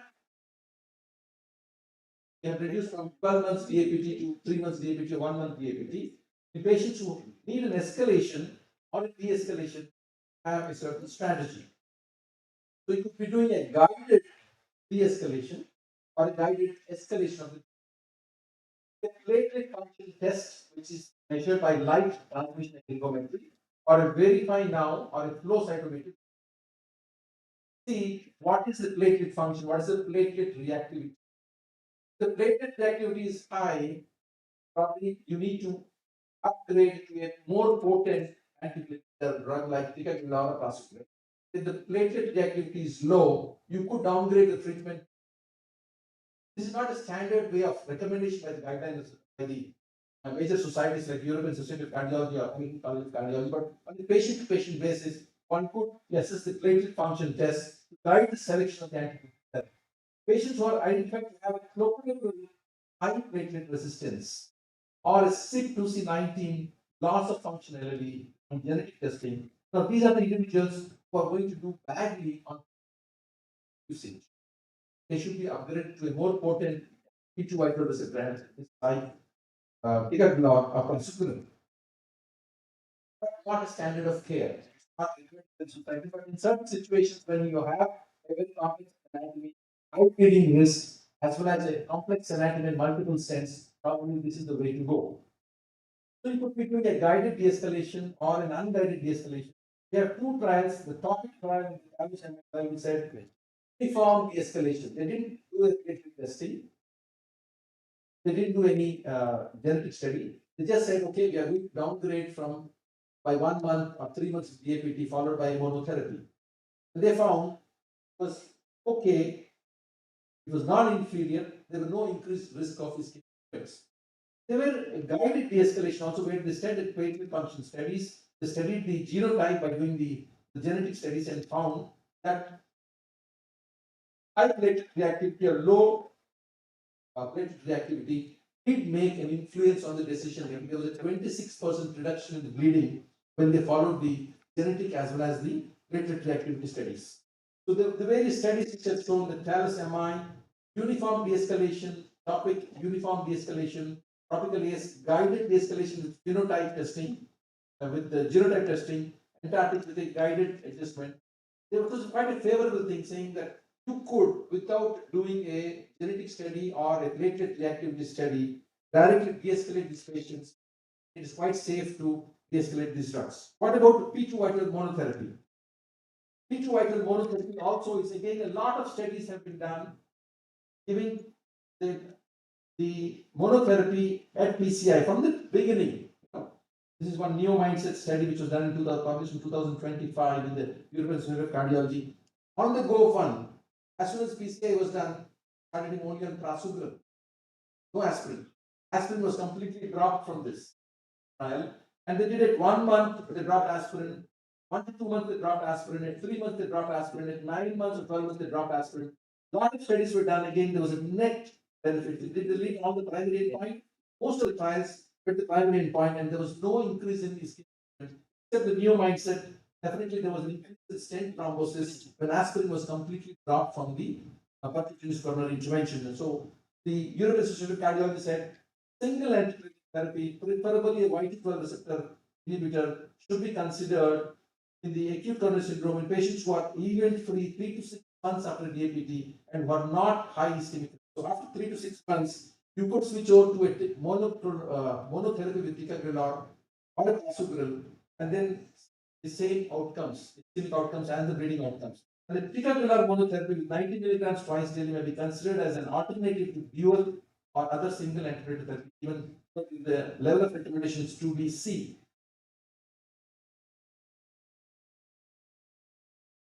For the trials of long-term clopidogrel versus aspirin, okay, is clopidogrel better in the long term or ticagrelor better in the long term?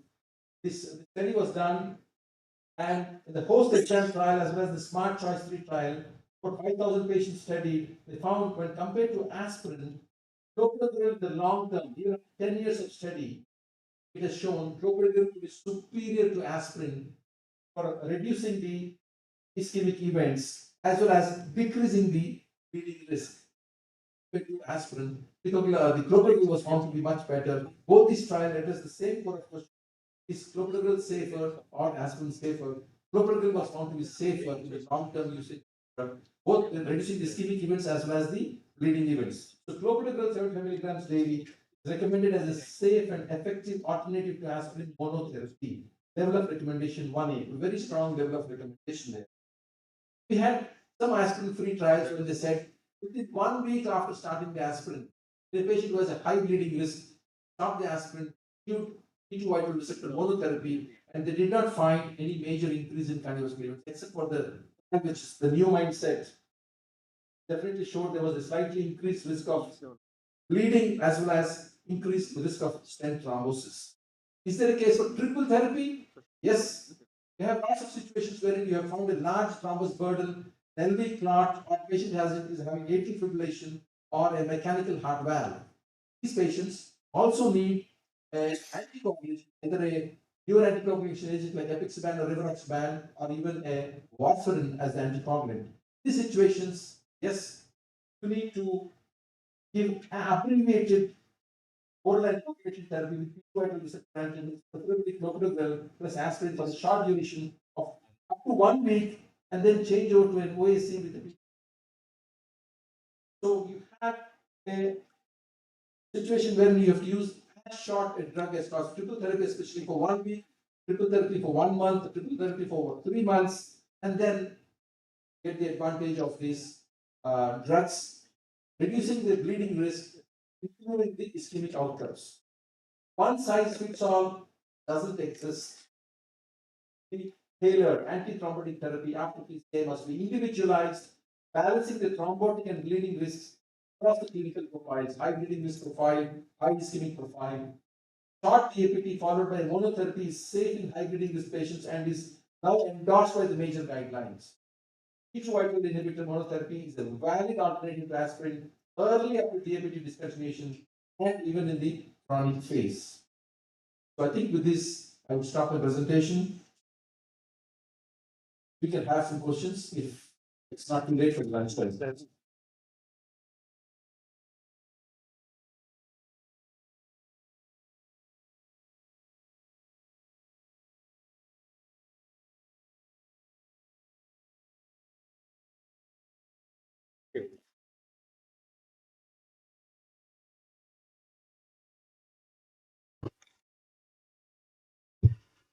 Yes, we have to de-escalate from ticagrelor or prasugrel to clopidogrel. And if you are using warfarin, you need to keep the INR in the range, low normal range, that is low therapeutic range 2 to 2.25, 2.5. So we do reduce if the patient is already on the DOAC and you have done a primary PCI or done a PTCA, we do de-escalate from potent cloisal inhibitor like ticagrelor or prasugrel to clopidogrel. If you are using a triple drugs, clopidogrel is the drug of choice. There was some discussion and they said that it is okay to continue. It's okay to continue if the patient is having a low bleeding risk. If you have a low bleeding risk, could continue.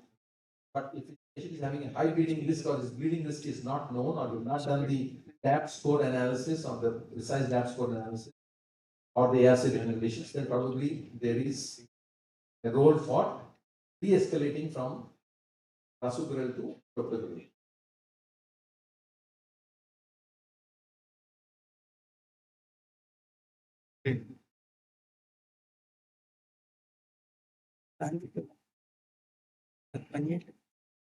So I have one practical doubt which I faced in last week. So in an ACS patient who has a high ischemic risk and low bleeding risk, who have been undergone PCI, presented after 1 year, DAPT score is less. How long should I continue DAPT? So we know it's prolonged DAPT is recommended. How long is that? Is there any recommendations for that? Maybe it's given. Yeah.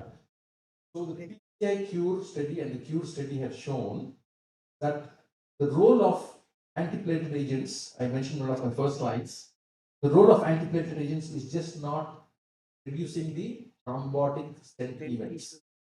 It is also been given for reducing the progression of plaque, progression of atherosclerotic disease. Antiplatelet agents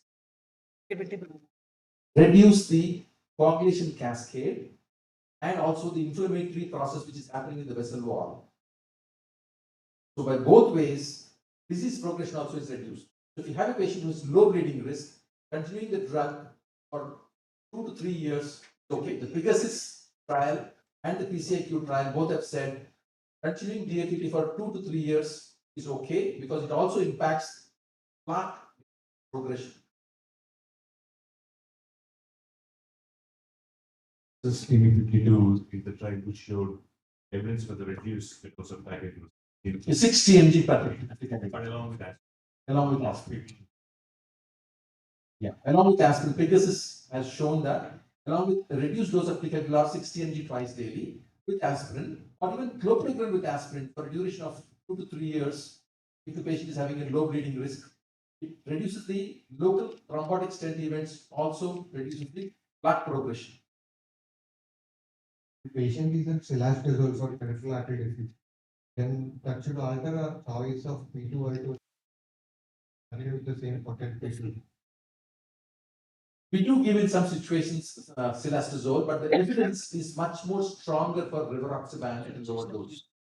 We have the COMPASS trial where we have a polyvascular disease, peripheral vascular disease, we have a carotid artery disease, we have a coronary artery disease. That situation, dual pathway inhibition with rivaroxaban 2.5 mg with your P2 aspirin. Yes, with aspirin. Or clopidogrel also. You can use clopidogrel also. But majority is aspirin. When you use a dual pathway inhibition, this rivaroxaban 2.5 mg BD is better than your cilastazole.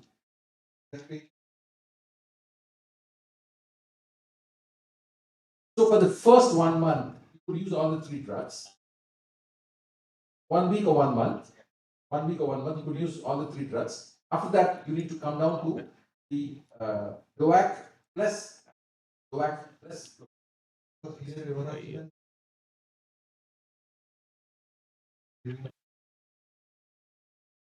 that be enough with single antiplatelet?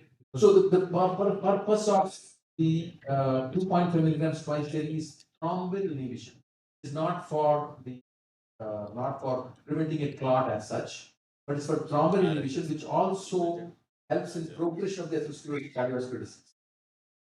I misled you, sorry. Correct myself. When we give this for PAD, our DAPT should be enough for the PAD also. Yes. You need not give the third antiplatelet for the PAD. 2 drugs. I misled. And after 1 year, you want the chronic therapy. The compost you give a single antiplatelet like rivaroxaban 2.5 BD. Aspirin 0.5 milligrams twice daily of After 1 year. After 1 year.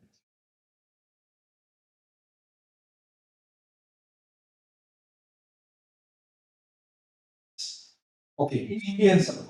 Yeah. So to the tune of almost 20%, 30%, there is been a, but it's not just doing the test what we have shown.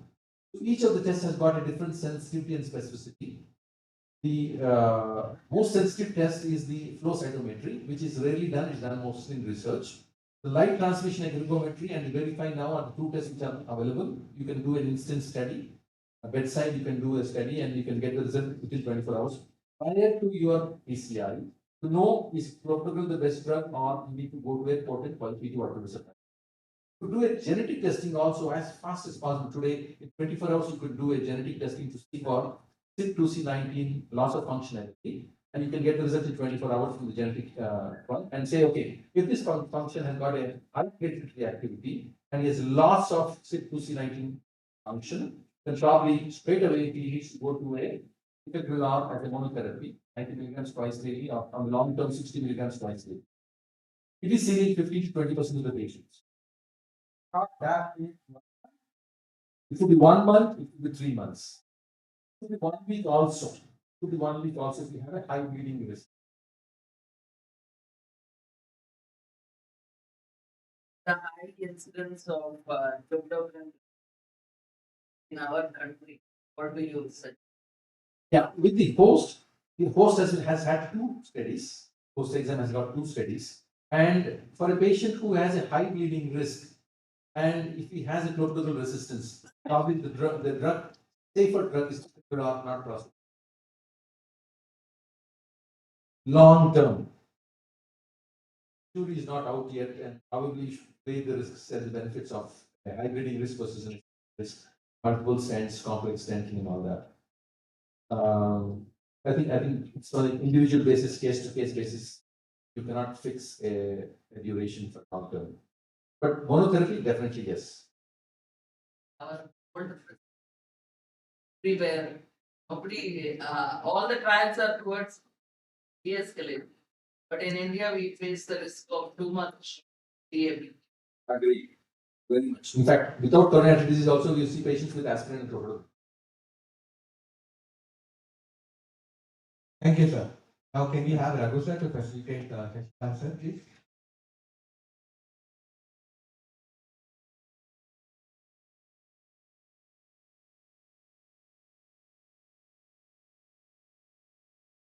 Yeah, we have to be.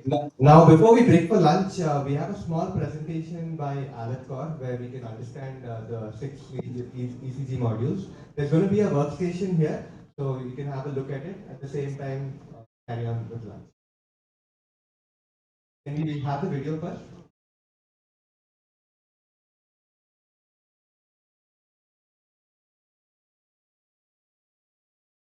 This one. Arrow.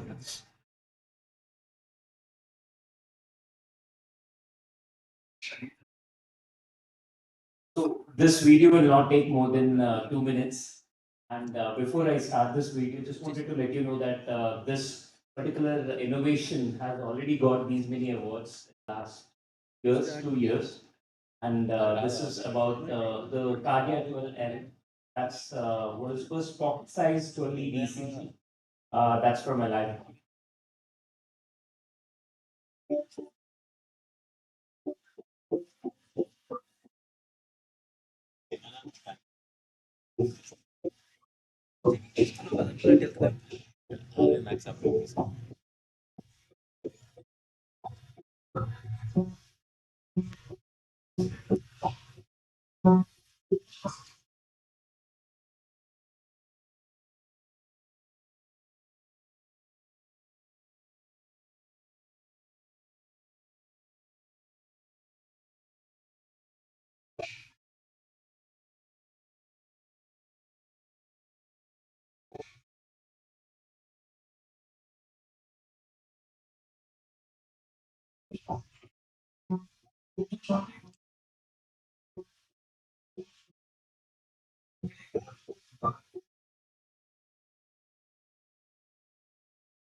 patients. We also have the device out here. If anybody wants to have a hands-on experience, can come down here and have the experience as well. And if anybody wants to volunteer to take a live ECG, then even that is. Sir, it depends upon from setup to setup. However, what we have seen is an average, it is lesser as compared to the usual conventional ECG setup processor. It's faster as compared to the conventional ECG setup that has we can discuss on the private part of this. We have a booth out in session. We can always discuss. Thank you. Sir. Yes, yes, ma'am. So because of its small size, it just weighs around 136 grams approximately, and that allows us to take it anywhere. It's known to be the world's pocket-sized EPG device. So if you see the EPG module, and then there is a reduced lead thin. That's of this kind. The base thing just to add Karthik, while it's looked up. This dark sound people is acting. Normal people are acting for getting involved. Tell that it can take up to 5,000.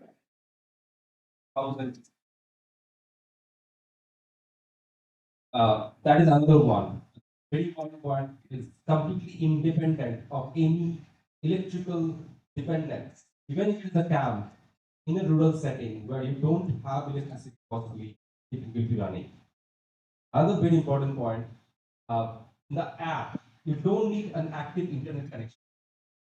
The AI runs on edge.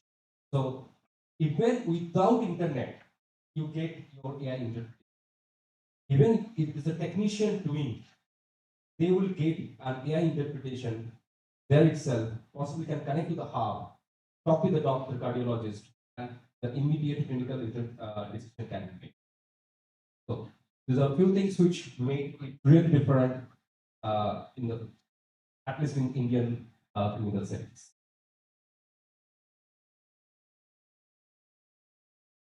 One more thing I just wanted to share is once you have a digital ECG, your ability to interpret is much good. Pinch in, pinch out is the greatest data.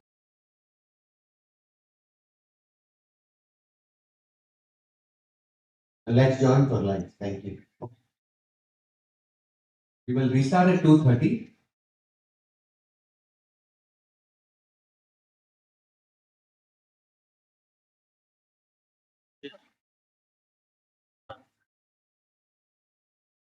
Thank you.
diagnosis. And this is a EKG that was found later of the patient's baseline. This is what his T waves should look like. They look like when his LAD is depleted. And remember, 47%. If we use technology has developed and wonderful work, Dr.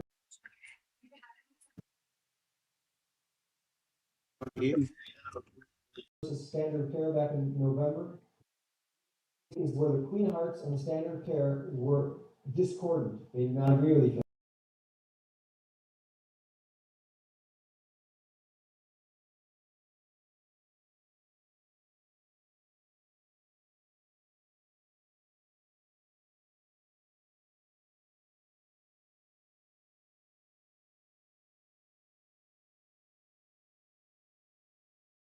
More likely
the latest version called Grace 3, which is in the available since last year basically.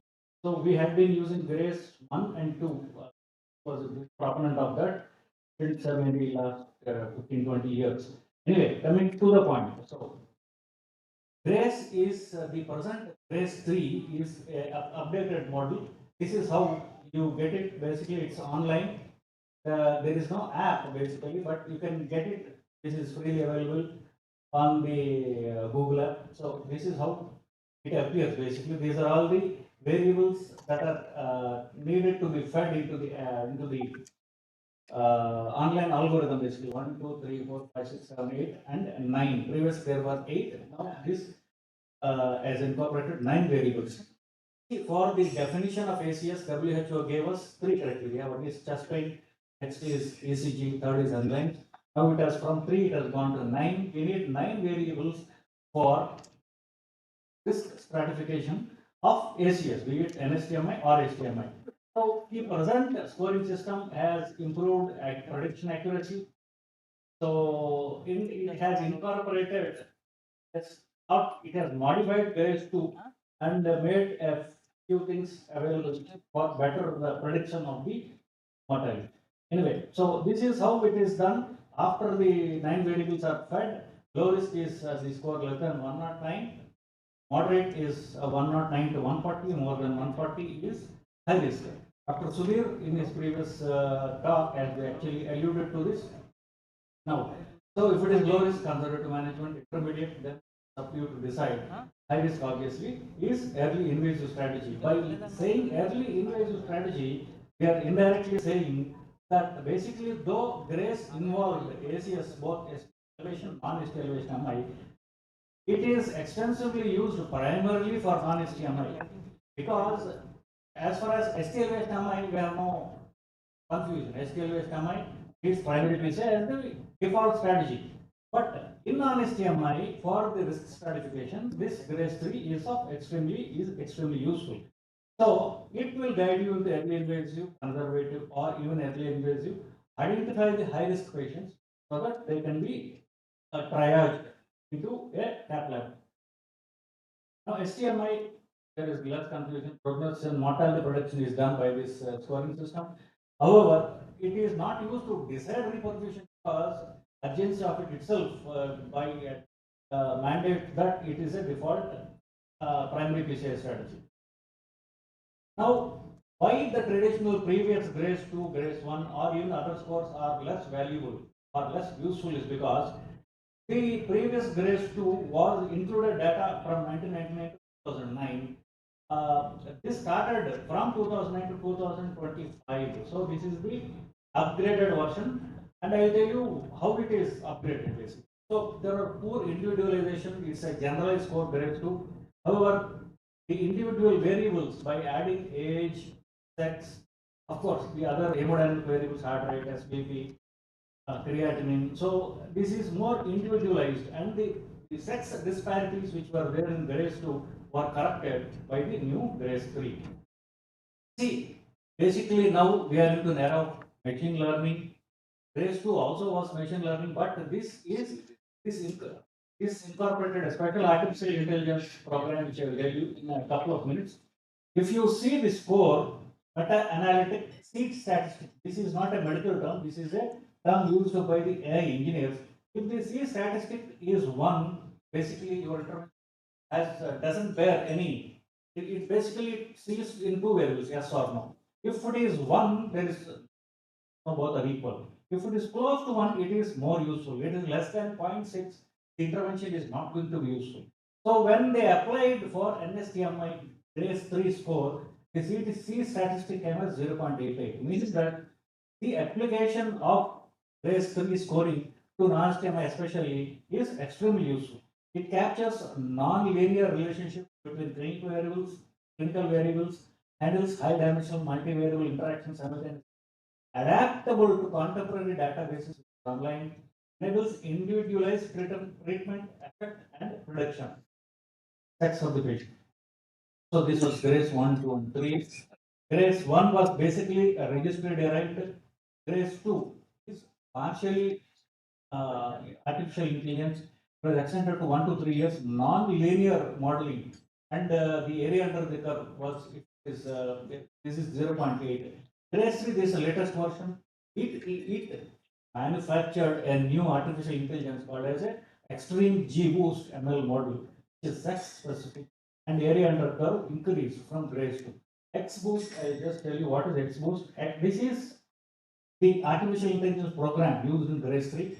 So this is a generalized thing, but it was specifically modified for grace 3. As you see, this is a decision making tree. This is a small tree. So each decision making tree is modified by the tree which is slightly upper, placed higher in the hierarchy. So all these decision making trees. So each decision is auto-corrected and finally a prediction is made. So this is extreme G boost. That's the new artificial intelligence program that was used for the research. So multiple decisions are monitored and all the final decisions are compared to each other, and then a final prediction is done basing on the 9 variable data which we have programmed. Now, this is how it was built. Basically, it involved more than 6 lakh patients, mostly in the UK. So, in hospital mortality, XG boost was used with 9 variables, 1 year mortality, and again, machine learning, sex specific treatment effect, early versus deferred non-invasive strategy for non-STEMI. It involved more than 6 lakh patients. 10 countries validated, most of them are around UK. So, mostly among the 6 lakhs, 4 lakhs were from England, Wales, and North America. So, as I said, if this is grade 2, grade 3, when both were compared, basically, same data, when the grade 3 algorithm was applied, it showed the mortality difference between men and female. So this is mortality for men in grade 2. This is grade 3. For women, the same thing. So in mortality, as you can see here, the same data, the mortality data is different when grade 3 AI is applied to the same data. So see here, for the women especially, more than 7.9% from the same data were reclassified into higher risk, whereas 2.7% moved to low risk. So this was the main finding which they got when they applied this software to the same data for grade 2. So men, it is the same, but it is higher for women. So it was more, it included the disparity between the sexes was corrected with the new software. As I said, it is basically more individualized because the age, sex, creatinine, BP, heart rate, all these things were incorporated in the new algorithm. So there is 3, this is a very interesting slide. The key predictors of 1 year mortality, highest is age, creatinine. These are the variables basically. So age, so higher the age, higher the mortality, creatinine, troponin, Philip class, cardiac arrest, SBP, heart rate. Cancer treatment is there previously, also had the highest, but highest is. Now this is about basically grace. There is one more recently derived scoring system where the artificial intelligence of the another program was used to predict scores, but this did not fare as good as grace 3. So this is price score predicting the adverse events after the angioplasty, after the primary basically. All cause death, recurrent MI, major. This was the major thing which they incorporated to the price scoring. At 1 year post discharge also was seen 16 clinical variables, 5 therapeutic variables, 2 angiographic variables, 2 procedural variables. All these things were studied. See here, this is basically again a term used in the artificial term used what is called as original discrimination performance, all cause death, recurrent MI, major bleeding, internal external validation. This is internal validation. Validation is different when the price score was used. This is a dark brown thing, so it is it showed a better performance, but still these are the shortfalls. So mostly the cohort is derived from Netherlands. Also, one of the important thing they said was it involved more Asian patients, but it overestimated absolute 1 year mortality, both in the Dutch cohort and the Asian cohort, overpredicted risk of death, MI, and bleeding. So artificial intelligence fared very well when grade 3 was studied, not so good when the other program was done for scoring what is called the price score. So this is a comparison of both algorithm XG boost here. Multiple machine learning tools were used for calculating the price score here. Now, the other part of my talk is basically this is fine. Grace is from 2025. Right? As I said, it is not used at this point. How are we going to go ahead? Because the last decade was how mostly the learning was done with the internet and social media and all that. From now, I think it is going to be how do you use artificial intelligence to practice for the patients, for the evaluation of the patients, for the diagnosis, treatment, and the cath lab. There are so many uses for the AI in cath lab. It's a big talk altogether. Apart from those, eco-integrated machine learning is being studied now called as the EDICT ICCU study.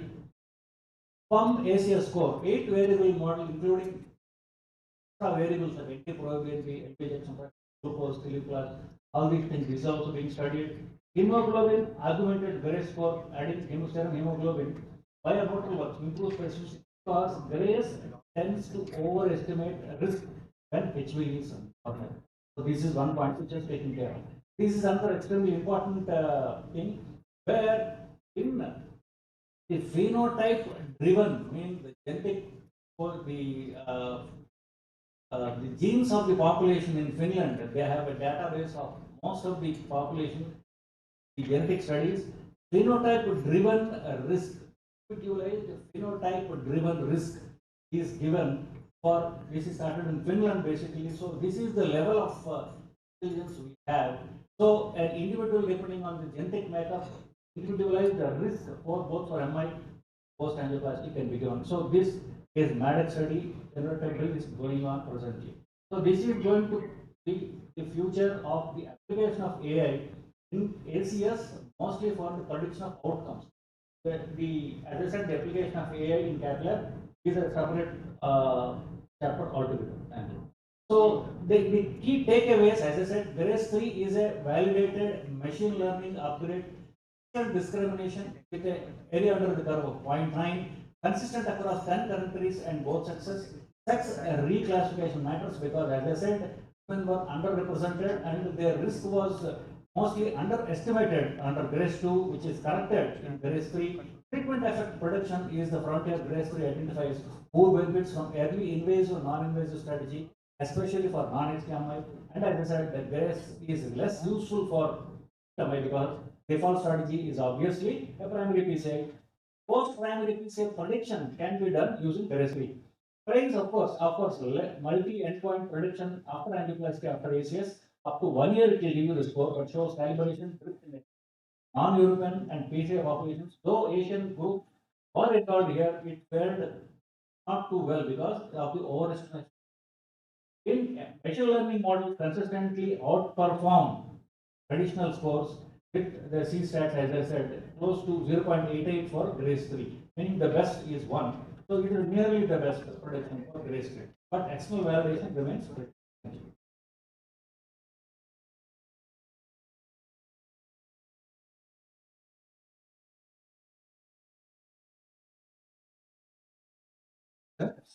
Can we have any questions?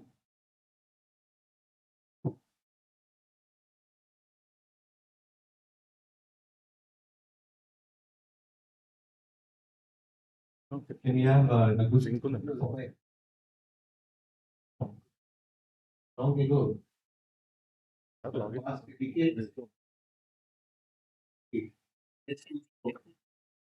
Before we went to the so we used to use the art score and follow the Grace 2 and Grace, so we used to do that. So from that time onwards, lot of because once you use the score, Dr. Shetty and myself were discussing just a while ago, which patient we should take. Once you, in our all these variables, no, we don't have the echocardiography as a predictor of mortality. But those patients, the risk scoring is very important. Like if your score is high, take them to the lab. It's interesting and how being at that study. Yeah, some can add more variables, but makes it more deep. Gender specific. Because you have women data of this grade 2, they went through software of grade 3. About 7.4%, 7.6% more was declassified from moderate as high risk. What was the reason for it?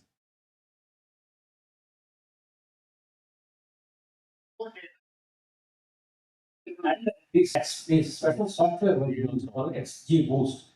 So the learning is machine learning is more steps were added. So better adoption of the software was.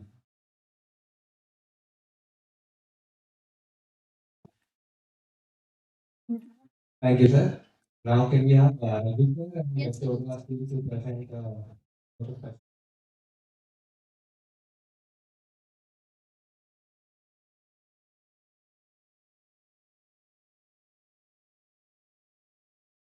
Can share the screen. Yes, sir, please. Thank you, sir.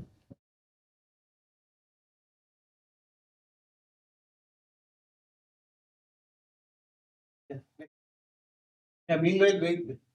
Let them connect it and then meanwhile. So our next speaker joins us virtually from Switzerland. Dr. Yannis Kalidis is an international interventional cardiologist at HFR Fribourg in Switzerland with a specialist focus on coronary physiology and functional lesion assessment. He will speak about the angiography-derived FFR, the technology that allows us to assess coronary physiology without a pressure wire and without adding a cell. For those of us who are working in the cath lab, this is a topic of immediate practical relevance. Dr. Skalidis, we are delighted to have you with us from Fribourg. Please go ahead. Hello everyone, can you hear me? Yes, sir. Perfect. So I'm trying to make my. Can you see my presentation? Yes, sir. Okay. Can you see me also or me? No, sir. A second. Recording in progress.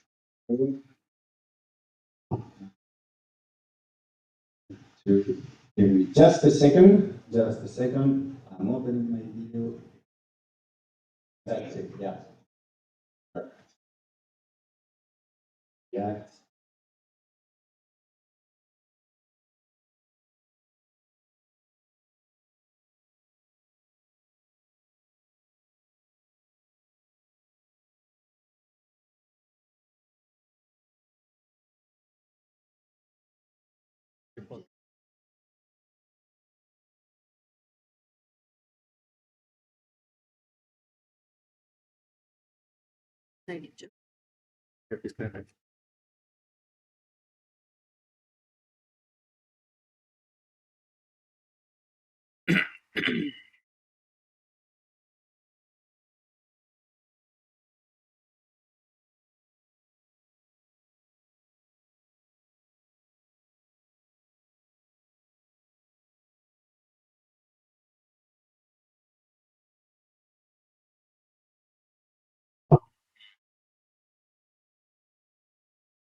Okay.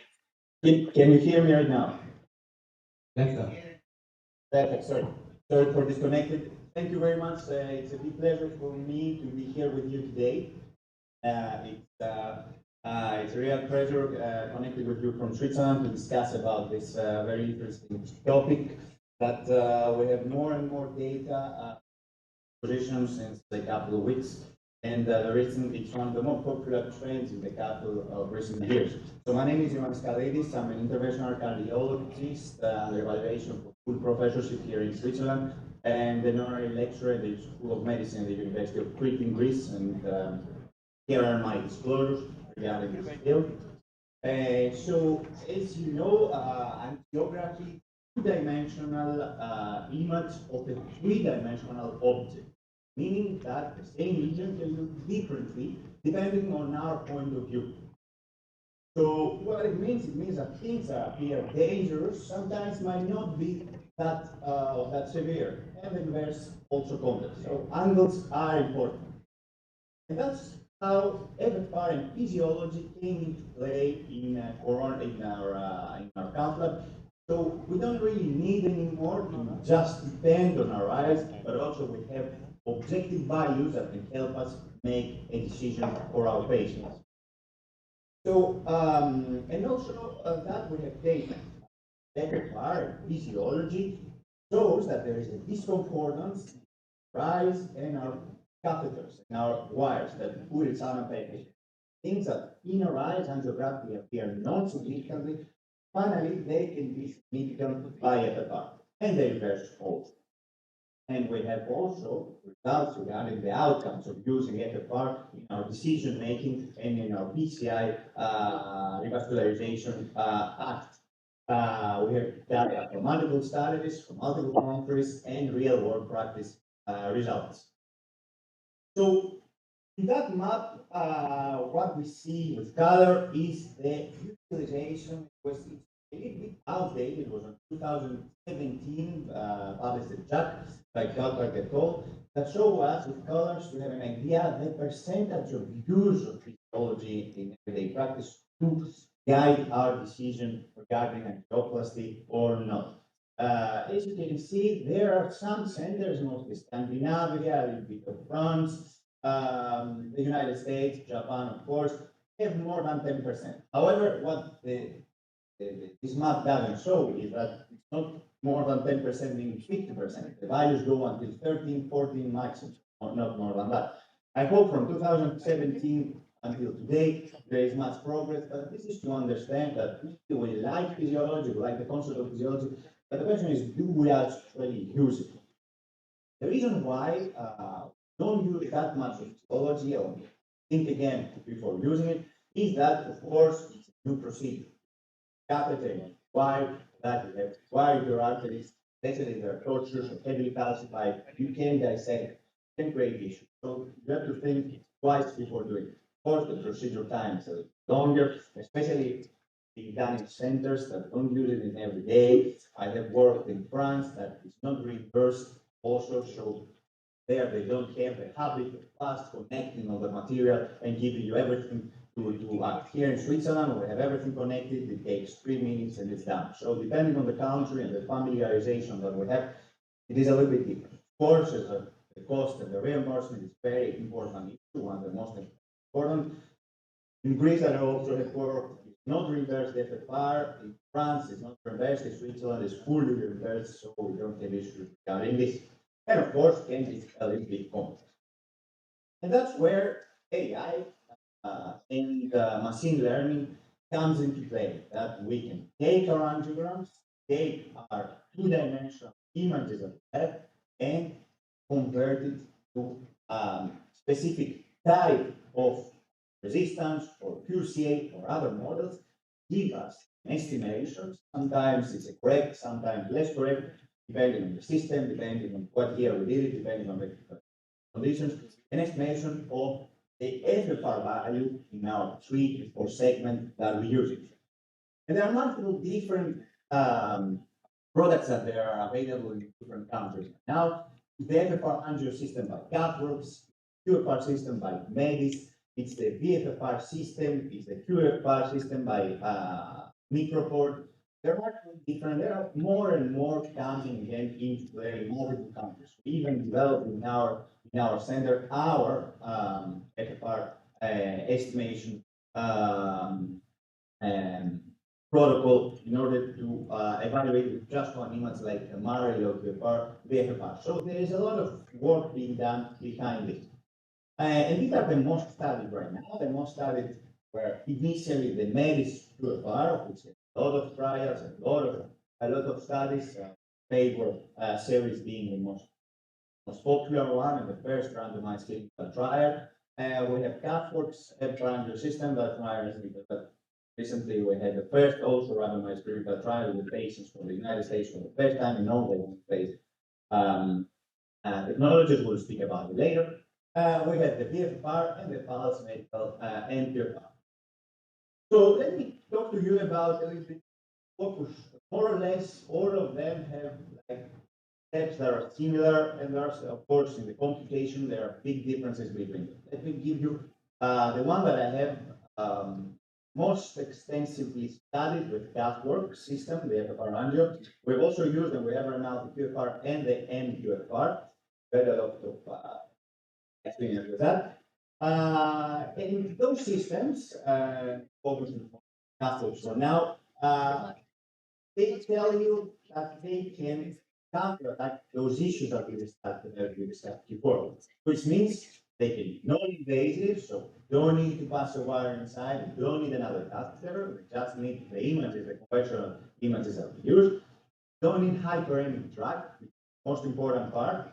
And of course, the FFR system, what proposes is that give you the whole coronary tree, not just the segment or the vessel that you're trying to just evaluate, but the full coronary tree with a full mapping, 3D mapping of all the physiology types. So how does the FFR angio work? So the concept is clear. But the blood flow equaling to the difference of pressure and divided by the resistance. The resistance, depending on the resistance, meaning if the resistance is increasing, the flow decreases. If the blood pressure decreases, the flow again will decrease. So based on this, they created a 3D reconstruction of the vessel from images that conventional catheter, and they tried to make it in a full electrical circuit where every segment acts as a resistance, a resistor for the evaluation of the impact. So there are four initial key steps. Prepare, do the optimal, do the angio. Optimal means, I'll explain later also that we have not movement, a full view of the coronary artery that we're evaluating, not moving, no panning, no zooming, and no overlapping or foreshortening there. We have the optimal results. That's the optimal results of an angiography are the ones that we need in any case, even if we do or don't do a pharyngeal or any other physiology modality. So then it takes the 3D model, reconstructs it, puts every segment as a resistor, and does the analysis. And the analysis gives us the physiological assessment. In order to have an optimal angiography, as I told you before, we must not have very close projections in terms of angulation. We must have at least 30 degrees difference between the three images that we will use. FFR angio uses 3 images, other modalities use less, 2 and sometimes 1. But the concept behind it is we try to see, as we said in the beginning, the lesion and the segment that we want to evaluate from a different point of view. So try not to do all of them in cranial, not to do all of them in caudal, try to do 2 and 1. That's the optimal. Of course, we're talking about coronary arteries, so end diastolic frame, important partial, were well full by the perfusion. Try to have a good classification of the whole tree, because sometimes we do like small injections and we see very good the proximal part, not the distal, or the opposite. We see very good the distal, but there's no fluid now in the proximal part, so we must have a good classification of the whole tree. And of course, to see very well the view without foreshortening, without overlapping, as you see here in this example, that sometimes you see the circumflex, we can see it coming towards us, so it seems to be like shorter than it is.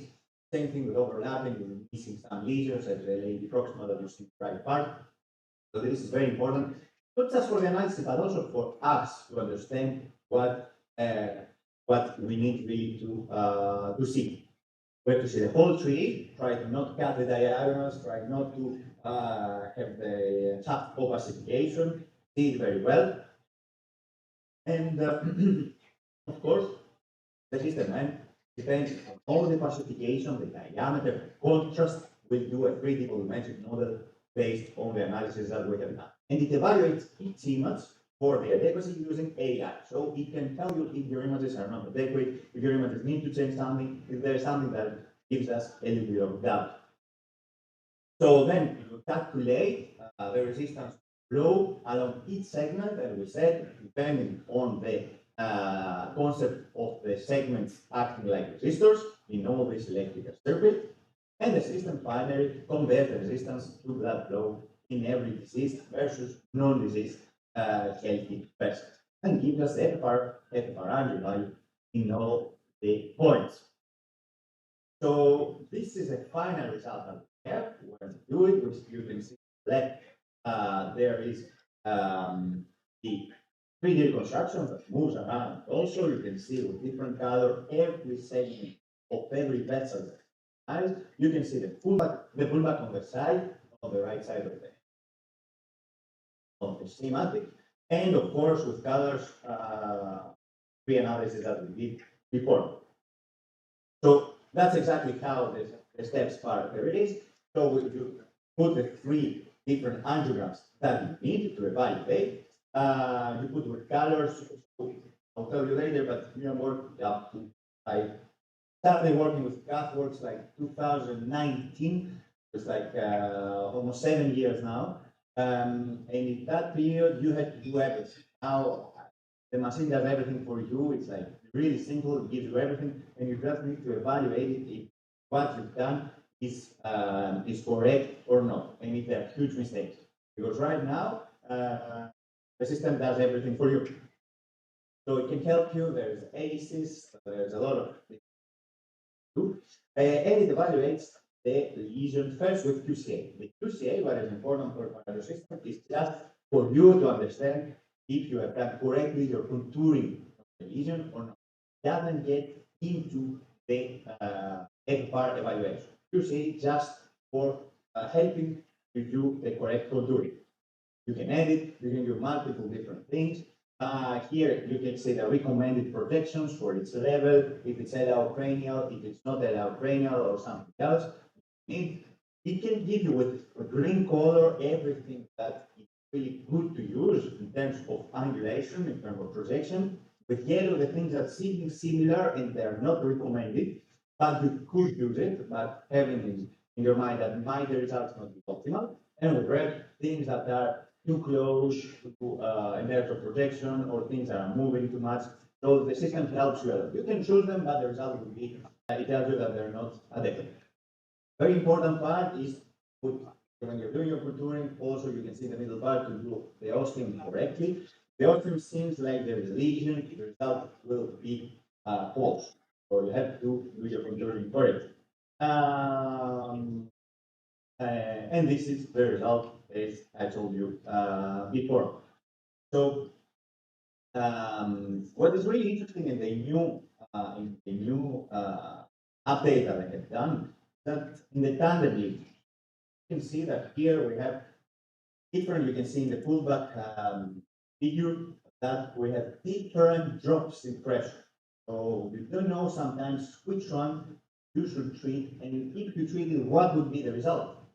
Sometimes you might have 2 lesions, you don't know which one of them to stent actually. So what it gives you a possible impact of treating the lesion. So it tells you that if you treat the second lesion, after treating it, probably the part of the first lesion will be this or that. So it can give you the idea of which one to stent and what will be the impact of PCI in a specific lesion.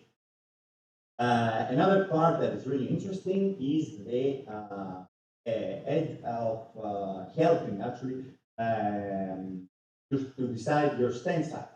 So it helps you do the diameter, do your length of the stent, and it's really interesting. For now, the studies that have been done and presented the TCT right here showed that the length can be really reliable compared to IRUS and OCT. However, compared to just the IRUS, the diameter is 20% less than it should. So taking this into consideration, for now I wouldn't decide my my diameter of the stent, but the length I would, depending on this function of a parameter.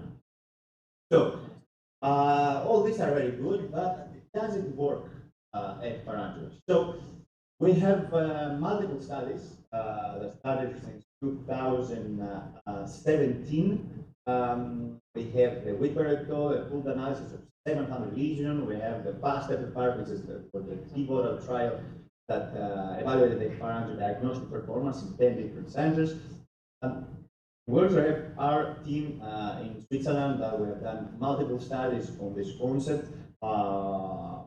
Done the first study comparing two different non-invasive epipar modalities in the literature, comparing epipharyngeal and QFR. I will tell you just after. So the result of first epipar trial, which was the first one multi-centric trial trying to understand the diagnostic performance of pharyngeal in various different subgroups, have very good results. You see sensitivity of 93, sensitivity of 91, and accuracy of 92, and even in the gray zone of 75 to 85, you can see the results are more than 85%. They're really very good. And you can see that the correlation is very good with the invasive part. And the blunt alpha stand, you can see that they're not like extreme values, extreme difference. So that's what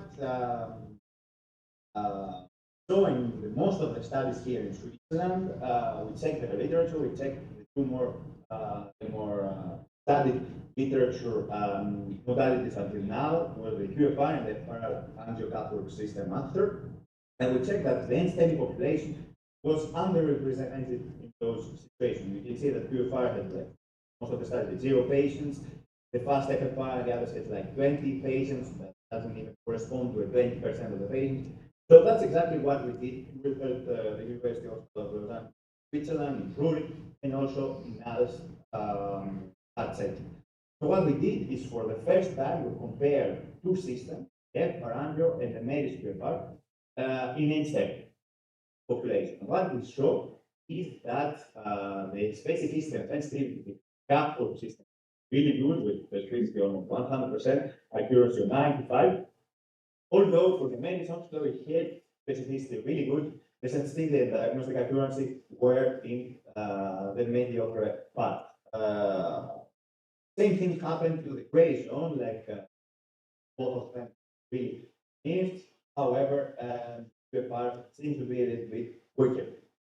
Same thing, the correlation between F400 to invasive, the QFR to invasive, but was much better in favor of the F400 system. So, in my personal perspective, I will give you the timeline of the team that they worked. They have like more than 15 years experience when they were founded. From 2019 that I started working with them, I've seen the progress. In terms of research experience in our team, we published first diagnostic and performance of F400 just in the NSTEMI population.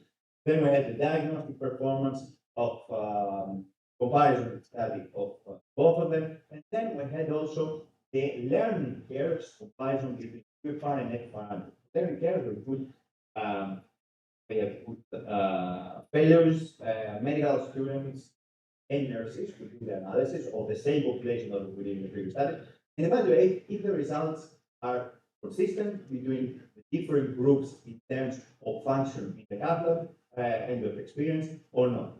What we saw is that the F400 system were faster the learning curve and more consistent than the QFR.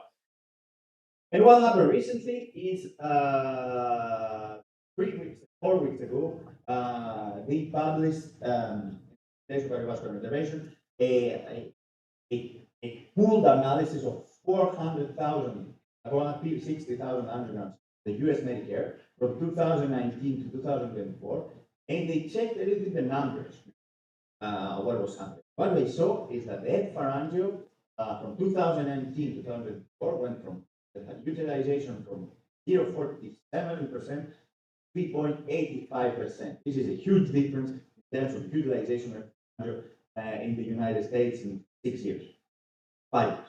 And what they saw, the 2 years outcomes, that they were similar, even if you use in the wire or just the F4. The main was thing. So the clinical outcomes didn't really. So the most important part, though, came just after, 2 weeks after these results.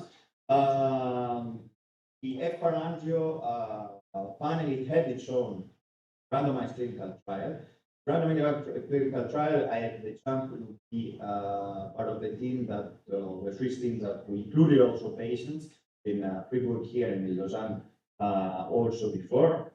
It was the first randomized clinical trial that had patients from the United States in any non-invasive modality because the QFR paper studies included patients from most Asian countries and the part of Europe had patients from Europe, but never from United States. And we published in New England Journal of Medicine, and the results were very positive. The primary endpoint for death, for any composite of death myocardial fraction, was similar, non-inferior to the wire for the angio. This non-inferiority was achieved for the FFR angio, and also they found results that with less contact, less contrast, less radiation, more fast, and also the results are really positive. So in our hospital, we have the system since 2024 when we started including patients for the all-right study. We have 2 expert physicians that use it constantly, and also 2 trained nurses. So they have this concept of super users. We send nurses for like 2 or 3 days at the Medtronic headquarters here in Switzerland. So we're doing intensive training on FFR angio. Because that is the goal for me at least, in the catheter, know that the result that I would have if I scrub out and do the FFR analysis would be the same as if someone else does it. So the reproducibility is the most important part for me, and I believe for everyone. So let me give you some examples of some cases. This is a 70-year-old doctor, he's a neurologist that was sent by a colleague because of atypical chest pain, his previous stents in the circumflex. He had preserved the protection fraction, but some wall motion abnormalities, and he had a spec that shows some lateral at 10 minutes of exercise. So it was referred by cardiac surgeons that wanted to operate him because in previous angiogram they found like a diffuse coronary disease, and they wanted to understand that they don't do physiology, and they wanted to understand if do physiology evaluating this lesion. So this is the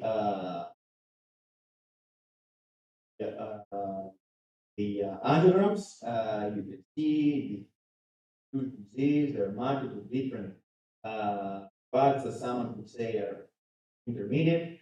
So the initial catheterization report that I had before doing this coronary angiogram was this: like 50 to 70% of the left main, 30 to 40 middle AD, the diagonal 40. So this is a report that for me is useless. That doesn't help me at all. There are many information, nothing makes sense. So we should evaluate what is happening. To evaluate, we needed to redo the angiogram, and that's what I did. I redid the angiogram and used 2 guides, 2-guide catheter, one for the right coronary artery, one for the left. 3 vessels had to be wired, one in the circumflex, one on the AD, on the right coronary artery. Give 3 rounds of adenosine, and finally I had 3 times negative FFR. All the images that we showed before, everything was negative in terms of FFR. So the patient finally didn't do CAVATs, PCR was deferred. However, we used 2 guides, 3 vessels, and with wires, 3 rounds of adenosine, and finally with negative FFR. In this case, you can see that if we had at that time the angio or something similar, would be of use to avoid all this procedure actually, and just use the images that we have in our disposition to do it. And finally, this patient is back in practice. Another case is an 80-year-old female with multiple cardiovascular factors. She has a dyspnea on exertion, and a PET also that is negative 6 months ago. So you can see, a classic AAD intermediate lesion. Someone would stent directly because of worsening dyspnea, someone maybe not. So in that situation, we just epipharyngeal, you can see the epipharyngeal showed lesion significantly hemodynamically important with 77 FFR. And we compared it, you can see with all the different modalities, also had exactly the same, the invasive and non-invasive, 0.77. And this patient finally withstanded with 2.5, I think, 3.0 value. And the after PCR result compared with a 0.97 epipharyngeal value in distal lady. Another patient is a 65-year-old male patient with atypical symptoms, cannot do a stress test in the pregnant with knee pain, diabetes, hypertension, and we put him on the table, start to advance with a radial approach, and he's starting to have pain and a little bit of spasm. So finally, we're right at the left part. You can see here left coronary artery with a lesion AD, of course, 0.50, the FFR, you can clearly see. And what we want to show with this is that here you can measure, you can use a sizing tool. Not just for the FFR, because of course it was positive, but we use it for the size. You can see how the FFR gave us each vessel, the size, the diameter, everything. So this helped us to decide from and to where we need to stem and with what. So we did the pre-dilatation, 2.5, we put a stent with 2.5, we did a Kinsey balloon, and with the diagonal branch, and the result is perfect with a 97 epipharyngeal value. Let me give you a couple more. Here is the case of a 71 years old patient with typical angina 2 months. He had 2 months pain being on the table with severe back pain. This patient here, you can see we injected the left. You can see a lesion in the middle AD, and also in the right. In the right, you can see probably the culprit lesion that we sent. However, the question is about this patient. What do we do with this LAD? The patient has, after we finish easy the right coronary artery, we're thinking maybe we can put down a new catheter, a wire to do again the LAD, check by a wire what we can do. However, the patient has pain in the back, complicated, this wouldn't be a good idea. So that's where if angio can be easy, the patient was already out of table, put just the images in the angio system, and without making the patient suffer more, we did the angio, which was positive, and the patient was reprogrammed for a PCI of the LAD that was non-culprit, but significant. And there are other functions also that are useful, as I told you. The prediction you can see in this right coronary artery that has multiple lesions, you can see the predicted FFR angio if we treat or not. So here we have two different lesions. We have the first one on the left and the right one on the right. So we treat the right, the second lesion, you can see that you can see my arrow, yeah. So you can see here that if we treat the lesion from 79, it goes to 96 angio. So this lesion on the first one probably is not important. So what we decided in this situation is to treat the second, depending on this lesion impact function, and we already took parameter. And what they predicted is that the first lesion would just have an impact of 97 and finally has on 90 or 95. It's almost the same. So we correctly did to not treat the first lesion and just treat the second. So this is the of the measurement. And the last case I would like to show you a 69-year-old male patient that had a sedentary life with back pain. He had an MRI stress that showed minimal borderline anterior ischemia and was asymptomatic. He was a diabetic patient. So we inject, this is a very nice case, we inject the left coronary. You can see the left main lesion that seems to be intermediate. Someone would argue about this. You can see it from multiple different users. And they lay the proximal that seems to be also infiltrated. So in that situation, it wasn't clear what we should do. Because it's intermediate proximal AED, 50%. Also the collateral to the right coronary artery that was also occluded. So in that situation, me, I'm a physiology guy, I always want to do a physiological evaluation. But the question is, will the hyperemia, when we go with the wire down, be reliable with a CT on the right coronary artery? Because we put a wire down in the AED, that also has a part that's given to the right coronary artery, the CTO, the impact might be huge. So it might be falsely lower, so falsely more positive, the FFR impact. So in that situation, we try to do a pharyngeal that doesn't have this limitation, and we found 85. Also, we did the FFR invasive, and it was also 87, 86. Paradoxically, it wasn't lower due to the CTO. So, as I told you before, the correlation, most important part. It's not about we should do for me. The first question, of course, is if we should do physiology or not.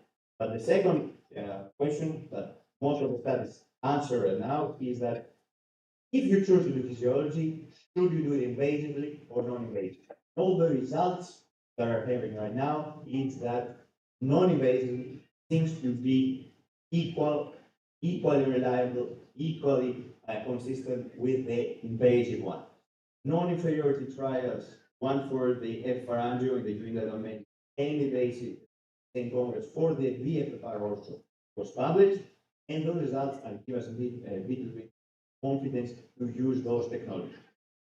So the situations that is especially useful is the majority actually of cases for efficiency and reduction of procedural risk.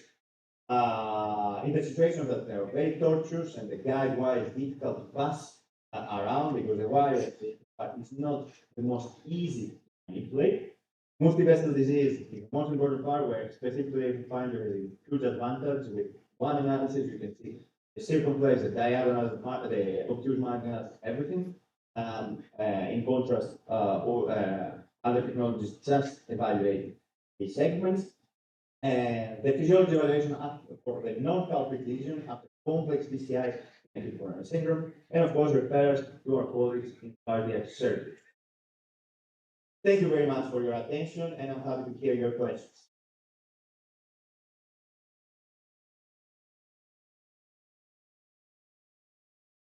Any questions? Yeah. Thank you, Dr. Wellens, for the nice presentation. We don't have this system in India, but we have, no, CatWorks is not there, but we have some other products which are available in the country.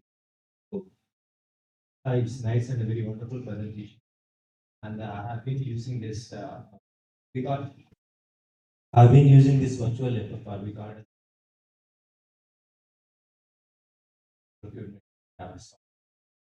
and what we are doing is we need to enter the blood pressure systolic and diastolic both at the time of the pressure.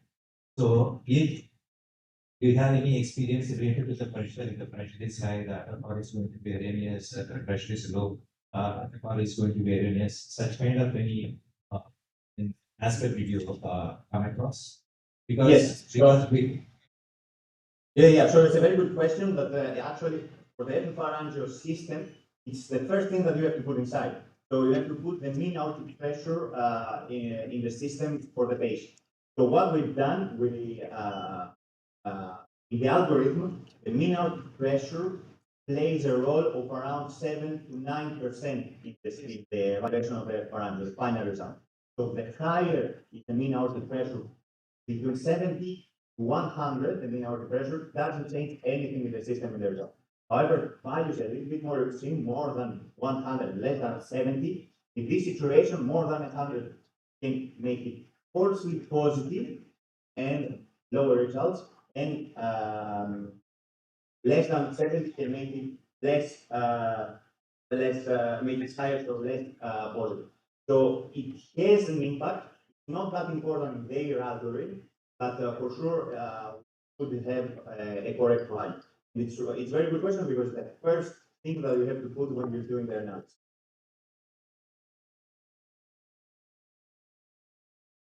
So the angulation difference has to be minimum of 30 degrees between the two angles, is it? So for the pharyngeal system, you need three different projections. Okay? For a 3D reconstruction. For the 3D reconstruction, you need 3D different. Yeah. The QFR, for example, needs 2. The MQFR needs 1. For both QFR that is 2 and the pharyngeal that is 3, all of them between them must have at least 30 degrees. Right? And for the pharyngeal, 3 must be at least 2 caudal or cranial and the other caudal or cranial. You don't have 3 caudals or 3 cranial. You have 2 mixed. So in general, what I do is I will give 2 cranials if I have LAD lesion and 1 caudal. If I have circumflex, I will give 2 caudals and 1 cranial.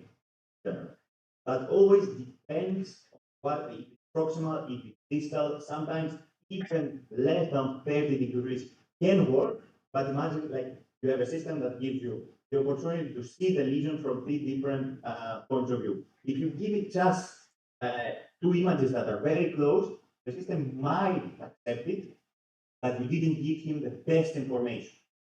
Try to have the best different views that you need also for your eyes. If something is eccentric and it's not concentric, you need to see from different views. And that's why the pharyngeal system also. What is the effect of force of injection while doing that? What is that? Force of injection. Injection force. No. With brilliant for the LADs, okay. Will there be any difference in that? No, it shouldn't actually. It's a good question, but it shouldn't. I agree with you. It would put the leg in. You just have to have an opacification that is okay for your eyes. If you have an opacification that's very pebble, very slow, very light, of course the system will understand that okay, the diameter is not exactly what it should be, it's less. So in that situation, of course, we have a very slow injection might affect the result. For sure, it will affect the result. But you don't need something more than the everyday that you use. But the opacification, as you said, just to answer it, finally, it's you have to be the artery has to be fully full and the proximal and the distal part in the same time. Thank you, Dr. Wellens. I have 2 questions. One, if the guiding catheter is not well engaged, you give a sinus injection, you still get the same image. 2, would you like to give nitroglycerin or adenosine before you want to do the contrast injection to really study the, because would it add to the more information to the peripheral vascular bed is fully vasodilated? 3, does the heart rate influence the outcomes? So I will answer the 2 questions at the same time. So when we are doing the coronary angiogram, when I'm doing also, I'm teaching also for the pharyngeal deformity. So what I want to pass as message is that the first thing is that our eyes can see well the lesion. See well one lesion, you have to give nitrates, otherwise you don't have the optimal imaging from your eyes. And second, you have to have a heart rate that is acceptable to have a full expansion, a full diastolic frame. So this is just for everyday angiogram. To an optimal angiogram, you really need to give nitrates most of the time. You have a full expansion to avoid any spasm, any constriction, and have the full vessel diameter. So when you have this, then I believe you should, and I and everybody, decide if we want to do physiology. So in that situation that we have done an optimal angiogram, we see with 3 different point of views. We have given nitrates, so it's fully expanded. The heart rate is not 120, but it's in a situation that we can understand. That situation, we decided to do physiology. These images are perfect for a pharynx. If we use suboptimal images for eyes and put it in the pharyngeo, meaning without nitrate, with overlapping, with very fast heart rate, the pharyngeo also will not have a good value.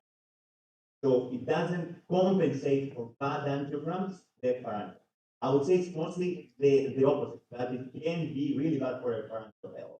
I try every time to approach it like we need to be the most efficient in our angiograms as we can, independently of if we use a pharyngeo. We need to have the optimal results, and in physiology, at that situation, a pharyngeo is a perfect choice.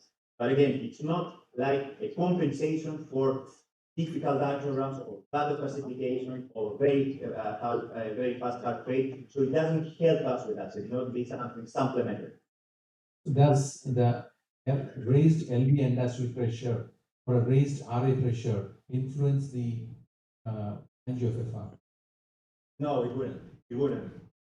We have done some all-dependent studies that show that at least for the LV pressure, it doesn't affect.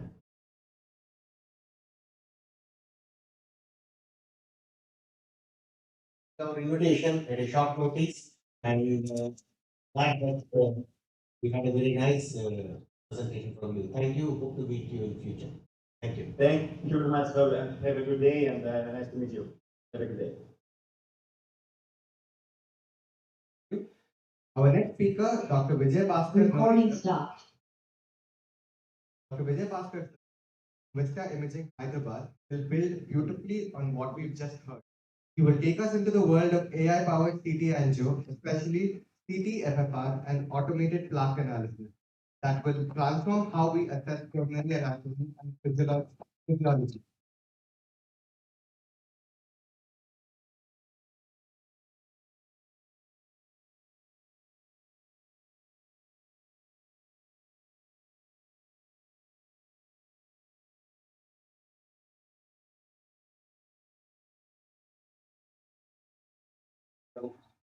I thank Dr. Raghu and team for giving me an opportunity to share some of my experiences.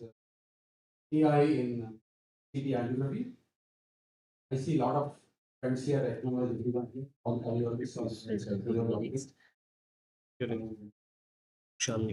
this I asked ChatGPT to make one slide and AI. So let me do AI in presentation. But let us see the hardcore AI. Yes. This I haven't shown to my colleague. Will AI replace the radiologist? Yes. AI will replace the radiologist, the reason.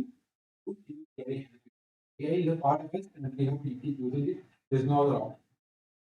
Then what AI needs is validation and supervision, and AI is not all of that. And in future is like is meant for radiologists, but everyone. Faster throughput and so habit AI is not the option, and better make it you than use another 2 years. What I feel. AI comes. The imaging has become now from gatekeeper to a roadmap for PCI, and what we call it as total coronary intelligence. That is one CT coronary angiogram can give you anatomy, can give you physiology, can give you plaque biology, total plaque quantification and composition, can give precision automated stenosis quantification and plaque quantification, and CT myocardial perfusion, which is coming in a big way. I'll show some examples. I started doing CT myocardial perfusion with adenosine, resistant stress. I'll show you some examples of it. So, AI assisted CT coronary analysis is non-invasive computational cardiology, we call it.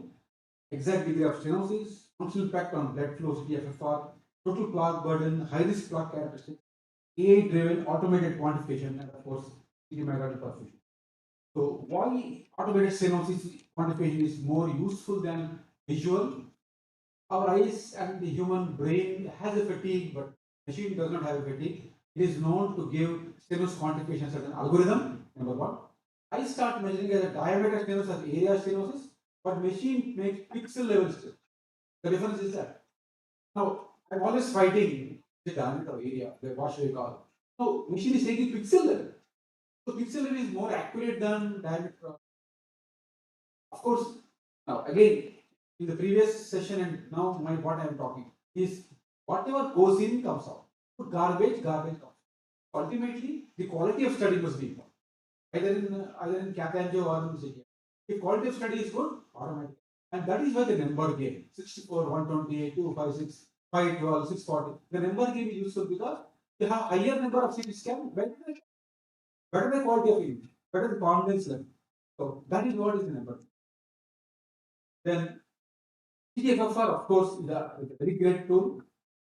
Started doing the all the cross in 1,000 cases. There are ups and downs in and any morality non-available changes 0.8 to 5 like 85% diagnosis. It's very good for non-invasive test and you can get so that's more than and the advantage of the AI is to understand that for earlier 6 months back, year back, was heading to hot flow 7 days. So now I will show you it takes few seconds. So that is on-site FFR.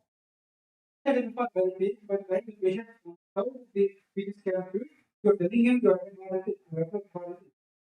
So that is the activity.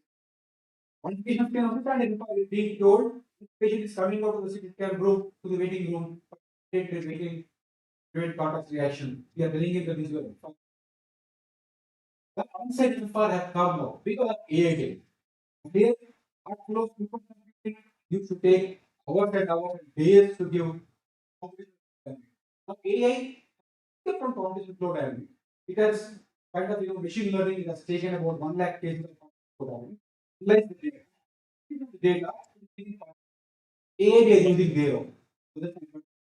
So this still being AI. Acute MI, of course, AI has both potential. Great for but AI in general is radiology.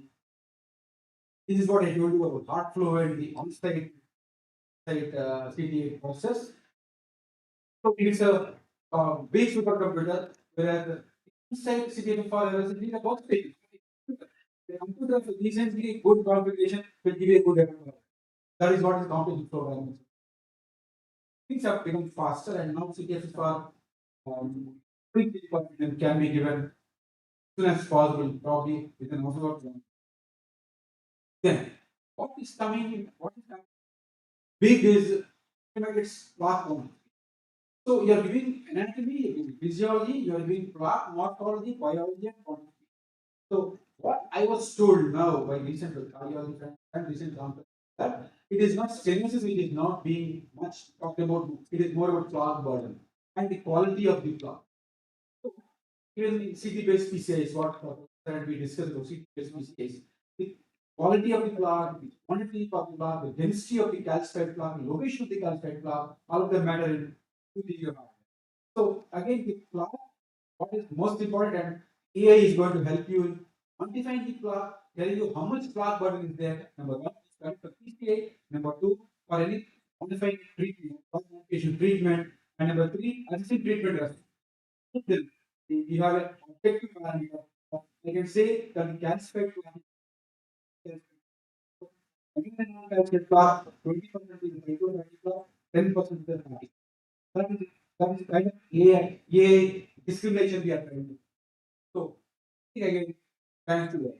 So, like I told you, principal classification of PAD from 15 to number towards affected plaque.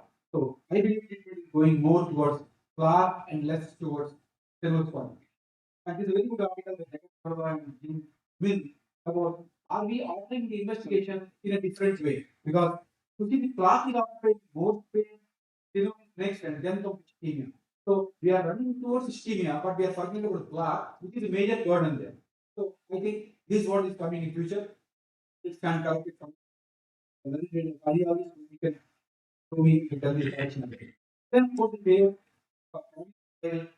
which talks about non-obstructive PAD and major cardiovascular event after the patient non-obstructive PAD, and they found that it is not 80% lesion which is causing the acute MI by 40%. Again, the role of plaque. And cataracts too, again, modify that plaque burden, and we always qualify the plaque burden, tell them P1, P2, P3, P4. P4 is the extent to large amount of plaque burden. Again, modify the catheter to thermal plaque. Then plaque quantification severity has been given based upon the plaque volume, total plaque volume and percent affected volume. Then it is severe plaque, the severe plaque volume, and these patients do bad, and it has been found that if the percentage of volume is high, they have face in the near future, they are more prone for mid-rate cardiac events when compared to the plaque volume less than 5. Like I told you, new emphasis now on overall plaque burden and high quantification. And quantitative plaque analysis is quantitative and qualitative. So qualitative is the high risk plaque. CT scan is the gold standard. OCT can be also useful there, but for one patient based on CT angiogram, if I can give you that high risk plaque more than it's good, very accurate. So we can quantitatively and quantitatively do plaque.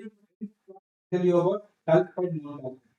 Comes again an advantage of a CT scan. So let us look at this young male, strong condition PAD, no cardiac symptoms, no risk factors, came to rule out PAD. You can see that is the LAD, there are dense calcified plaque. I don't see any non-calcified plaque, there are dense calcified plaque. Now, quantification of plaque, you can see here, calcified component is 61%, non-calcified component is 30% there. So our fatty component is 1.1, very, very less. Just a stable plaque or evidently a calcium. And the automatic quantification, I've got here, dynamic stenosis 8.58 and area stenosis 74.47. In addition to pixel level quantification, the automatic quantification also needs diameter and area stenosis point. What the machine does is actually the data is give good quality data, you get the results out of the data. So you can depend upon the data, but you have to find your human intelligence from there to compute the data. You can use this data. This being a 50-70% period FFR, we found that FFR was from 0.84, TTF was 0.84, and the same thing we told to our cardiology. So here we have created a circle there that patient has calcified plaque, calcified plaque volume, and we give physiological assessment. One live case how we do it, case from today, I can do it from here, happy, can do it. Today, today's case, what we have done,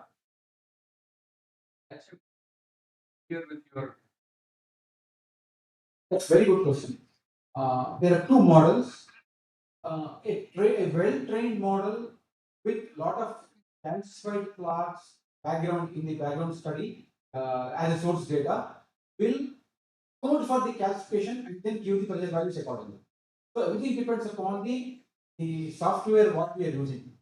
So, but having said that, calcification definitely interferes with. Art flow says more than 1000 to 1500 is how you calcium score don't get. Art flow has an limitation. It says more than 1500. Because we will go for let me show you an example. Let me show you an example. Live example. Show you. Calcium score is increase the we call the volt output of the machine 120 kV. Increase it to 120 to 140 kV. Get a good. In that way, I don't know what There is a high calcium score. So you increase the machine generator output to 120.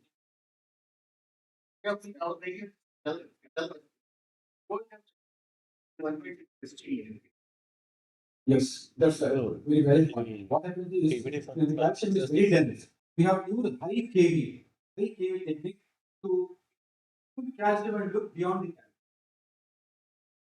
calcium. Now, again, AI-based CT scan machines and CT scan computational. The machine automatically excludes about the on the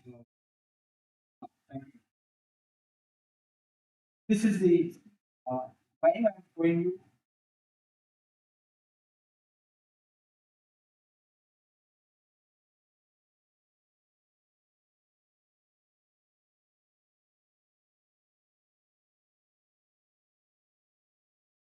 This is the scan. Very AS server in my center. You see here the region immediately. So I don't see a calcified. I non-calcified part. Now we go for fixed part. Because non-calcified was in calcified. You see a non-calcified. And my AI says that it is mild. Now I can go to Plaque form. Is loading the data. AI server is loading the data. And getting Plaque analysis there. Reading the data. Now, just show me all the red flags. Positive modeling, low attenuation, happy mixed flag. And here, low attenuation flag. 4.3% is low attenuation flag. Calculated component is 0. Consider appreciated calculated component is 0.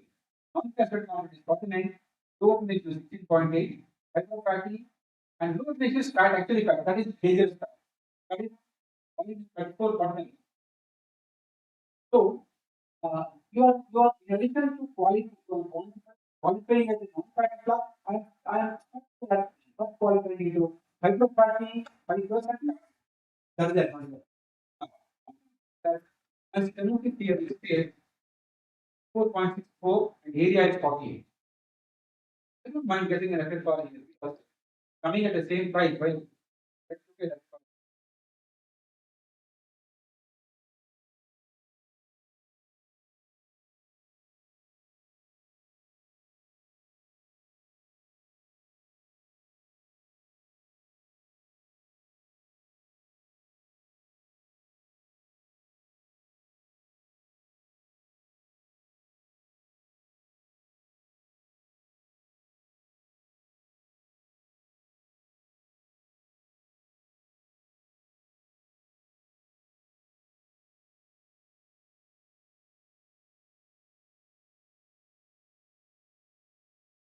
Here, I'm not calculating the FFR of the same case of the reading computer and reduce case of the language.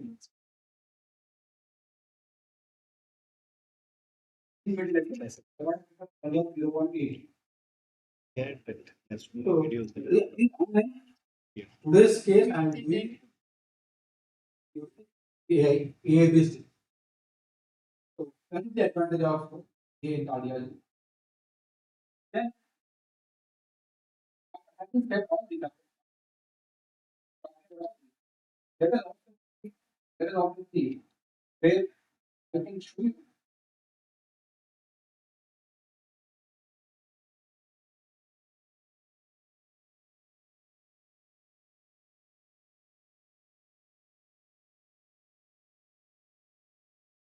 I can show you a perfusion study which we have done, stress perfusion we have done in this individual who is a chronic diabetic for 30 years, no symptoms, came as a routine screening for CT angio because his cousin was coming to show his angiogram. The advantage of the detected technology is in the same study as we do perfusion, we can do angiogram. Because at the 80 heart rate, at 120 heart rate also we can do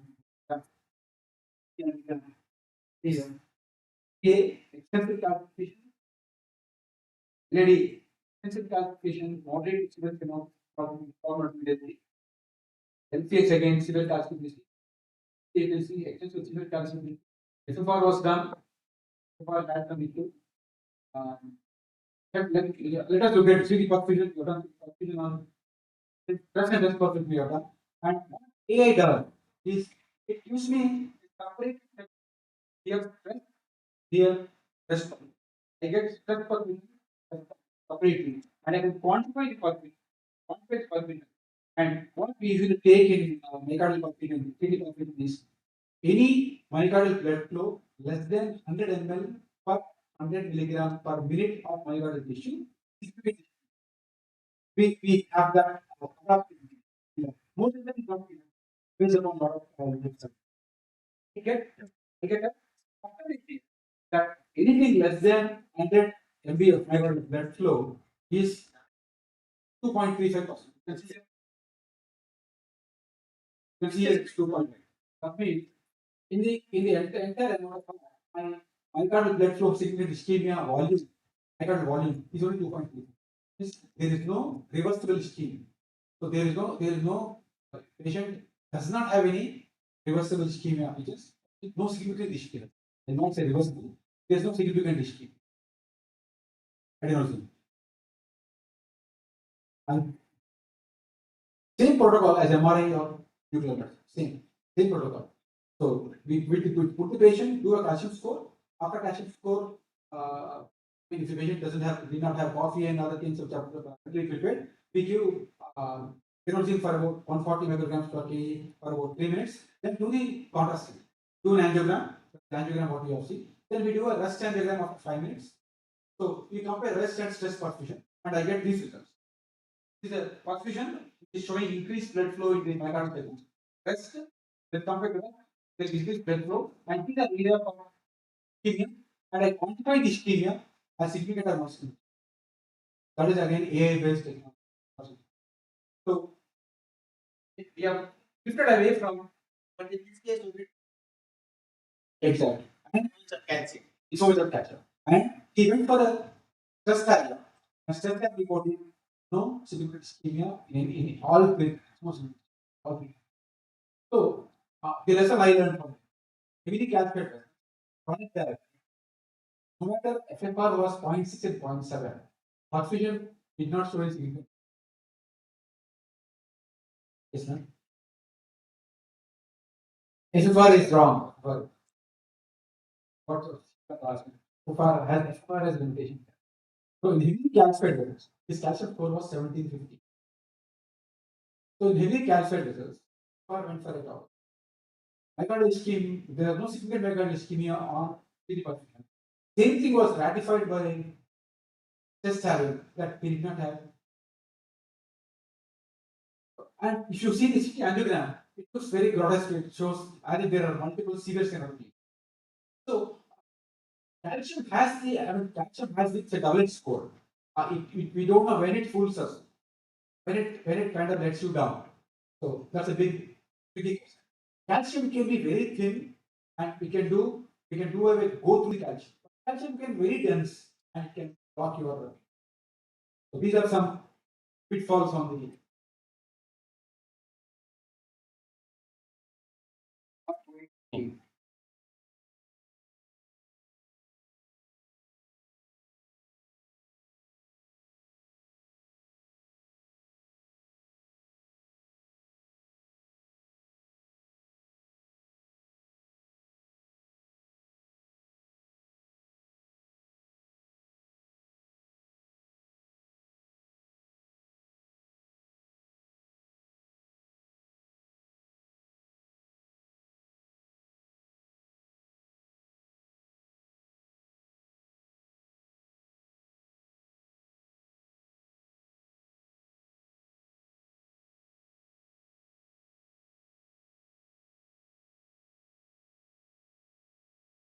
So, so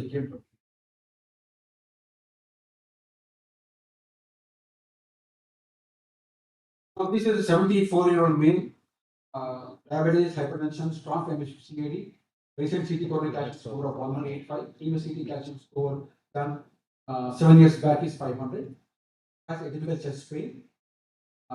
We have done extensive calcium and popularity. He was going abroad. He wanted to be sure. We did a CT angiogram and we have shown calcified component, and then we said CTFFR was 0.83. He wanted to be very sure. He went and did a CAT-FFR. Using CAT-FFR report there 0.83. That was in 0.8. So there are instances when AI-based CTFFR is very useful, especially in moderate lesions, 40 to 70% lesions. Even with calcified plaque. Actually, as a matter of fact, CTFFR is very useful for moderate lesions with calcified plaque rather than extensive calcium. So there is one case where FFR with adenosine and CTFFR were almost equal. So both were same level, 0.83. So that is one example of trying to tell you about the CTFFR. Then 6 for male diabetes hypertension is problematic. Same for screening CTA. You can see that there is a high risk plaque in biliary. Plaque here. The high risk plaque there. So we quantified the plaque and we told them what are all the high risk diseases. So and then FFR 0.72. He went ahead. He was went ahead and stenting was done. So I mean, you have one more tool, one more armamentarium in your hand to assess the physiological significance of stenosis. Quantify the plaque and then qualify it. And of course, with myocardial perfusion coming up, we can tell you the myocardial level also. From angiogram to calcium to FFR, you're looking at only the blood vessels. Now with myocardial perfusion coming, I can go up to myocardial level, myocardial level, that means perfusion level, and tell about the coronary reserve. What reserve, how much reserve, myocardial reserve, how much is there in the myocardial on the CT scan perfusion. And let me tell you, all the non-invasive tests have about 85-90%. So you can reach only up to that, not beyond that, when compared to the other things. So this is what is about, and then in acute MI, a very busy slide here, but chest pain evaluation, impacted every stage of protocol selection to final clinical decision making. To a high sensitivity troponin, elevated STEMI, cleared cath lab, non-STEMI, stratification, negative borderline, CCTA, A analysis. Here A analysis is coming, intermediate stenosis, 2 CTFFR, and so A is there at every level in assessing the one of the algorithms assessing a domain. So not going to these details. The practical implications of AICT in acute MI are number one, it is not recommended. Number two, it is recommended only when patient has chest pain, intermediate lesion, not in the cardiogenic shock, and not a candidate who is supposed to go to cath lab for stent placement. So those people only try to play around with CT and CTFFR. Obviously, any acute MI has to go to cath lab first and not for CT. So those intermediate chest pain lesions, they come, and then in those individuals, Scott Hart trial have shown that can identify the high risk plaque, prevent major adverse cardiac events in a couple of years, and then also predict which patient develops MACE events, and then which patient behaves worse depending upon the plaque morphology and plaque quantification. So that's what is about CT scan. Now, a lot of research is going on enabled coronary plaque quantification outperforms traditional risk scores. Then radiology embraces FFR, CT, and AF plaque analysis as cardiac imaging evolves. Everything from latest journals, latest articles in 2026. CTCAG has undergone a paradigm shift from anatomy driven era, physiology and plaque driven era. Anatomy plus FFR plus plaque plus stenosis is comprehensive CTA. Now, perfusion is coming up in a big way. With CT perfusion, I think we are there in acting as a one-stop shop in trying to give anatomy, physiology, significance, hemodynamic significance, and then at myocardial level, what is the coronary reserve? That's what is all about. And artificial intelligence is transforming the coronary imaging, precision, automation, and prediction. Future directions, we can do a virtual FFR guided stent implantation, and you can virtually implant a stent on the software and look at the pressure difference distally, whether it's making a difference or not, whether it's successful or not. So that is coming up now, very big way, virtual stent implantation. CT and IVUS image fusion, fully virtual PCA planning. Of course, there are limitations, like I told you, garbage in, garbage out. So study must be good, only then your quality, your whatever you're getting out is good. And AI accuracy with accountability. AI provides numbers, radiologists or the cardiologist provides responsibility. Legal and ethical accountability still lies with the human data, that is us. I can't say AI has done wrong and escape with it. I have to take full responsibility for AI, whatever is giving me right or wrong. If I enjoy the fruits of AI labor, I should enjoy it. I mean, I have tried to take its disadvantage also in the same spirit. So AI decision support, not a decision maker. That is very important. Decision support, not a decision maker. Man versus machine and practical perspective. AI identifies anatomy and physiology. Cardiology decides revascularization. State decision making platform. CT is augmentative, not a. That is what is today. AI is a tool, not a competitor. Best results come from collaboration. Future cardiac CT is man with machine and not man versus machine. Thank you very much for your attention.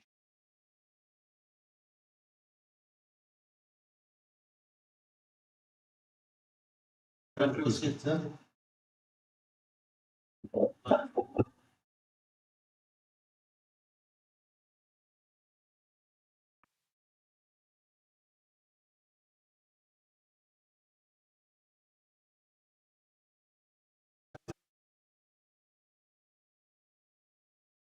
Sir, ఏ అలాంటి sir city sir పొద్దున్న మీరు paradigm algorithm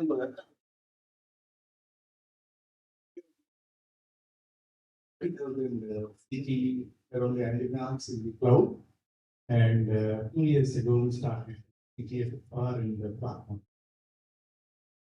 The story of CT, cardiac CT, is started with calcium score in 1990 and was rejected initially, and they accepted the rule of that. Then in 2011, we discovered low 10 years where they have shown that the power is equal to. Then the next trial was called effective trial, wherein because of the poor quality of the image, the primary objective failed. Then the NXT trial.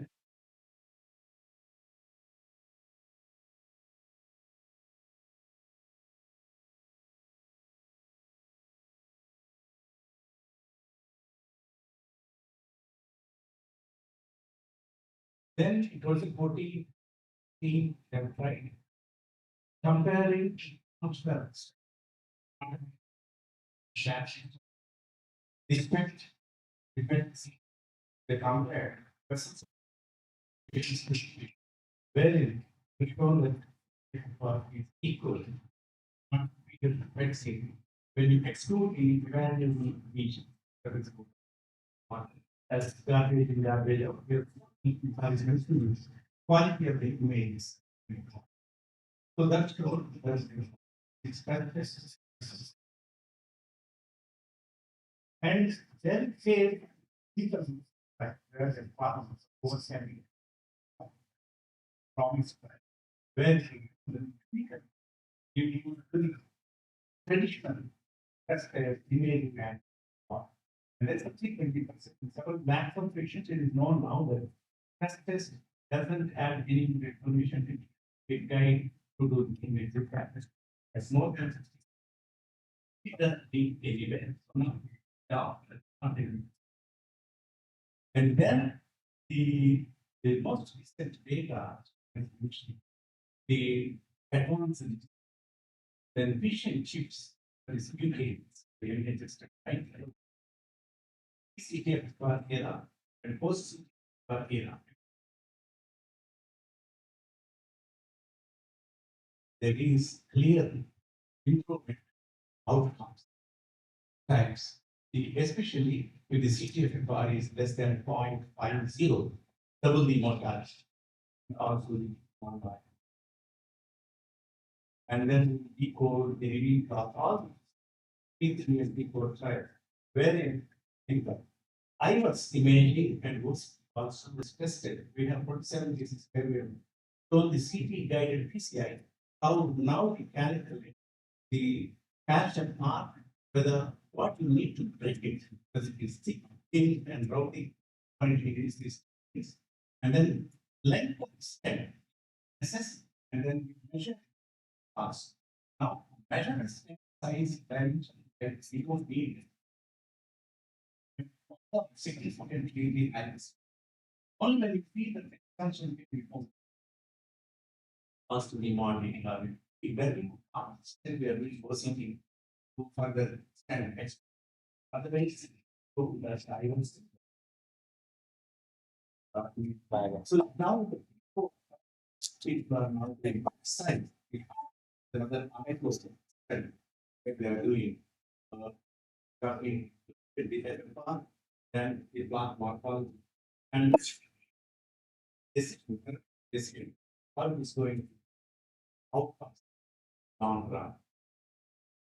I just want to add just one point, sir, here.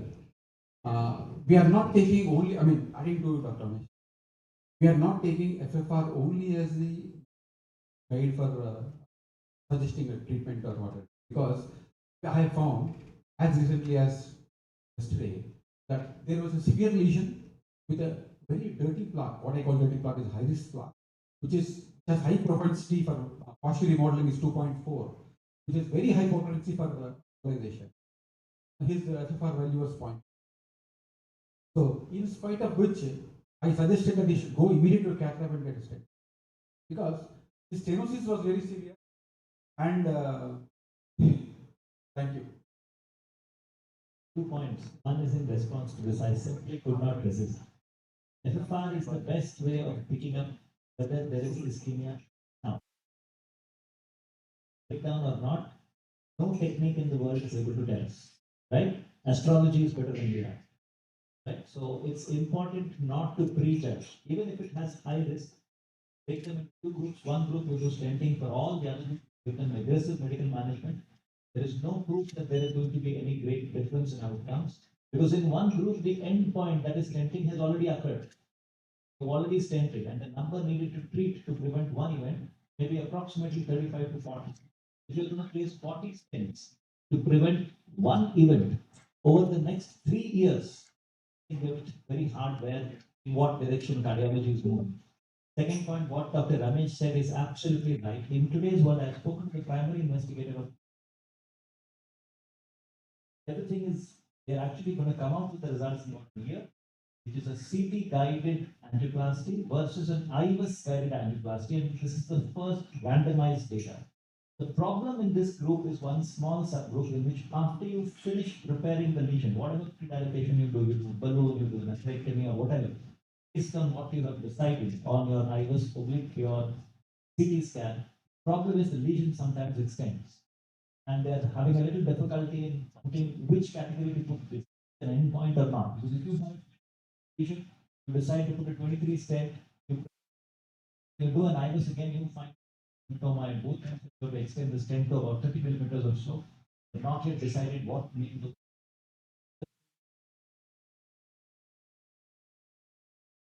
Because of your aggressive preparation. So we don't know which category to place them into, and that is a significant number, especially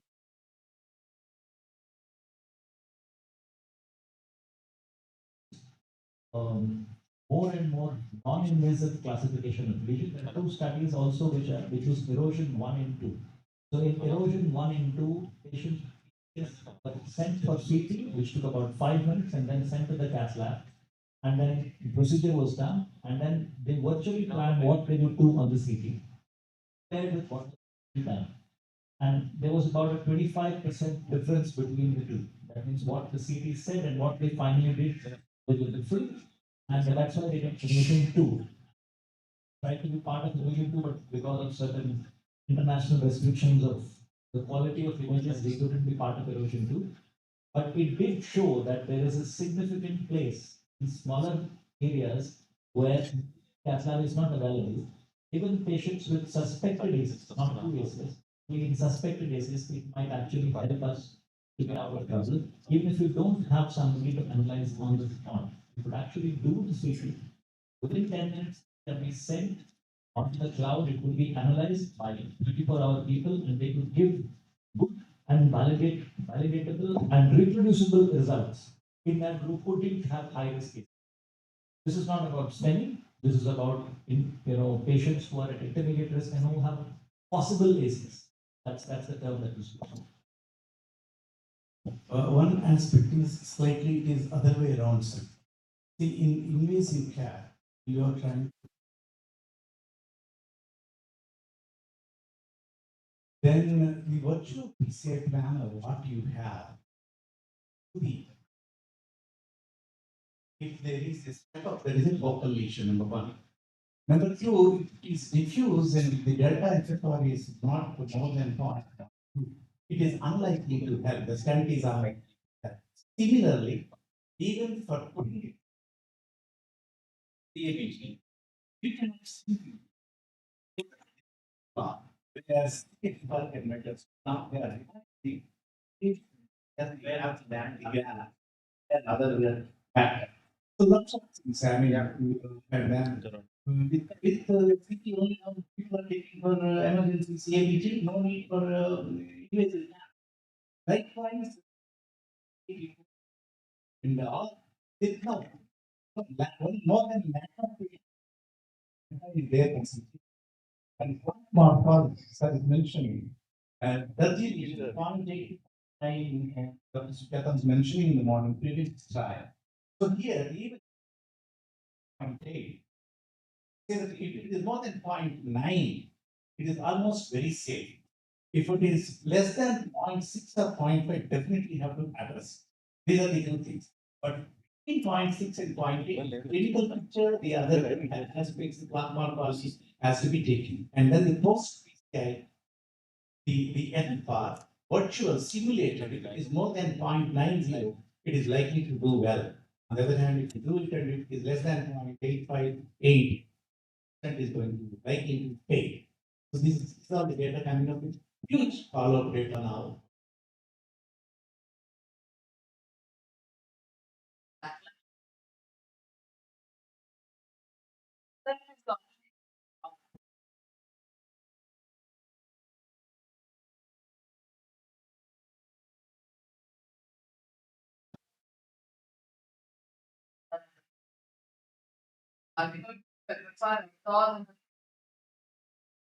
Yeah, you're right. Invasive part, almost it is given up. Invasive complications. So whereas this, there is a lot of data. The 90,000 patients is a very standard example. And then the advanced registry, all these are shown with several thousands of people. That is definitely. So likewise, now see, the arguments now to look at fashion show and for almost 10 years, 12 years. But now, yeah, this is a science based, and then now mathematics, everything is now physics. So they follow that as itself flow and the data, all these things. Data, we have been working on trials where the variables are so many, and AI is not there. AI was not there. We were just getting the picture. Now AI, 600 parameters you can measure, have more precise inter-child data and segregation, and then even we follow. AI had this issue, sir. Heart flow was monopoly, and because of heart flow monopoly, the FFR was very expensive. Now, if I'm doing a CT angiogram at 12 or 15,000 rupees, and giving you heart quantification FFR well, very given minutes. So we use it for our better advantage. Heart flow was monopoly; it was there. So there are a lot of papers which said because to counter heart flow. Heart flow was taking 1 week, very expensive. Is it really useful to do an FFR if you was spent for the same money? But now the things have changed. It is available. FFR is available everywhere. And then they have shown that it is almost because it is also 65%, and then 35%. Nice. To compare to that, then instead of like, you have a number, then you combine this formula. Common formula infinity rather than this between R 25. Thank you, sir. Thank you. Thank you, sir. Now we continue with Dr. Ajay Swami, sir, interventional cardiologist at Kim's Hospital, Hyderabad. Dr. Swami, sir, will speak to us about AI OTT, how artificial intelligence is now being integrated into OTT to provide automated, independent guidance to send operators. Before I begin, my salutations to my teachers, some of us are in the audience and some of you are not, and thanks Dr. Rahman for the opportunity. So rather than just AI and OCT, we can quickly look at an overview of what OCT does. how we can use it in our cath lab. So these are my disclosures. None with respect to this presentation. Look at that case, the 62-year-old lady, patient, diabetic, hypertensive with an ACS and STEMI, severely symptomatic, 2 episodes of rest pain, and this is an angiogram. We just allow it to run.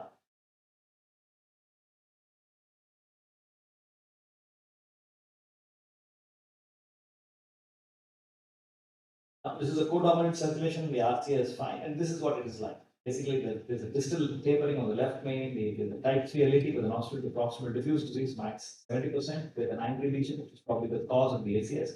The dominant circumflex with a nostril to distal diffuse disease.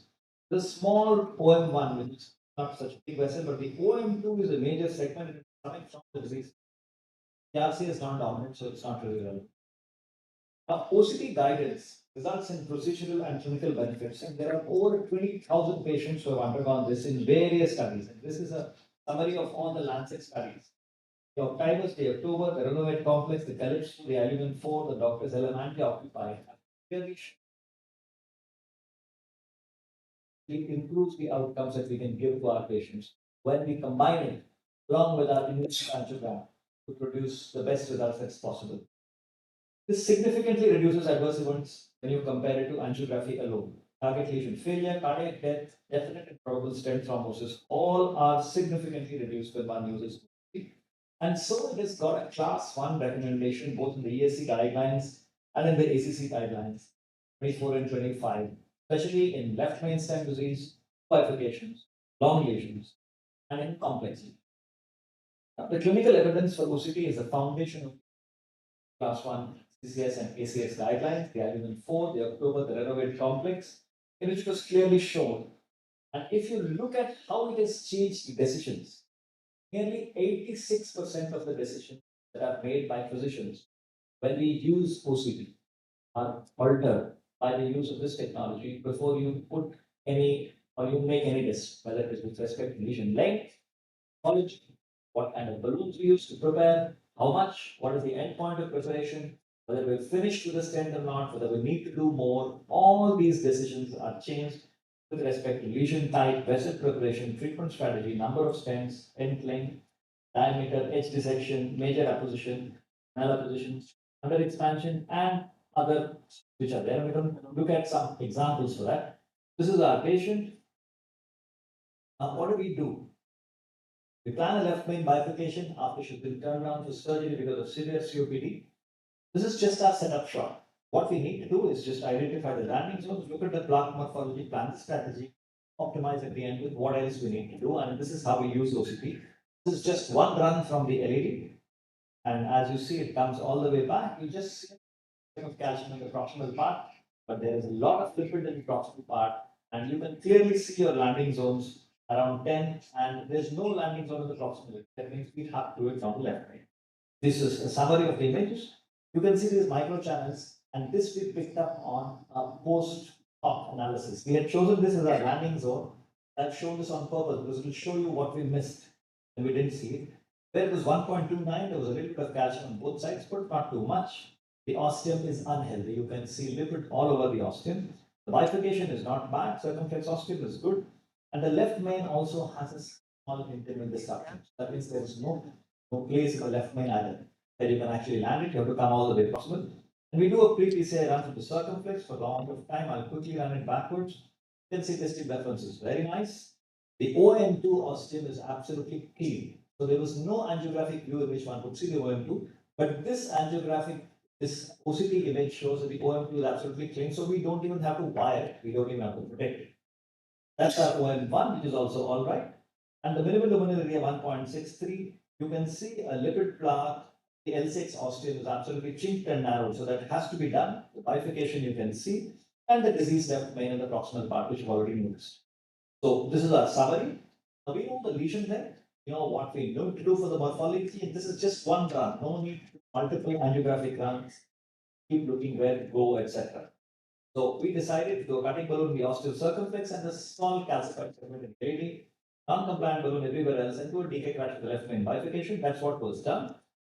We finished it, and not going to go through all the steps. Same circumflex wire is put back, prepare it, stent, rehook the guide, finish the second case, and then we quickly do a post PCIOs. So we've just done one run before from the LED, one run from the circumflex, decided what we needed to do, finished what we've done, and remember what we missed. This is what happens when you don't learn. This is the post PCI OCT from the LCX, which looks absolutely fine, perfectly all right. That's our LCX run. But as you see the LED, I've shown those micro channels and we didn't pick them up. And if you look at it carefully, as we come back, you will see an edge dissection. This edge dissection is caused because in our landing zone, we missed those two micro channels. We didn't see them, and we've landed the stent there, and we've actually ended up with a small intramural hematoma here. This small dissection that's covered with another one. That's the post PCI, which shows perfectly good areas, so we don't really need to do much. That's the bifurcation, in which we have no stent across, and that's the LM bifurcation measurements, and that's our final angiogram before and after. The whole procedure is done about 150 ml of contrast. This includes 4 OCT runs. And these two we had to do at the end because she was insurance and we had to pay the insurance back. Now, ACS, and I've picked this up because this is one of the most important causes of ACS, and this is becoming more and more common. This is something where transient test elevation in the inferior wall. And you have elevated troponins, and we didn't know what this problem was. Is calcium? Is both together? Can we expand the stent? Can we stent this? In the mid RCA, you see a lesion was definitely almost subtotal occlusion. So we just let it run, and you can see this variegated looking, very, very different morphology lesion. What is this? We really don't know. How do we solve this problem? We put it across the wire easily, then we put it on micro catheter, and let us see on blue wire was crossed. Put in a 1 millimeter balloon with great difficulty, imaging catheter wouldn't cross. So obviously this is calcium. It could still be a lot of tortuosity and little bit of calcium. How do we make that out? We need some kind of imaging. So that's what we did. First with a rota, drill through that calcium with a 1.5 bar, and then now when you pull it back, you can see that there are two places. There is one eruptive nodule distally, and as we come proximally, here we come closer and closer, and you see another eruptive nodule. So this is a different animal, the eruptive nodule based on calcium, and this is one of the most difficult problems in intervention because this fellow keeps coming back. This is what we did. We did something called a multi-axial rota. Multi-axial rota is a special technique of rotablation. And we pull the wire back. Don't leave it very deep in the vessel. This is counterintuitive to what we've been taught. Started doing rotablation, and we go in at very, very low speeds. So what this achieves is an additional area kind of recruitment. So you will see that what we've got here, this figure of 8 kind of picture, this is what you get when you do an orbital. And this is what we are doing with the rotablation is actually converting it to orbital by pulling it back a little bit and rotating it a little slower so that it gets better and larger areas. Good amount of data on this, and we have excellent experience with this particular technique.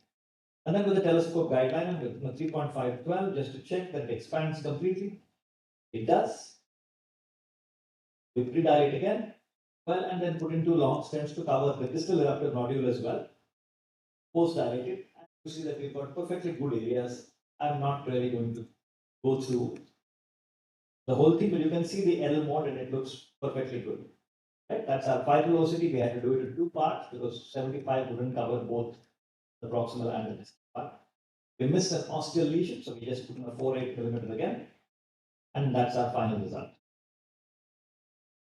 OCT also gets you out of trouble many times. So this is an important message that must be delivered. Intravascular imaging will often get you out of trouble, and this is an example. This is a 63-year-old. He was a slim gentleman of 110 kilos, and you know that it's very, very difficult to see in caudal views in this, what happens in the proximal LED.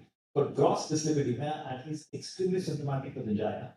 He had undergone an angiogram outside, who reported a 90% mid-LED disease. This was started by one of our fellows and finished by us. It was a maximal medical management, and finally was convinced to get an angioplasty done. So by the time they put him on the table, you see that it's an anomalous origins. They wanted to get a completely, perfectly hooked injection, but they saw that this LED seems to be completely occluded just beyond the diagonal. They went ahead and wired it, and they would pass a 1.5 millimeter balloon that's been dilated, and then a 2 millimeter balloon wired the diagonal just to be safe. And I've left the images as they are on purpose because they were very, very difficult to interpret. It was very, very obese. This was the only view in which this bifurcation was visible. So they went ahead and stented it. So they put in a 2.75 23 stent and they jailed the balloon in the diagonal. Now look at this carefully. This is the diagonal wire which has been jailed.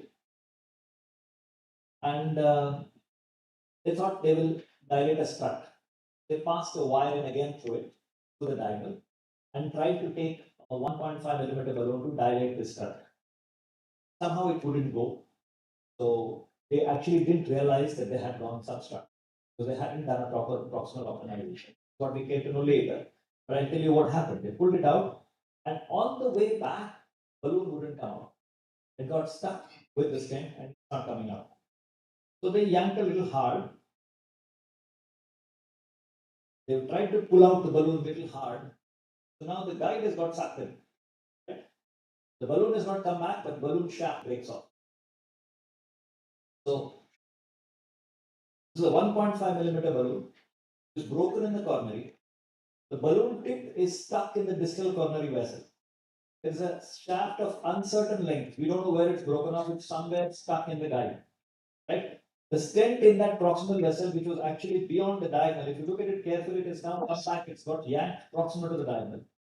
The proximal LAD is dissected because the guide has gone in and dissected this proximal LAD. The nice thing is that the patient is still hemodynamically stable, although he's got a little bit of a diet. So this is the stage when we are called into rescue. So everybody said, okay, what shall we do? What shall we do? You know, certainly we have this, we have that. So my first problem was we need to get this shaft of the balloon out. Right? It is broken and it's lying inside. So we managed to get a guide liner inside up to the mount of this balloon. And inside that, put in a balloon, trapped the shaft of the balloon, and pulled out the whole assembly. Now, the trapping balloon was used to shaft. The shaft came out. But if you look carefully, there's still the balloon bit is broken off. Shaft seems to have come out, but there is a dot of the balloon which is still stuck along with that deformed stent. Now we don't know whether there's a little bit of shaft still inside the coronary or what has happened to it. We have no idea. So how do we make out? We need to do an imaging. So what did we do? We put the wire beside it, crushed it with a 2 millimeter balloon, and put in our OCT. If you look carefully in this OCT, as it comes between 10 and 20, we increase the power of injection just when we reach our, you can see this is the balloon. If you can see the marker, yes, fantastic. That's the broken balloon. And because of our balloon crush, it has prolapsed into the proximal part. So this is the old time OCT. It goes from proximal to distal, and as we go distally, you see this crushed angled stent, which is beyond it. But the nice thing is that there is no shaft. It's only the balloon tip that's broken. But how do we make this diagnosis? Make it with the OCT, with the intravascular imaging, right? So this is what it's like. This is the balloon pit broken. This is along with the crust stent. This is the rest of the crust stent and the distal part, which looks perfectly all right. Magnified image of the same thing. The 3D reconstruction, and you can see as we come between 10 and 20. You look on the side, you will see this balloon coming up. There it is. It removed everything else just to show that, and that's the stent inside. So just 10 millimeters of that 10 millimeter balloon is stuck. Said, crush it. We'll try and crush the stent and remaining part of the balloon. There wasn't any time for literature review. We said we just go ahead and do it. So that's what we did. We take a bigger balloon and we crush it long and hard outside. And then reconstruct the entire LED from there up to proximal austerity. That's our OCT inside. Extensive post-dilatation. And that's the final result, which looks perfectly all right. This is the OCT post-stenting. And you'll see that this balloon has now got excluded. The crushed stent in the balloon, the whole complex is outside. Outside the vessel, outside the stent that we placed. Still absolutely asymptomatic. Just we couldn't understand what all the hullabaloo was about in the lab. We did a follow-up angiogram at 9 months, and that's absolutely fine. And we also did a HCD at the end of 9 months. You can see this balloon outside at about 9 o'clock position. It's still outside, it's got well endoserialized, the stent is well endoserialized, the patient is doing fine. These are the other things.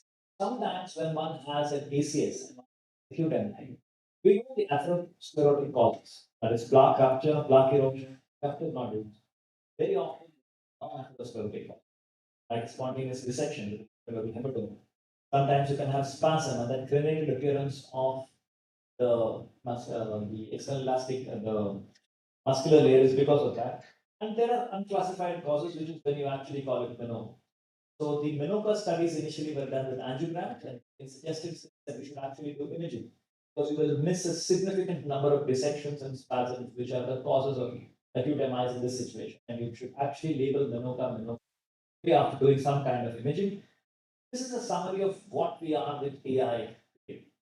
MLD Max is an algorithm that is developed, and after a great deal of research, you can now do something called a dynamic angiogram. If you just do the angiogram, and what you see on the L mode, it will create for you your stent length. It will create for you a map, the L mode. What size, where is our lesion, what is our lesion. It will give you a color coding of calcium, of metal, and where it can detect the EEL. It will on its own tell you where the EL to EL is. So you just take a run, it tells you everything. You can see on the L mode here, told you if the mouse will listen to me, yeah. You can see on the L mode here, it just tells you what length you need. That orange tells you whether you've got calcium or not. The white line tells you whether you've detected the EL to EL or not. Right? This is simply AI powered morphology assessment planning on one screen. So to the diameter, the length, and quickly calcium, because calcium is the single most important negative modifier as far as our outcomes are concerned with intervention. So we just strategize it. This is our morphology length. Whenever you can decide if you have calcium, what kind of modification you want. The depth is best by OC. Is it 180 degrees? What is the thickness of this calcium? If the thickness is less than 500, then a balloon-based strategy is going to be fine. But when the thickness is more than 500 microns and more than 180 or more than 270 degrees, in that case, you might have to do some kind of atherectomy, and that's a decision that you have to make. It's made much, much simpler by using OCT, which gives you the thickness of calcium. You can instantly visualize calcium. It identifies on its own the maximum calcium thickness, not only just the detection, and you can customize this detection. It is based at 180, but you can change it to whatever size you want, depending on what results you want. You're able to see whether it's lipidic, whether it's fibrotic, whether it's mild to moderate calcium or severe calcium. Lipidic, do a direct stenting. If it is fibrotic, just need a compliant balloon. If it is mild to moderate, you need cutting balloon or a specialty balloon. And if it's severe calcium, you need some kind of a trick. Pretty simple. This is a rule of fives. But remember, all these rules predict under expansion. They do not predict success. So there's always more than one way. So you must use what tools you have in combination to try and get the best results for you. This is what strategy that we get. You can round up and round down. Once you have the L mode, you can see what is our landing zone. Round up if you're only measuring the lumen, and round down if you're able to get the EL to EL measurement. Like what he has shown you there, he just shows you where the calcium is. You just prepare it with what you want, PCI, and then do another run. Dynamic angiogram, co-register it. You can even co-register for it perfectly so that you can see exactly where you need to land with your co-registration. It will tell you where you can start. Post-stenting, these are what you see. You see if your MLA is less than 4.5, it will pick that up for you. If you have a distal reference narrowing, it will pick that up for you. It will pick up distal edge reference narrowing, proximal reference narrowing, and edge dissection, malposition, thrombus tissue. All these are automatically picked up. All these are automatically shown for you. You know which internal dissections to leave, which one is not significant. Those with intramural hematoma, like I showed you one example where it needs to be addressed, covered. Malposition we know has minimal effect on outcomes, and we only need to touch it in case it is longer than 3 millimeters and more than 0.3 millimeters from the wall. That means 4 times thickness of the stent. And if it's not very close to the proximal limit, somebody else might end up going abdominal in case they're trying to wire the vessel again. Common practice is to dilate with a semi-compliant balloon, so that you get the minimum amount of malposition in that area. Stent areas drive outcome. 4.5 millimeters square. If you see the area of the space, the diameter of 2.5 millimeters. That means if you get less than 2.5 anywhere in your coronary tree, that is in the proximal coronary tree, we are likely to have a bad outcome in the short term. This does not mean that this is adequate. The areas for the proximal, circumflex, the LAD, and the left main are totally different. This is for stent areas in other areas, other regions. Distal, as we have spoken of, all the rest in the same way. This is our expansion. Acceptable is more than 80% of mean, and optimal is more than 90% of mean. As has been discussed, we are doing a lot of work in post PCI FFR, and that's going to be the next iteration of the OCT, where we are measuring the FFR as well on 3D reconstruction of the wall. So similarly to the pre-assessment, you can assess the post-stent placement in a single screen. It automatically detects under expansion, instantly visualizes the minimal stent area. It automatically detects malposition and displays the current stent expansion and the NSA. And just review the screen, you see what you get on under expansion, you see if there's any malposition, you see if there's any dissection, whatever is your minimal areas, compare the pullback before and after, shot the capture, put them one on top of the other and see what your pullbacks are like. These are the other features of software, and before and after, the Max thus gives you in one screen every single measurement, single snapshot. So it makes it easier to put into a single workflow. It adds a dimension to a successful intervention. The evidence base is growing every minute as we speak. The intervention, OCT-based intervention, is now supported by all guidelines. AI has added to the simplicity and putting it into the daily workflow, so that earlier you had to take the run and then go back and assess it. AI makes it very, very simple for you. Just acquire an image well. That has been repeatedly stressed. It's garbage in, garbage out. Your assessment is going to be poor. So you acquire the image well. The machine assesses for you. You can just review it once, make whatever decision you decide how you want to do.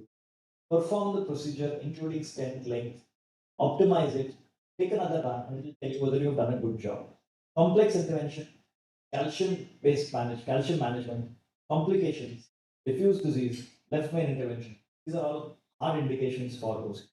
Thank you for your attention. I'm finished. Thank you.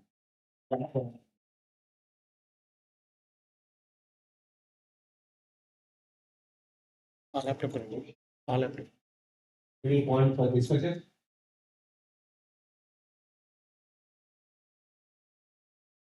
Thanks, Dr. Vijay. That was wonderful. Just have your article which you published in the Advances. And it shows all of it just with contrast or half contrast, half select. RCAs are all with half contrast, half. The calcified nodule. Last one is pure saline. Last one. Pure saline. Wow, that was. I mean, post PCI. So, if you want, I have another presentation on saline OCT. I can show that. So the injection in your article was PCC syringe. Yeah. Can we use an injector for the saline? You can, but the problem is getting the timing right. So the OCT works on clearance.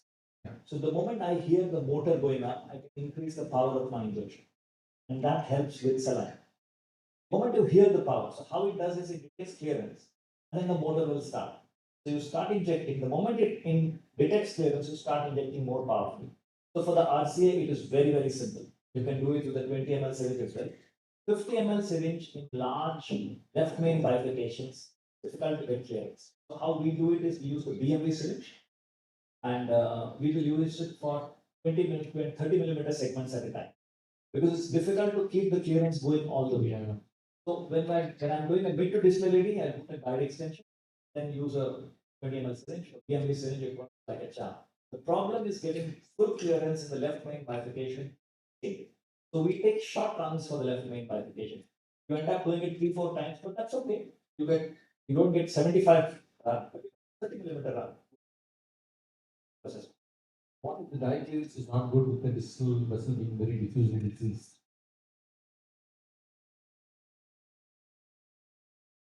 Dye clearance is never a problem when the distal vessel is diffusely diseased, because the amount of volume you need to clear it is very small. The problem is when the distal vessel is very large. So if you have a left main bifurcation with a dominant circumflex, it's very difficult to take powerfully enough to get full clearance. The distal vessels excellent images. The problem is that it's so badly diseased that it hugs the catheter. When it hugs the catheter. So in that case, how you clear it is you use simultaneous injection. That means small catheters, small syringe that you use, you inject in that first. The moment you detect clearance, the motor starts and then you inject powerfully from. So that's a small trick.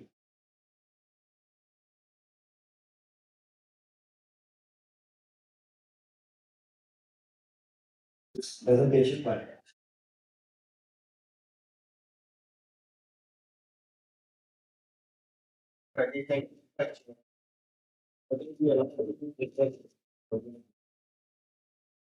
Okay, thank you.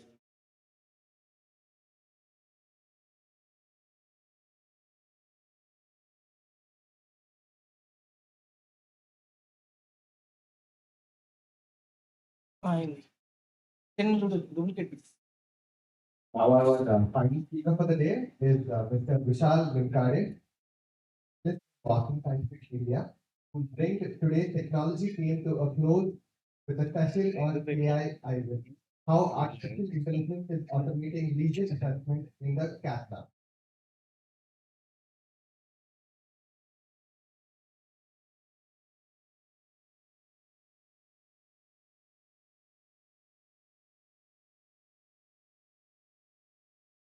Yeah. Good evening, everyone. So let me thank first of all the organizing secretary of this conference, Dr. Karu, for inviting us and giving us an opportunity to present here on AI in IVOS, how it is going to help here. So myself, Vishal Vinkade, I'm taking care of the West region for the therapy advancement group. So I'm there with Boston Scientific since last more than 15 years now. So I'm very proud to showcase you some of the latest advances in vascular ultrasound. Our IVOS system, which comes with a lot of AI loaded features. So the product what we have is Avigo Plus, which was recently launched in India as well. So it's a leap forward in PCI guidance technology. So when we call it as a multimodality guidance system, it is not only the intravascular ultrasound, but it is clubbed with the physiological assessment, that is FFR and DFR as well. In last 2 decades, we have seen a lot of advancements in technological fronts, right? Same thing have happened for the imaging as well. So if you see the last 2 decades of evolution in intravascular ultrasound, we started with the first invention in imaging, that is clear view. Clear view system was almost it's old. Then we have advanced to the galaxy, and subsequently in the last decade we have modified our imaging catheter family to make it more deliverable, to have much better image clarity. And then subsequently we have moved to a Polaris platform, iLab. Then finally we have launched Avigo Plus. So Avigo Plus comes with a lot of AI assisted features. So we'll see in a couple of slides how Avigo Plus really helps in advancing the learning. What is the Avigo Plus system for you? So we have completely changed the system from iLab Polaris to Avigo Plus. So from V3 PC, we moved to a V4 PC. And as you know, as the technology is advancing, the machine learning has to accommodate a lot of data. So we have heard previous 2 speakers talking about data. So the right data and the good data, when feeding to the system, we get more reliable accuracy, and we have a less possibility of error happening. So in Avigo Plus, we have got 2 models available globally. One is a card system, what you see on the right side of the slide, and the integrated system, which can be integrated fully with the cath lab. So one can have a seamless inclusion of IVUS during angioplasty. So this is what is the Avigo Plus system, which has got a tablet for the paramedics to operate. There is a big display, 21-inch, which is towards the operator, who can actually read the images, right?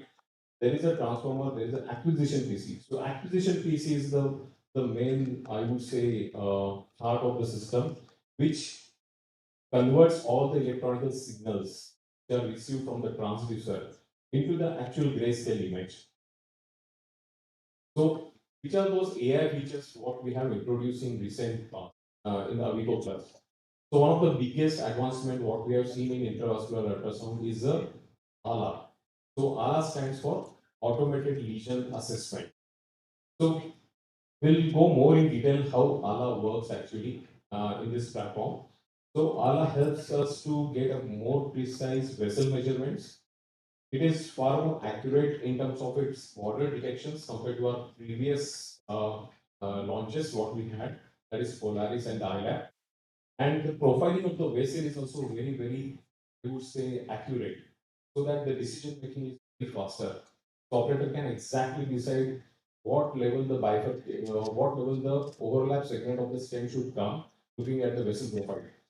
So there are key frame markers which also allows the operator to decide on the landing zones. What should be the landing zone in that particular segment? So I'll restrict my talk only for this ALA feature, which is a more of an AI-driven feature. However, we have a host of other features which are incorporated in Avigo Plus. The topic for the today's presentation is more to focus on the AI technology. So what is ALA? So as the name suggests, it's automated lesion assessment. So as all of you know that IVUS has got a steep learning curve, right? And I do agree the previous presenter, Dr. Swami sir, has shown us the OCT images, the really colorful images and with a lot of animation. So those images comes with a lot of user friendliness, or I would say a smoother learning curve to understand OCT compared to a grayscale image that is on IVUS. So ALA has actually trying to smoothen out the learning curve for the operators as well as the paramedics who are supporting the procedure in the cath lab. So what exactly we have done? ALA is nothing but an agreement of machine learning, right? So we have developed the algorithm with the help of almost more than 8,000 IVUS cross-sectional images from more than 230 patients. And this has helped us for the developing the algorithm for the assessment of the lesion in a segment. So these algorithms are not only based on the images fed into the system, but these are validated. So these algorithms are validated. So ALA in a clinical practice has got 92.4% of the agreement with the expert assessment of the same image. So here we have taken an example of the size of the balloon to be used in that particular segment. So when we have done the assessment with the help of ALA and the assessment done by the expert, the 92.4% of the time, both are matching in terms of their balloon size to be taken for purpose of the weight in that segment. So on that basis, we can see an accuracy level of 92.4%. But when it comes to the ALA correlation, that is not only ALA versus expert, but cardiologist versus cardiologist. So there are two cardiologists who have got their own opinion about the particular IVUS image. So we have compared head-on with that as well. So when it comes to the border detection, the accuracy with ALA is 99.8% in terms of assessment of the lumen border as well as the vessel border. So the first question we asked to our R&D team also, why we have stopped at 99.8? Why not 100% accuracy we should be aiming for? To that the answer was, with 8,000 plus images, we could achieve this level of accuracy. Now that small difference of 100% accuracy, we may have to feed another thousands of images to the system for machine learning, which may not be justifiable in terms of the size of the hard drive or the future advancement which we need to incorporate in the system. So that's how we thought of, because the machine fatigue is there, right? When you are started feeding some images to the system can do a particular level of accuracy with those many of figures or those many of images. But if you are aiming for 100% accuracy, then the numbers goes weak. And our intention was to give a best possible accuracy level. That is the 99.8% accuracy have been achieved with ALA in terms of border detections of vessel as well as lumen. Now coming to how exactly this automated lesion assessment have advantages, right? So if you look into the vessel and lumen borders,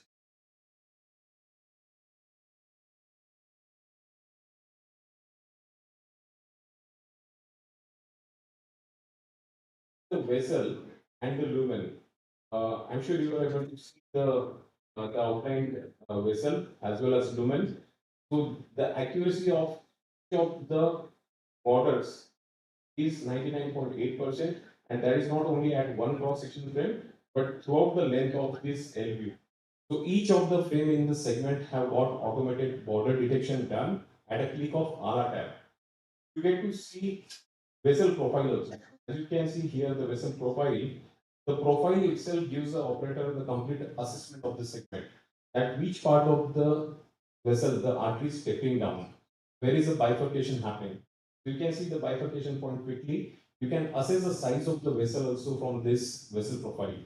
So operator can pick and choose what level the overlapping stent has to be done, or which place the bifurcation is happening, and the overlap segment can be avoided in that bifurcation segment, right? So all these information can be captured from the vessel profile. And at the same time, if you see the dotted line shown here for the vessel, the dotted line gives the idea to the operator that due to the attenuation of the image or due to the hypoechoic image of the vessel, the system is not confident of identifying or detecting the vessel border. So it gives an alert to the operator also that this segment system is not sure about it, but you can do a validation by going few frames back and forth to assess whether the vessel is exactly outlined there or not. So these are the benefits with ALA. You get to see the vessel profile also and minimum key frame markers. So on the same vessel profile, you get to see the minimum frame marker. So wherever you see the tightest segment, you get to see the minimum area here. Do you appreciate the minimum? So at a click of mouse, you identify which is the tightest segment in that particular vessel and which are the landing zones. So system will start scanning 5 mm apart on both the sides from the tightest segment. Assess the landing zone. So the landing zone is assessed on the basis of the plaque burden. So the frame where the plaque burden is less than or equal to 50%, the system puts a frame mark there, right? So likewise, you get to see the distal landing zone, you get to see the proximal landing zone, you get the length between the landing zone, right? And both the landing zones, you get to see the diameters also. As you can see the diameter here. So you can see the diameter over here of 2.5 and 1.9. That is for the lumen. And vessel diameter is 2.95 and 3.23. So knowing your reference diameters, you can pick and choose the size of your stent. Knowing the length between the two bookmarks, and also you can choose your stent length. Having said this, AI is not going to drive the entire procedure. We still believe in that the operator decision should be given a first priority, I would say.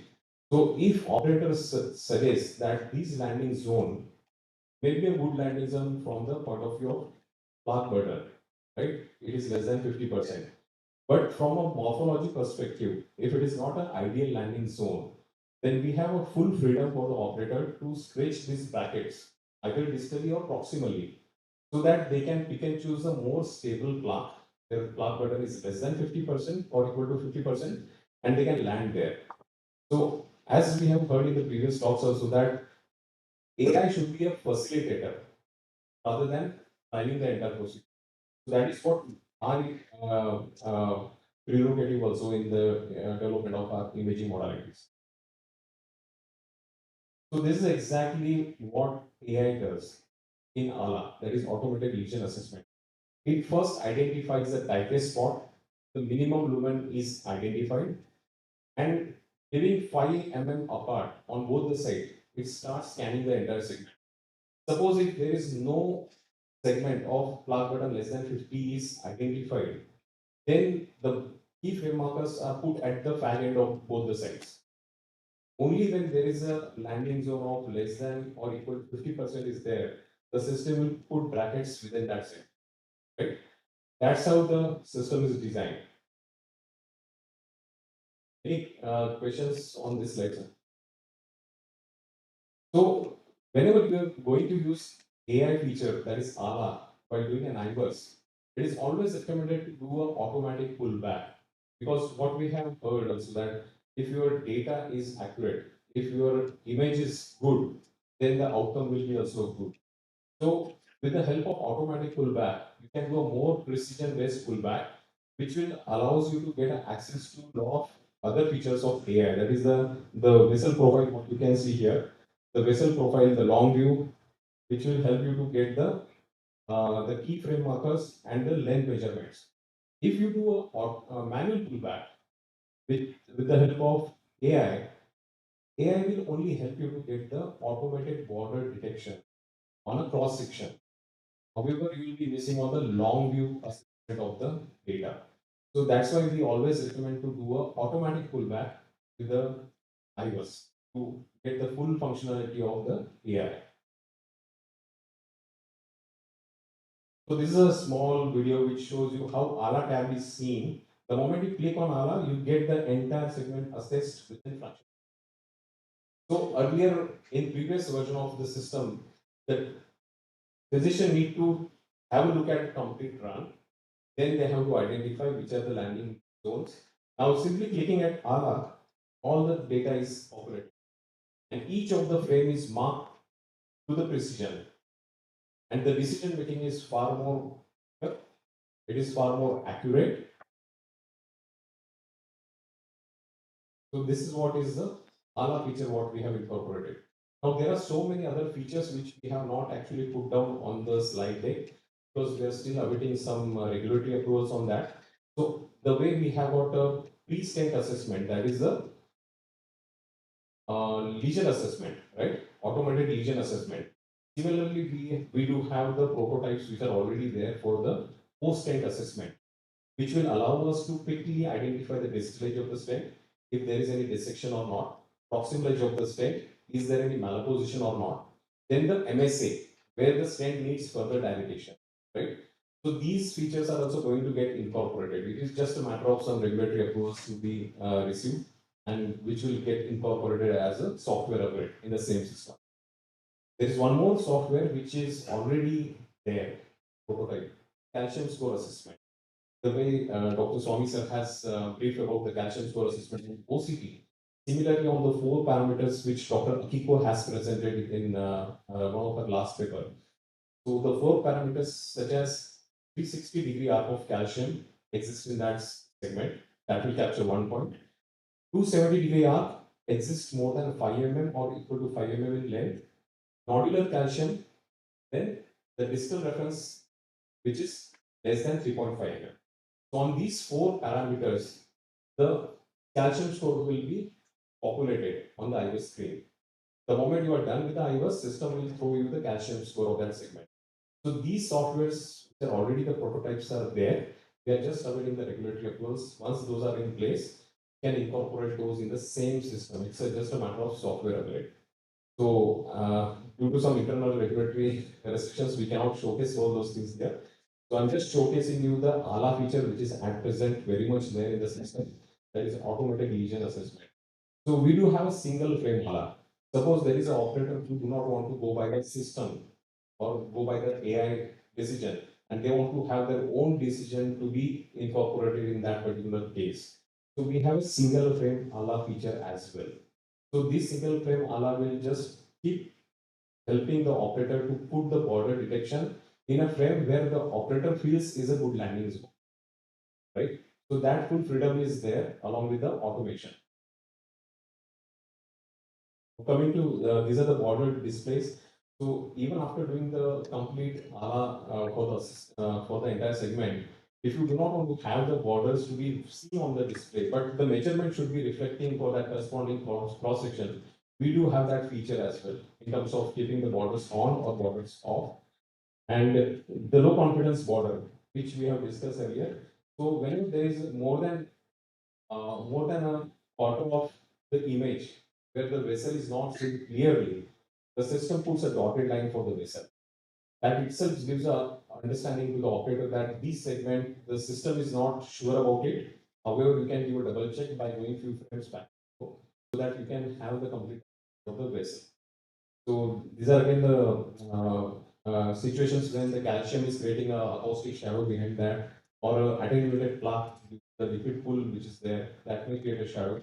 So these situations, the dotted line will be placed on the vessel side. Show you the steps. So this is how the vessel profile is seen. The vessel profile helps us to see the distance between the two quick keyframe marks that are identified there.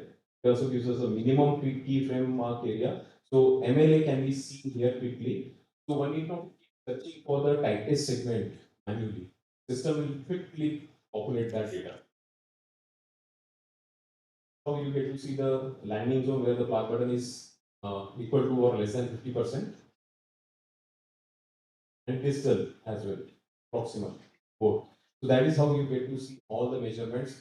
Again, area stenosis, what we have seen in Dr. Bhaskar's presentation, which is again a very, very crucial parameter for assessment of significance after MLA.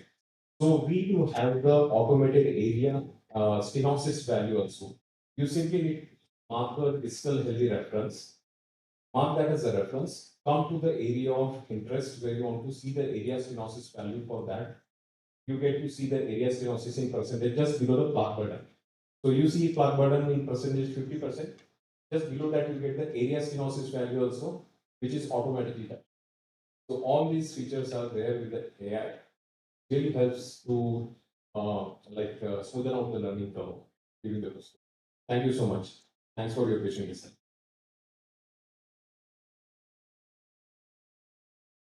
Right. In fact, ma'am, in one of our initial machine which we have launched, that was iLab system, which was there 2 decades ago. That used to have the eye color. So we were having an eye color feature, which used to have virtual histology for different plaque characteristics. Like the lipidic plaque used to be seen in a pink color, the attenuated plaque used to be seen in a yellow color, and the calcium in a green color. But there was a possibility of error in which our team has identified, because any shadow of a wire or a stent struts, if it is captured as a lipid pool, is I would say error in the image interpretation, right? So there was a possibility of a false interpretation of the image due to the shadows created because of some other hardware. So that's why we have actually withdrawn that feature from our system. However, I'm not saying that we are not working on it. We are trying to improvise the algorithm in such a way that the data should be 99% accurate in terms of even the classification of the plaque morphology. So right now we don't have any official announcement to be done, but definitely our team is working internally on making it in next, I would say, upgrade. That is very much is required, because we are seeing the NIRS and all those doing the lipid pool and all that. But still there is a possibility of error in that also, because of acoustic shadow of calcium is also as a false lipid pool. So we are not sure about it right now, but we are definitely working on it. So in new systems, sir, we have about 8 different pullback speed, right? But recommended pullback speed depends on the objective of the operator. So there are some operators who wants to do a real-time assessment of the IS run. So they prefer to do at a slow speed, maybe 0.5 or 1 mm per second. That's the beauty of IOS, that you can do a real-time assessment of the image while the pullback is happening. You need not to wait for the post-processing time. But there are operators who like to have a quick pullback just to make that the patient should not get ischemic during the long pullback of a critical segment. So they do a fast pullback maybe at 8 mm per second also, because there is no loss in the clarity of the image. Sharpness of the cross-sectional image remains exactly same what you get to see at 8 mm and 0.5 mm. It is just a matter of the LU image gets little blurred because your number of frames reduces at a fast speed, but your cross-sectional image quality remains same. So it all depends on the objectivity of that particular situation. Like some operators want to do a quick pullback and then do the review of that run for the system. So there is no fixed, I would say, rule. It all depends operator to operator. Thank you so much.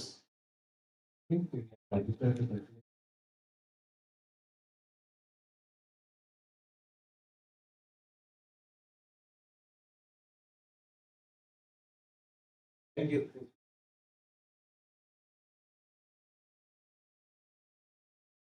Reached the end of a truly exceptional day. We began this morning by challenging the STEMI paradigm itself. Then we explored into remote monitoring, pathophysiology, biomarkers, and the art of primary angioplasty. We have heard from the legends of our field. We have examined antithrombotic strategies, risk stratification, and spent our afternoon with the frontier of AI and cardiology. This conference, ACS 360, has, on behalf of our organizing secretary, Dr. C. Raghu sir, our patron, Dr. Pawan Gorkanti sir, and the entire team at Yashoda Hospital, I would like to thank each and every one of our speakers, expertise, and their generosity. And all of you in the audience, thank you for your presence and attention throughout the day.